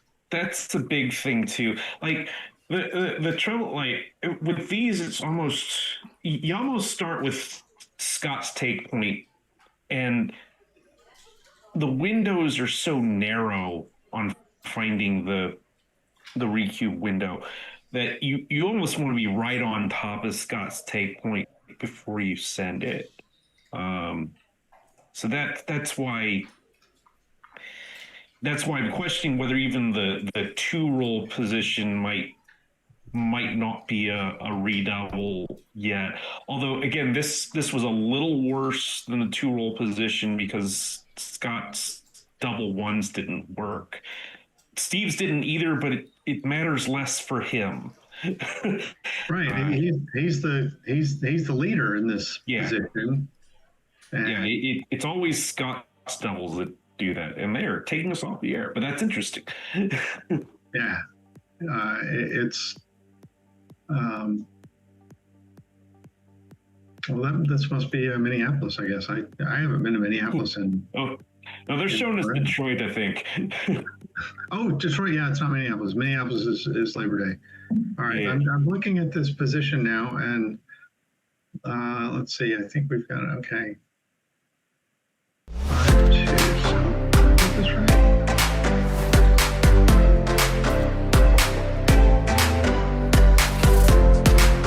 Yeah, I got it exactly right. So it's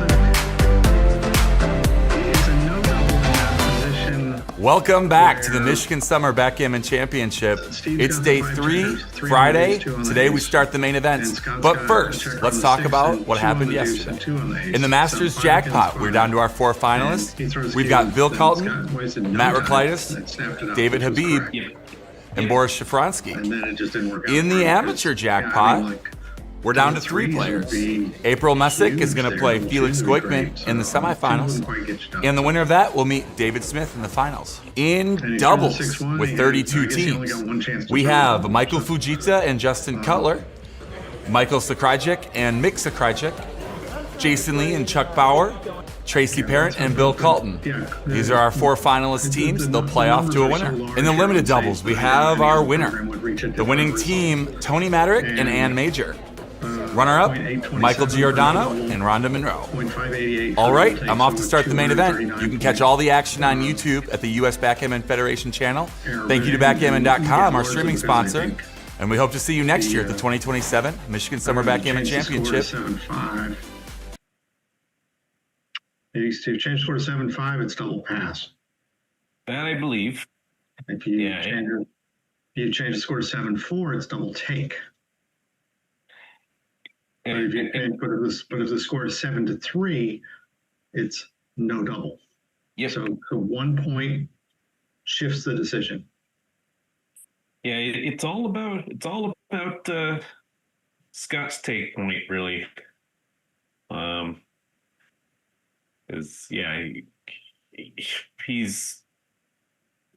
He just doesn't need much to get to 10% at all. No, it's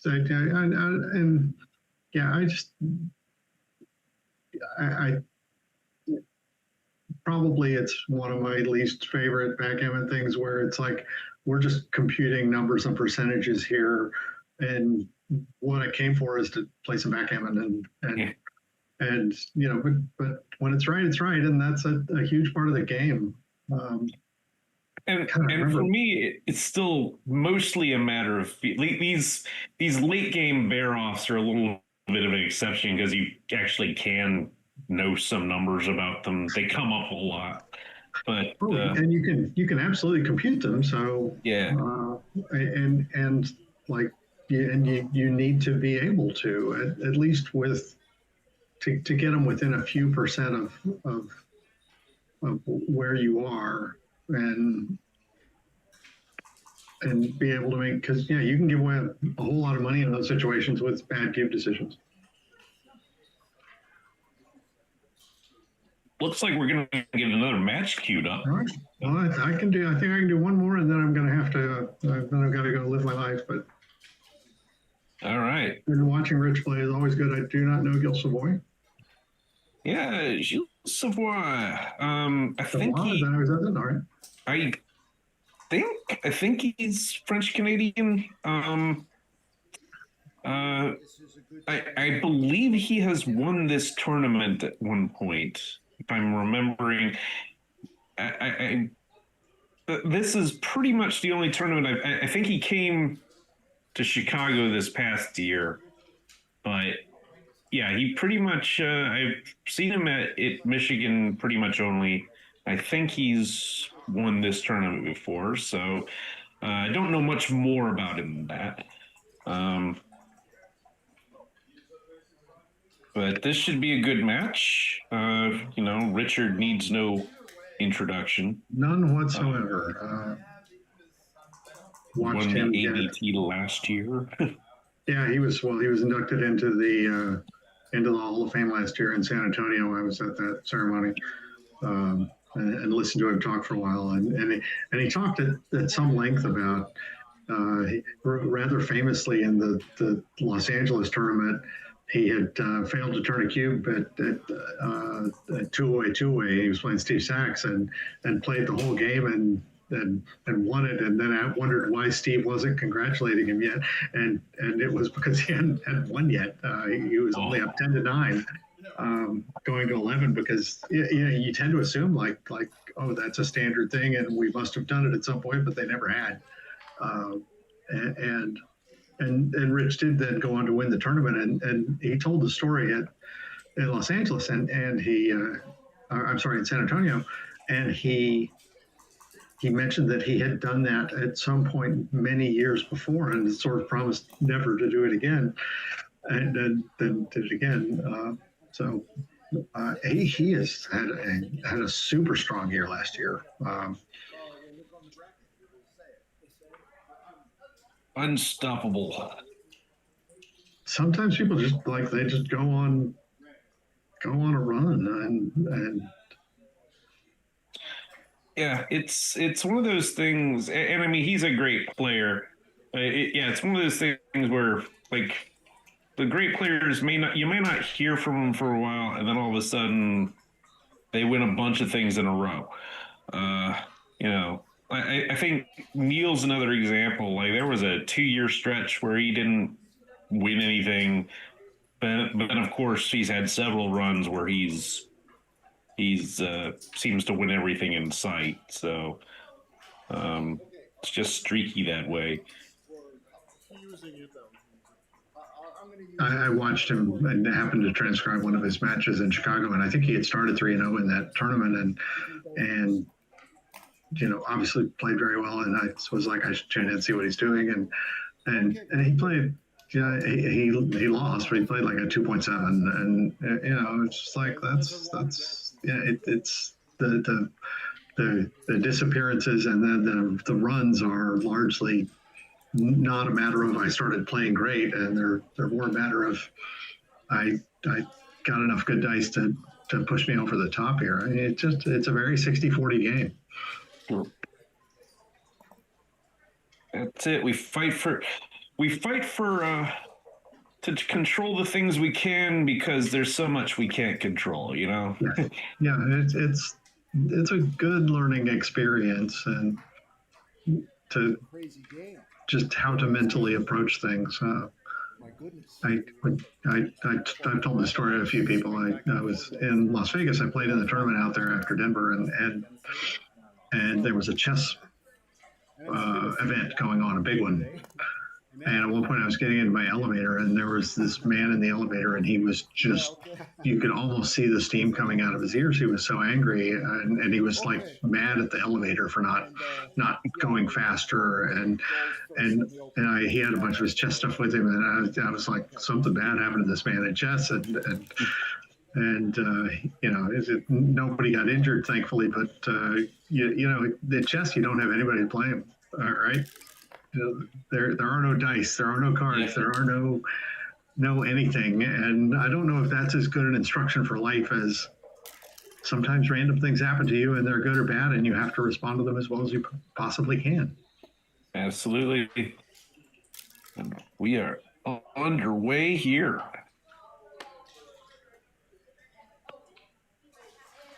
Just going to engage in a little battle for Rich's 4-point. And Gilles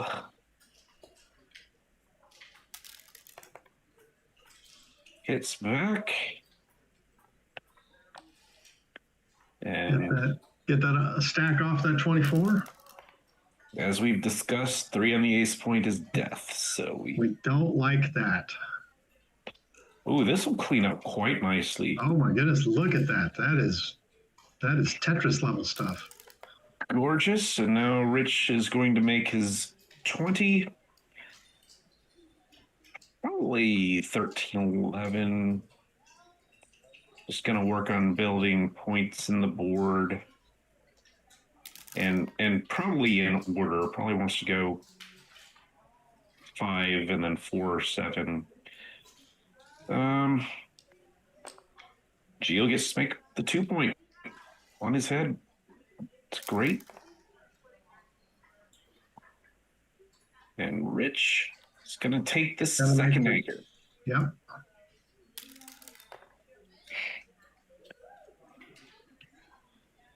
And Gio can play safe by breaking the deuce, and he does.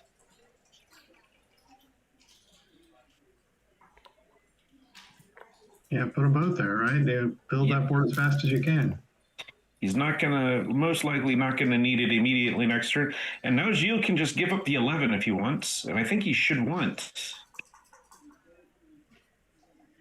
That's not the play that jumps into your head right away. Your first thought is making the 3, and your second thought, or I'm talking about myself here, but 13, 8, 5, 3. But that's obviously the superior play.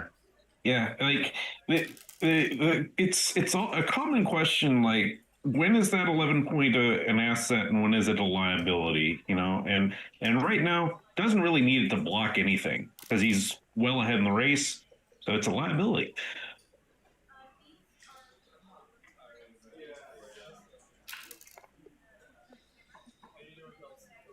Six, 3.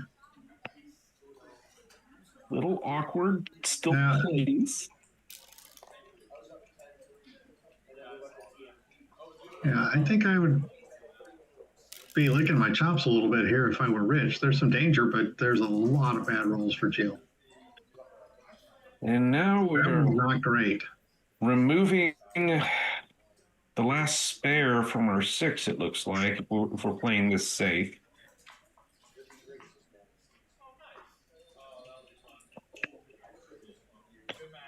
And the question is the 5 to me. I don't know.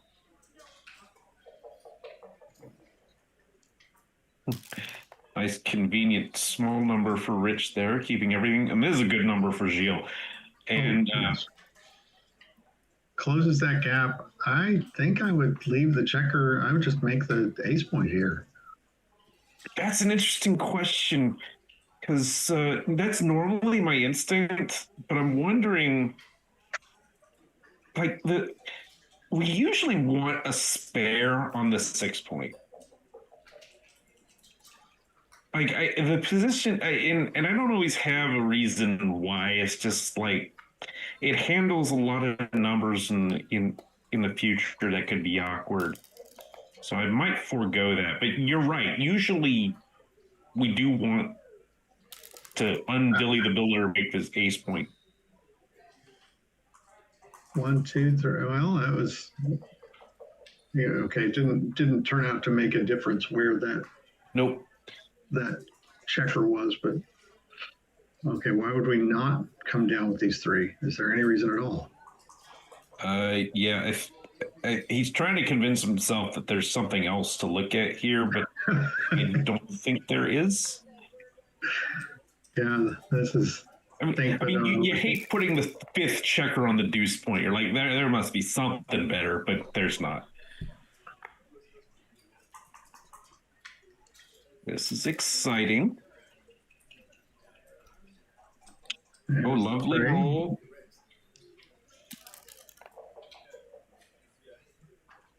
A double 4? It does look like it, and this is inconvenient for Rich. He can play it mostly, and I think he probably should, because this is the critical moment. There are a lot of numbers here that will leave him a double. And Gilles looking at this like he wants to cube. There are a lot of numbers here that would leave a double shot. Yeah. I feel like if Gilles had See, he doesn't have any spares at all. If some of those spares were back there, this would probably, if he had some checkers on the 6 and 7, like those 2 checkers on the deuce point, then I'd probably cube this. It would still be a take, but Well, so none of the 6s leave a shot, which I was thinking some of them did, but he can play all of them. that's a good point. Just clear that. Lovely shot. And now Rich is going to have to give something up. Oh, no, he's not. Oh, my goodness. No, you got to. If you throw a tiny number here, you don't have to make those hard decisions. Wow. Shield's got to be steaming right now. Like, oh, my goodness. Really? Couldn't you have thrown 5-3 or some boring number like that? This could still be a cube. Just because of how volatile it is. Or bang.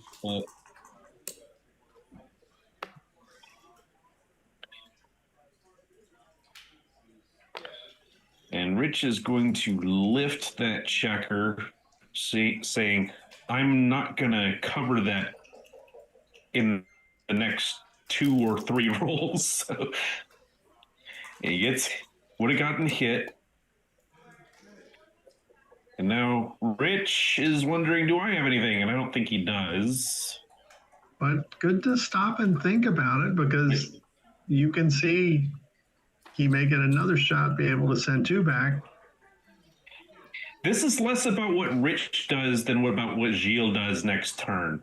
And that's what Rich is looking at. Because if Gilles does not escape, and there's 16 numbers that don't escape, some of those non-escaping numbers don't look too good. Like 3-2, for instance. 3-2 looks bad. 4-2 doesn't look good.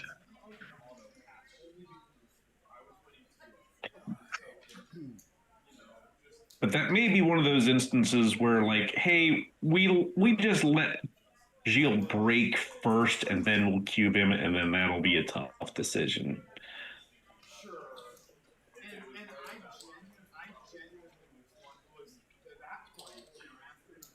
All right, so Rich is going to leave that anchor and try to create some more shots.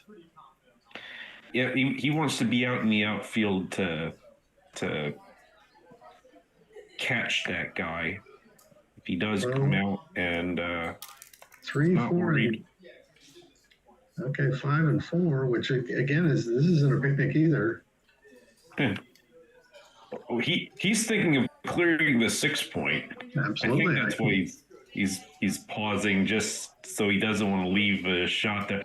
I don't think he should. I think his best path forward is just to get that guy out. But I mean, I guess there's a few missers here, not very many because of the checkers on the 20 and 21. Yeah, 5-2, of course, is a classic miss. Yeah. But almost nobody ever wants 5-2 in any position.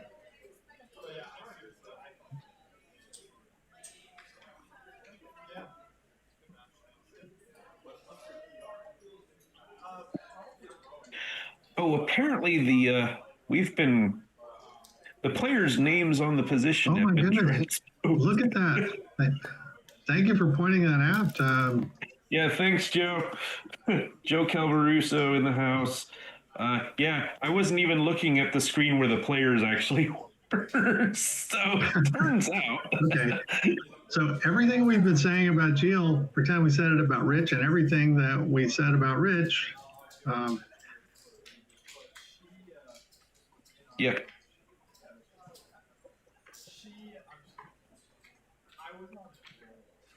I'm sending a quick note to our chat.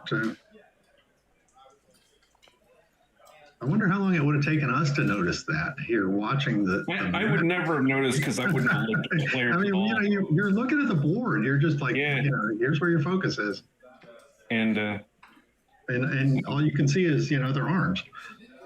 That fan leads to a pass. Yeah, yeah, and I don't know Rich's hands well enough, so and you know, like I know them as well as I want to. I just yeah.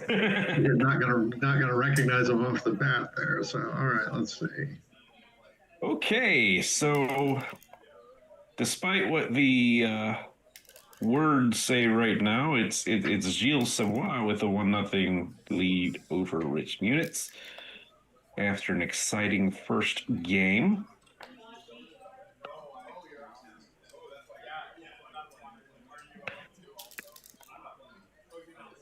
Early run, and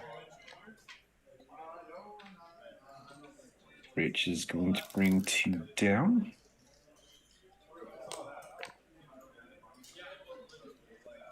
And Gilles makes the 3.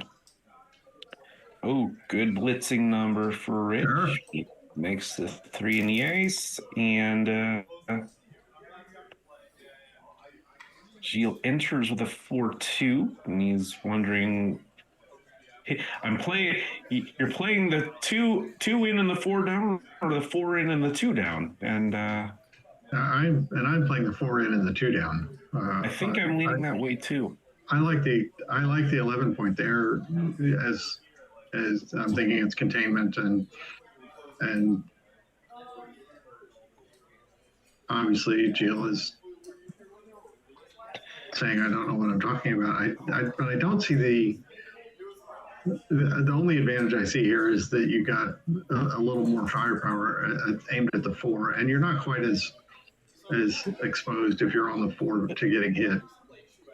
The other trouble with this play is 6s play awkwardly for Gilles now, with, because he's got the 3-point mate already. So it doesn't become a builder if he rolls that. But now Rich has rolled this double 2s that had to make the inside That's point. why you play the 4-2 that way, so you can play 6-2 and make the bar.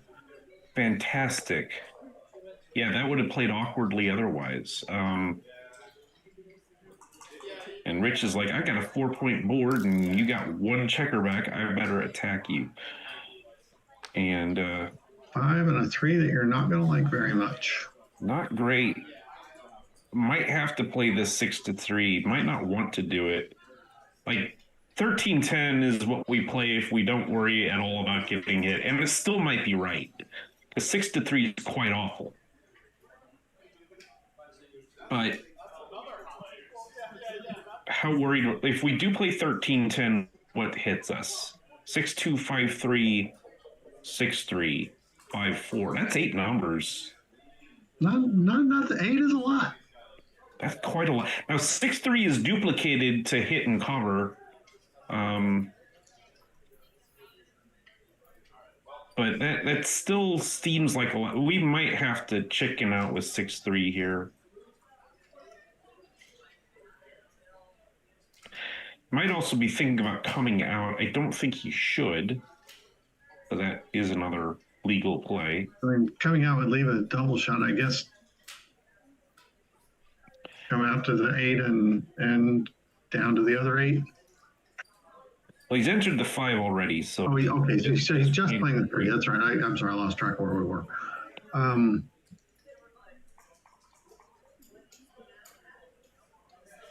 mean, and the same feeling that you have about having 3 on the 24 point is like pushing that checker to the 3 point is just so ugly. And yeah, it's an eyesore. It really is. Well, there he goes, coming out with it. I think that his idea is if you're going to hit me, you're not going to hit me on the 5 point. But he puts it back. Now he puts this play up. He puts it back, and he puts this play up. So we've hit all 3 of the plays we can. He's looked at all 3 of his options and found them all wanting. And all right. And he ultimately goes with the pure backgammon play, which, if you can't decide, that's not a bad option. Okay, I believe they have gotten the names. They've got the names right. Okay, cool. And this hit fan exchange, great cube from Rich. Oh, do you take this if you're Gilles? Boy, so Rich has all of his threes will make a 5-point board. 4-1 will also do that. Double fours is quite good. 6-2 is quite good. Then there's the hitting numbers outside, which are a mixed bag, but it's 2 on the roof against a 4-point board.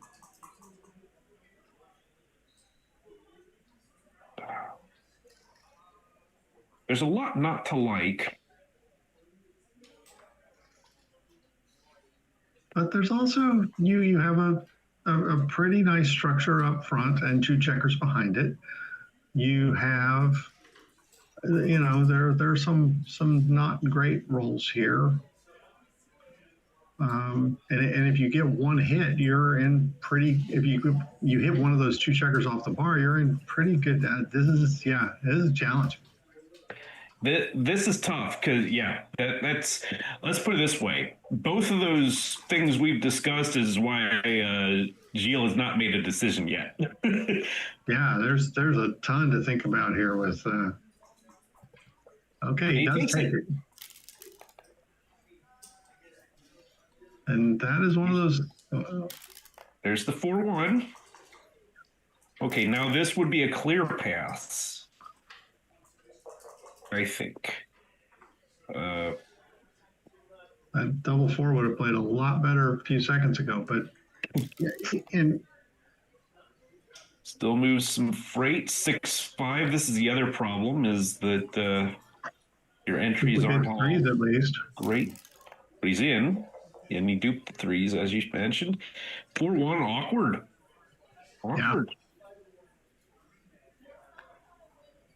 Yeah, just got to play with one less block. I will not be at all surprised to see another cube not on this roll, but soon. Oh, that's not wonderful.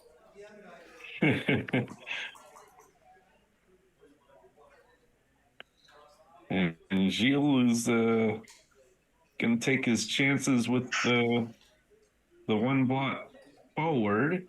At least that's what he's set up. He could.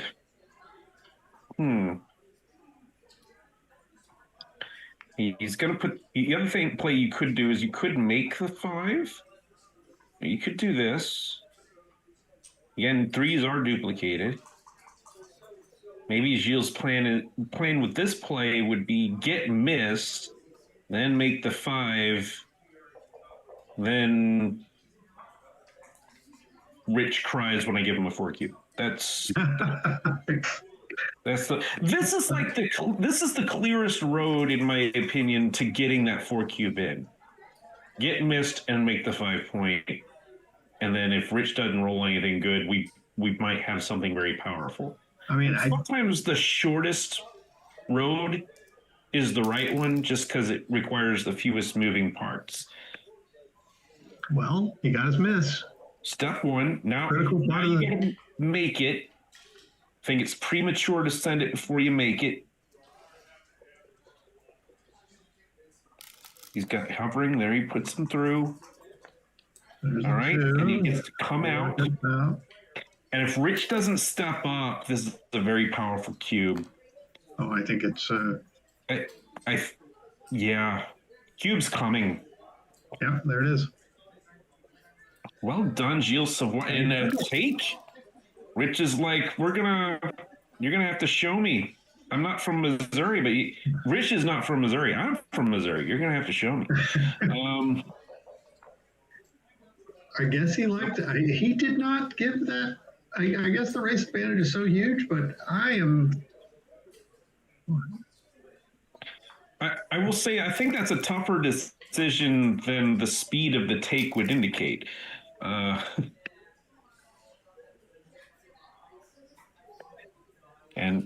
But the battle will be for the 4 point. The double sixes didn't change that. Got 4 builders for it now.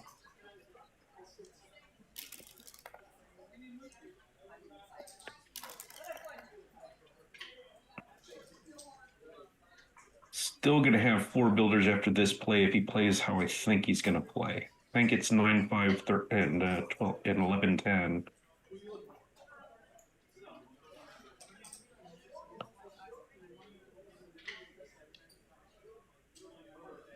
This is another way to do it. This only pays off to double 4. It only pays off with a hit to double 4s, but Rich will love 4, 5, and 4, 6 if he rolls them. Yes, he'll be quite happy with that.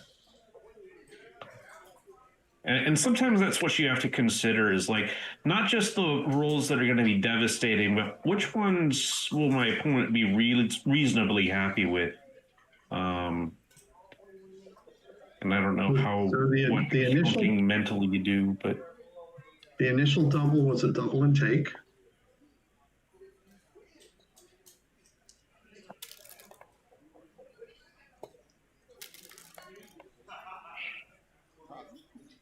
And this is he cocked the other die. Yeah, he bounced it. Oh, 2-1. That's okay. That's a oof.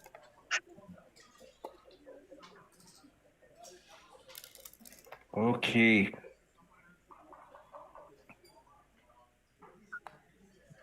So this is looking great for Gilles. There's only a few accidents that can happen.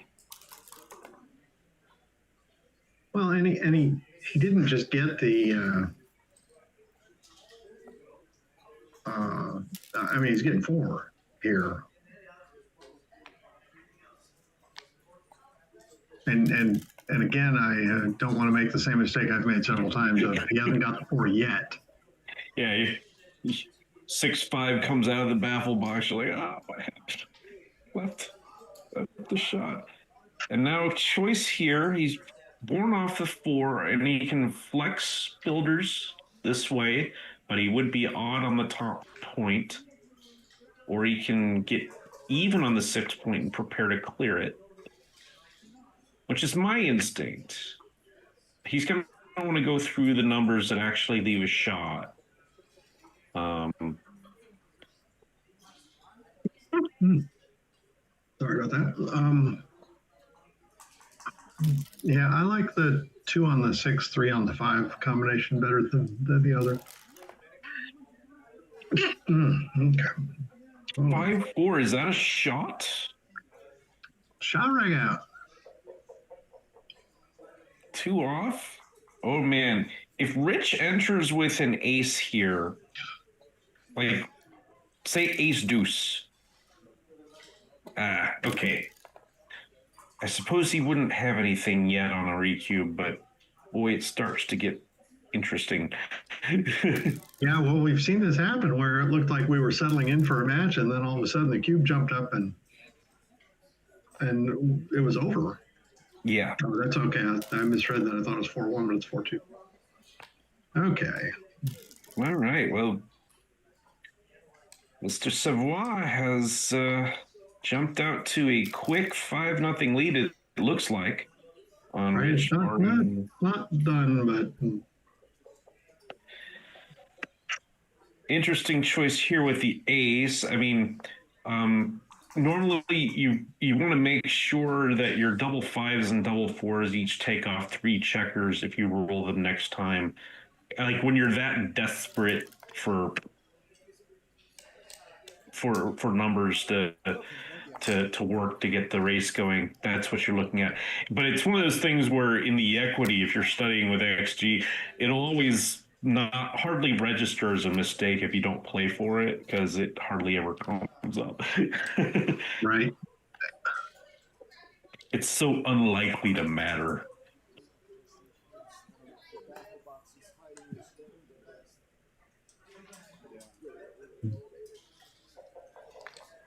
All right, so 5-0.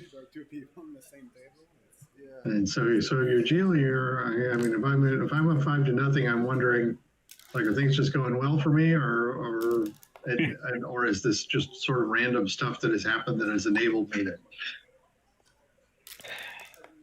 Yeah, feeling pretty good about life. I'll put it that way. But if you're the other part of, if you're me, you're also thinking, don't screw this up, Jerry. Well, he's off to a good start in this game, though. He's got the 18-point anchor. And when you're leading, it's always a sigh of relief when you get the advanced anchor, because some of those especially nasty cues that the trailer can give probably won't come your way. Takes a lot of the power out of them, and yeah. And Rich has to decide what to do with this. And I don't envy him for it, because, your initial thought is, hey, I can make the 11-point. But then I got that 6 to play, and none of those look good until he decides, I'm going to leave a good distribution.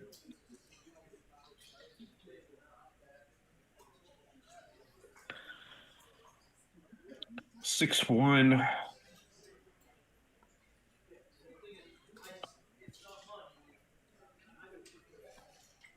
And he decides to duplicate 3s for hitting and covering.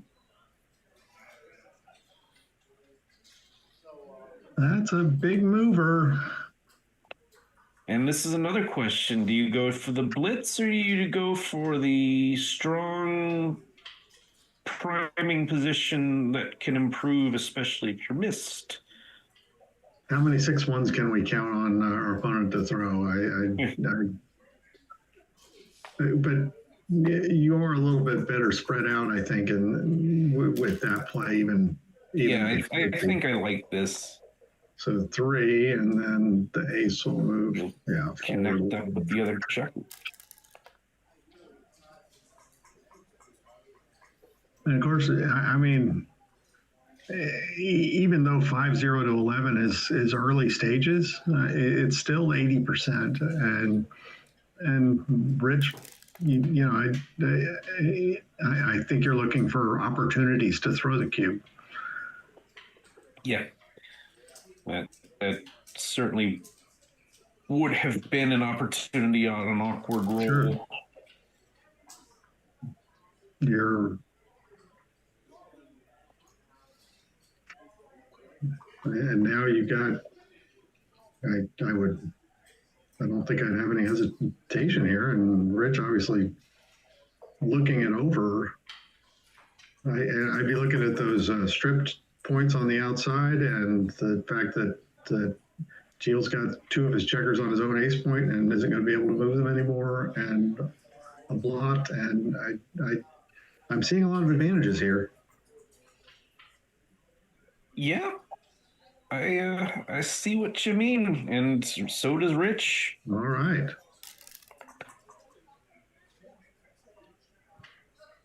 Not the number you were looking for. Now the question is, do you even hit with this? It brings the 4 down.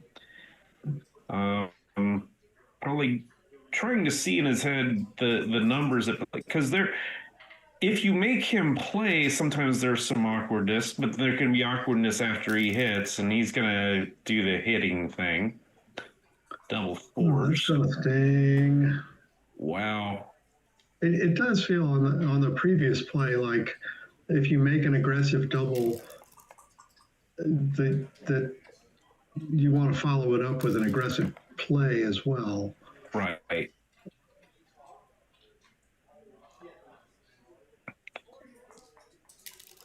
And now it may not work out in this case. Wow. All right. So Gilles has turned this around quite nicely so far. And starting to disengage. Rich desperately wants a deuce. He will take a 5-3, double 5s. Double 5s is his best. Still fitting. And Gilles will pretty much never cube in a position like this because Rich wins it too often, and Oh, it, this is ooh, this is the worst man. feeling in backgammon, Jerry, to be sitting on the bar helplessly, especially when you're still a favorite to come in as Rich is here. Yeah, It's that's like staying at home. who invented this game and is punishing me for doing this and You kind of think it's not supposed to be like this. I it's should have not come in by now. and you're right, it's not, but sometimes it is. Oh, ouch. Ouch, ouch, ouch. Wow. Is that the play? I think I might have made my 5 there. Oh, this could be 9.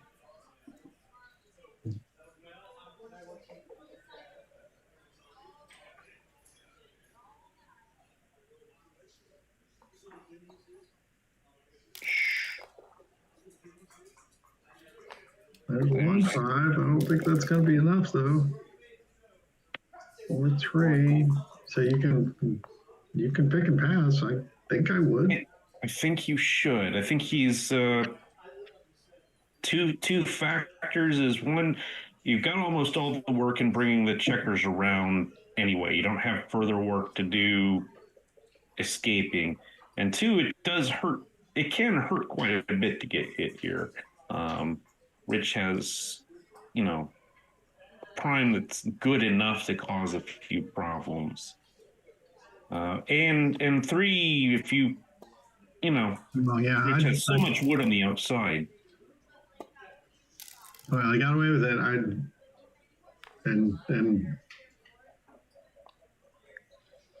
But yeah, that's one where it's like the 11 that come down and put them up. Just all of a sudden, you've got problems, Yep. and you're probably going to get this result anyway.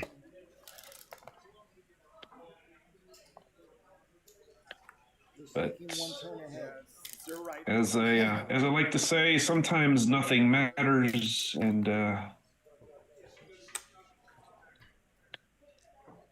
this looks very safe so far from Gilles. And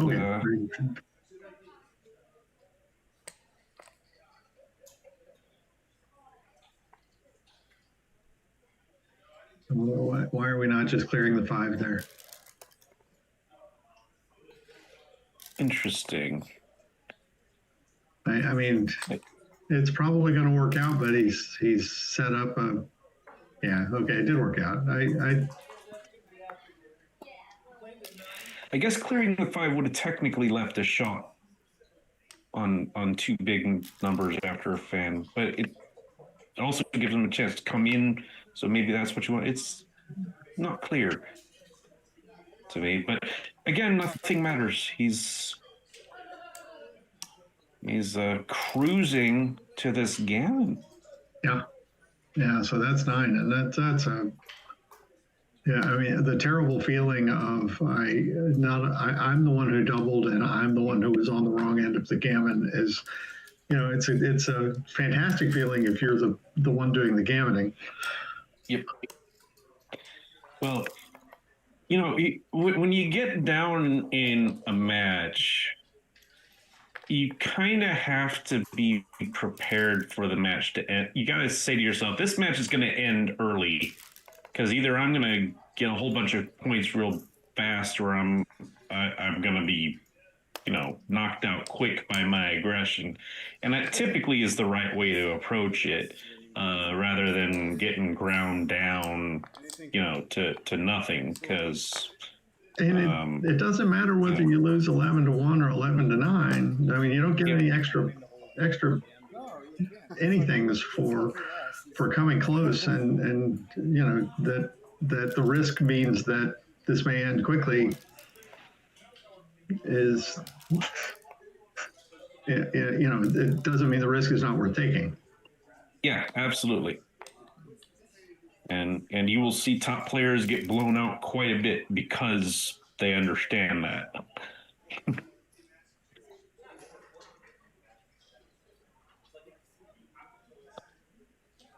So Rich, at 9-0, making the 5 point and your opponent doing nothing, Yeah, that's probably a cube. That's reason enough. All right. Yeah. It just doesn't require much after that. And look at that. Go Rich Munits. Make it a 3 and then more ammunition. We're gonna get our cannons and all that out and blast our way back into this match. Come on now. Double fives is a good thought, but a little poorly aimed. 2. Yeah, probably just gotta lose the midpoint here. 3. He doesn't want to though. That's okay. The trouble is those builders aren't doing anything. I get not wanting to lose it with your 2 guys back, but they just don't aim anywhere. And now he should probably make the deuce point to use that dilly builder. Oh, he's committed himself to a plan of action here that essentially requires that, and now he really needs to escape those back checkers. Yeah. Oh boy. Well, he's getting the power point. Well, there's an ace for Gilles. And yeah, he's gonna use the diversified builder. It's only 5-4 that hits it.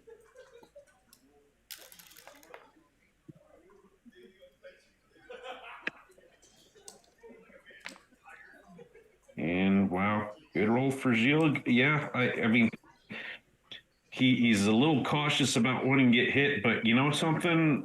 Like, getting hit isn't the end of the world for Gilles because Rich is running out of time fast. No, 5 points of a very important asset. So now he wants to hit, but he also wants to diversify out of the back. I don't. It's a tough choice. Yeah. And I feel like that was correct, but I could be convinced otherwise. It's not clear to me. I don't know. Certainly after, yeah, this is at least some shots. The 6-2 was awkward. So that is a dream roll there. 2. Wow. 6 comes out. Now you've got 3 checkers behind that very good board, and something else good coming. Hits just keep on coming. So now Gilles is starting to crack. So most of your 7s are good. You're 4 of them. Nope, didn't want that.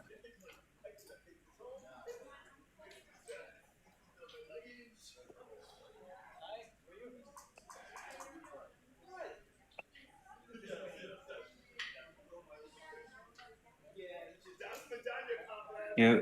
So Rich is a little torn here. If he brings that uses that last 2 to bring the guy to the bar point, he is sort of duplicating 3s as a building number and to get out. He must have really wanted to keep those checkers back to play that 5-3 like that.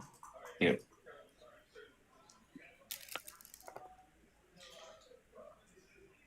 Four, 1, 5-1 would have been the desired roll.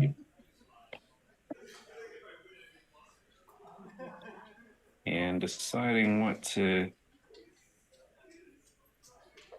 do with this ace. I'm thinking it would be weird to slot here, but yeah, I'm wondering if it's necessary.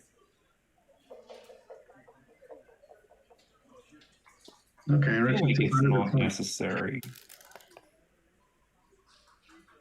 Double 5s moves a whole bunch of things. But now Gilles in trouble if he doesn't get an immediate working. I think Rich is tree. very happy with that. And now even happier.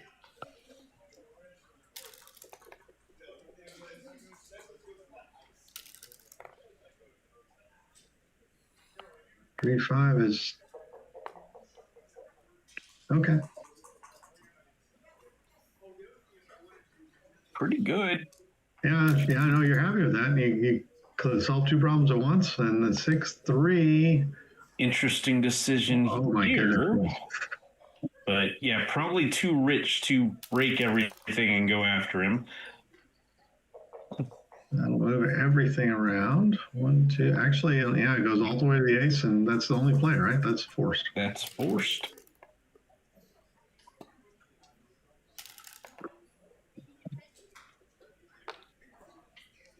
That was actually a very good sequence for Gio because he got that checker around at no cost. Now we might slot. I don't know if it's necessary or not. It's just the other aces are not attractive. Agreed. And If you're not slotting, you have to play 3-2. And he does it. Okay.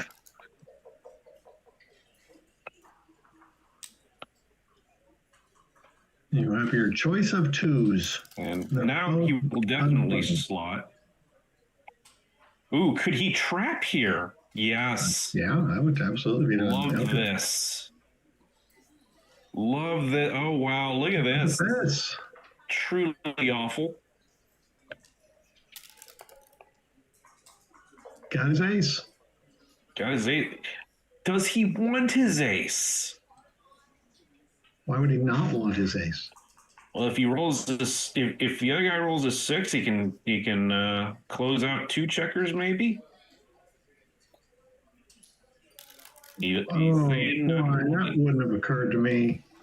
I don't know if it's right or not. Obviously, he not only thought about it but did it. So The trouble is he's not guaranteed to roll a 6. and he might roll 2.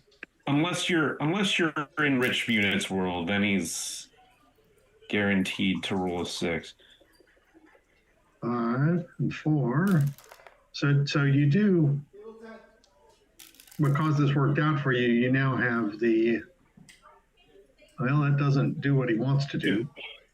And there's this variation. 1, 2, 3. And then probably hit with the last one, yeah. Sure. This is fine. We're not worried at all.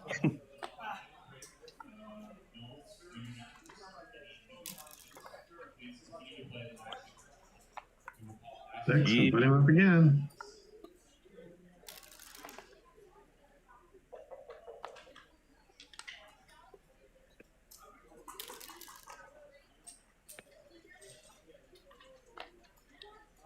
And he'll go to the midpoint to guard against the 1-6 to have a guy to catch him.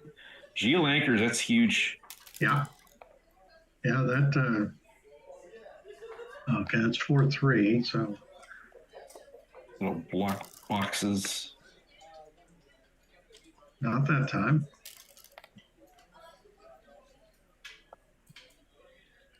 Now just got to bring everybody in. And,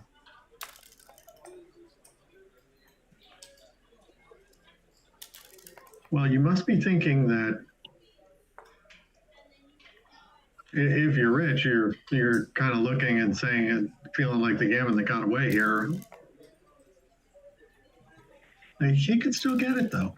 He's actually got a pretty good chance at it.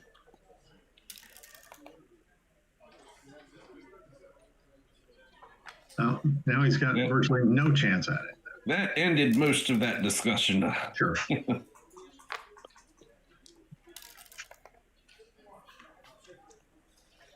So everybody a little unhappy as Rich pulls 2 points out of this game, staying alive. Could have been a little better for Rich, but we move on. Sure. Yeah. You make that early double with the idea of I really want to win a gammon here, and it was there for a while. Yep. Certainly was there. And you know, you also like a lot of those disincentives to cubing that come up for money go away when you're trapped. You know, you give them a dead cube so it never has to come back. If you never have that negative consequence of giving the cube, that incentivizes you to give it more. They're also going to pass faster for the same reason that they can't punish you with a recube.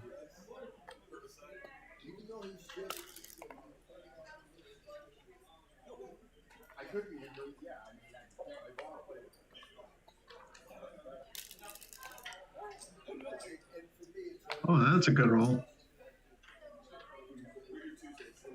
What are you doing then? I feel like I'm hitting and then making the 5 point, but it could be the double hit. That's another option. I do like my 5 point though. I like the double hit though. I mean, what? Jerry, we're down 9-2. Let's play some backgammon.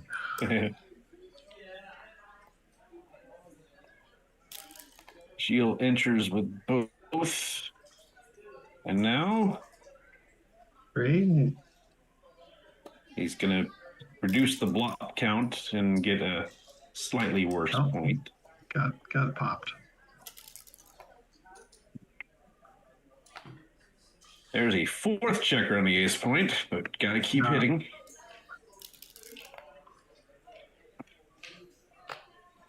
That's a very nice roll. And the deuce point anchor is a lot better than it usually is because Rich doesn't have his 8 point. Just as I say that, he makes his 8 point. No, you said I don't have my 8 point. I got my 8 point. It's all part of Rich's plan. All right. Well, I'll just have to hit you, says Gilles. Hitting and deciding what to do with this. Probably just continue. All right. Yeah, that 6 just has to come. Yeah. There's nothing I can tell to it's do. driving me crazy, Jerry. So it's these are big dice. Oh, look at this. Wow. Oh, my word. Here's the thing, though. To what extent should you be preventing a second anchor for Rich? Could you try to just hit everything here? Okay, he doesn't do that. I think that's probably the right idea because Rich has no time to play any sort of back game he gets here. Yeah, I mean, even this is just an unpleasant 5 here for Rich. I mean, I'm sure that he's. Oh well, okay. This is overkill. 2, 3.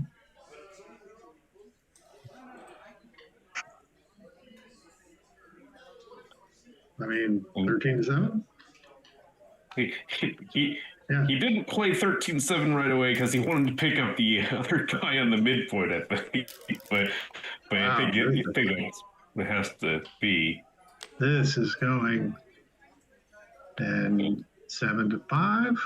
Yeah, I think so. Max builders. Maximum builders for the 3 point. Or this is the other option to try to pick up that other guy.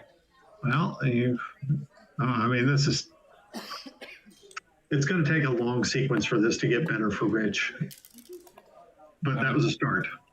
That was a start. The next step, the short sequence is Rich rolls double 2s next. Yes, that would be grand.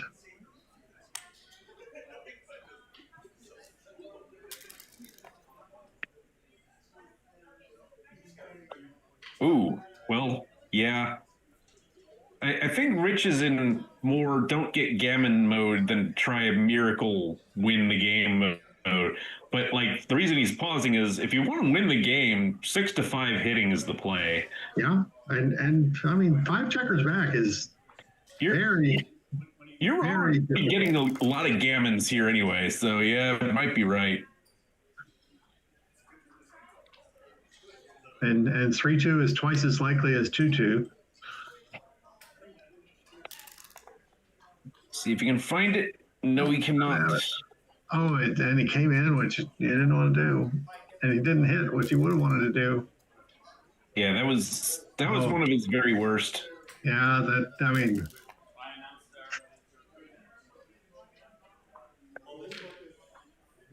oh, and now he's Okay.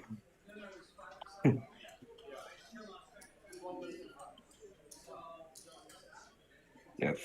now he's stuck on the bar. I mean, he's not on the bar. He'd rather be on the bar, which means he's got to move forward with all of his numbers when he would like to not go anywhere. Yep. Very tough spot.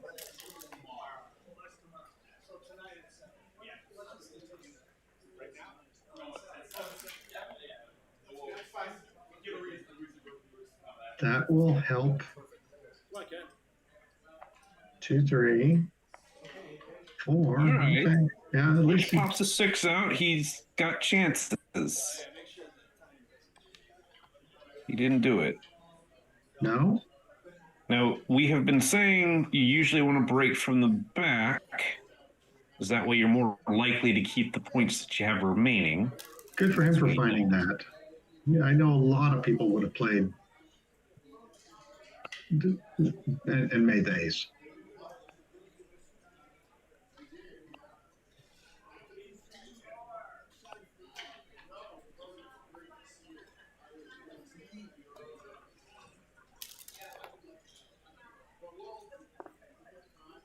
All right. Rich has Well, now it's- killed 5s and 4s. There's your number. Wow. All right. Come on, Rich. For the fans. Oh, Oh, man. oh, That's a punch in the gut, I got to Yeah. tell you. yeah, because the opportunity, it's not gonna be coming back for.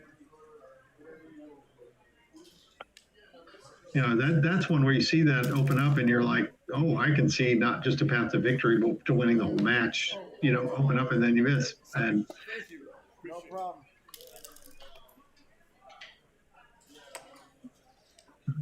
another chance though.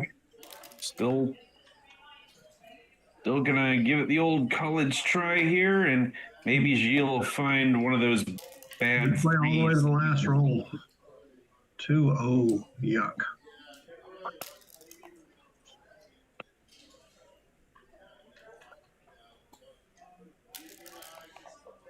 All right.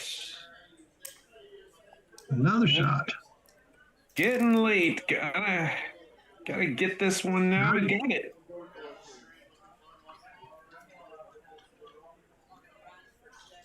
Now what do? You can block boxes, but boxes are already blocked by your ace point, so you don't have to do anything extra to do that.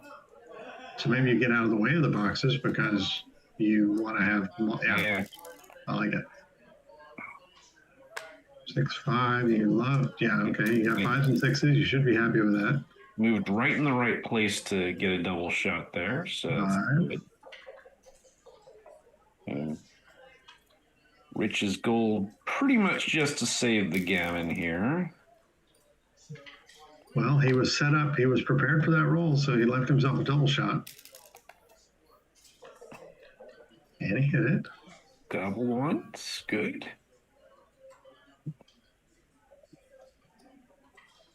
He'll leave that one there. He'll leave the one on the. So he'll probably move 14 to 13. Seems reasonable.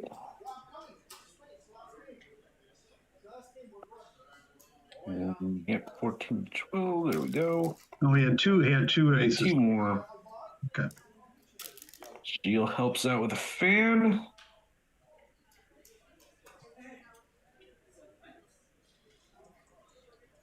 Could go to the midpoint, get more coverage. Well, what are you thinking about the 2 you have on the 24? When do you think about letting that go, or vacating it so that an ace comes down and hits you? Yeah, that's an interesting question. I probably need to create a point outside somewhere before I get off of that, because right now it is blocking boxes. But like if I make my 6 point, then all of a sudden we give him like a bad 5-1. might get off. And then sometimes if I just like the way my other checkers are positioned and it's the only one I want to move, then might do it then.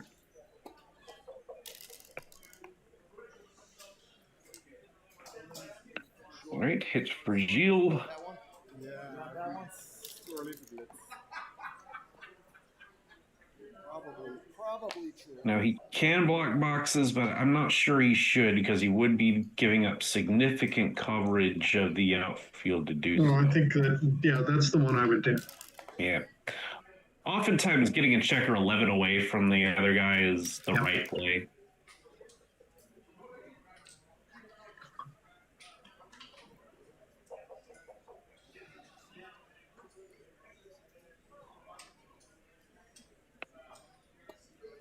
Okay, gets a double shot with fives, gets a double. Well, now the boxcars come all the way to the ace point. They're no longer blocked. Yep. Don't like that roll. Do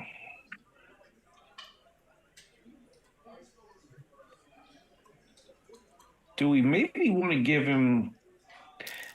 The thing is, I kind of like the guy on the ace point back there just to give him like the bad 3-1.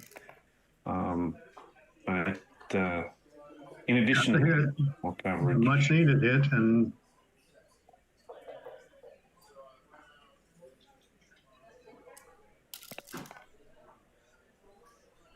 double fours. That's a mean roll. Really quite good for Gilles.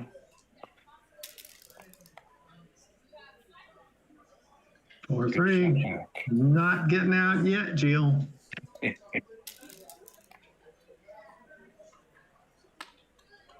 Ones, twos, sevens, and 12s. That's none of those things. Not what we got here. Blocking sevens. And then that would be the other. 6-5. Now you need the ace real bad. Yep. Gotta perform here, Rich.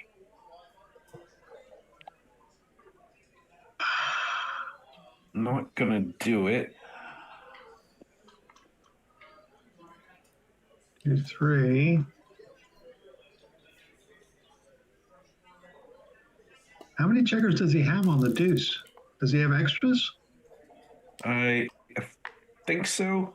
Okay. Yeah. I mean, that's 5 comes to there, 3 comes down. Like, Got a chance of running this off. Okay, so now I think he's got them all. So he's got 7 left. So he's got a pretty good chance. 4-3 wasn't great. Probably get the crossover. It's only burning 1 pip for a crossover. Maybe not. Oh, it's 4-3. Yeah, sorry. 4-2. Then another checker. Okay, but now he's got 6 left. Oh, that 5-5 would have been better, Rich, but he should be okay.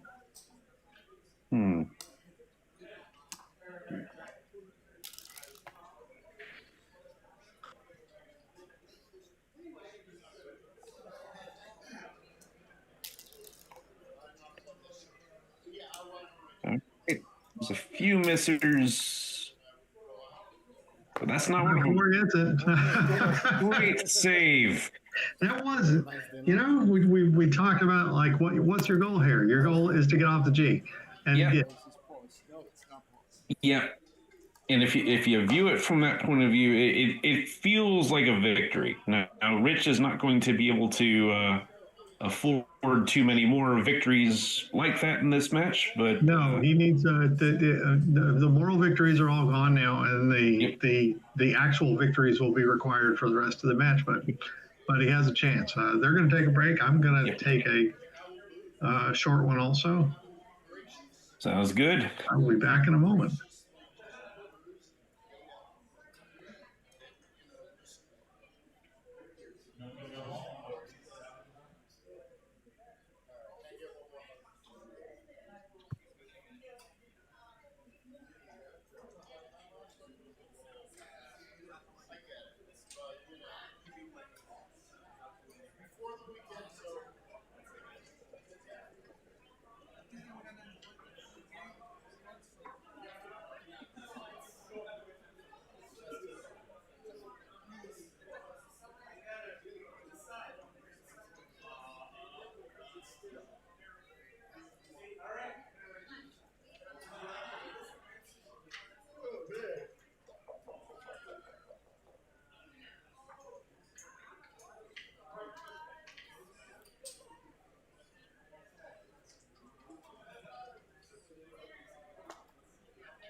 Name tag.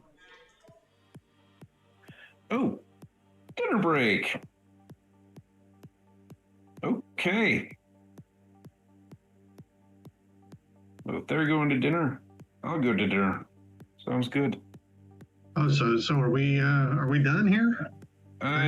Yeah, Dimitri's saying in the chat that there's dinner break. We'll resume at 7 Eastern. So, Well, I will not be back at that point, but I assume they will finish whether I'm here or not. Jerry, I very much enjoyed this show.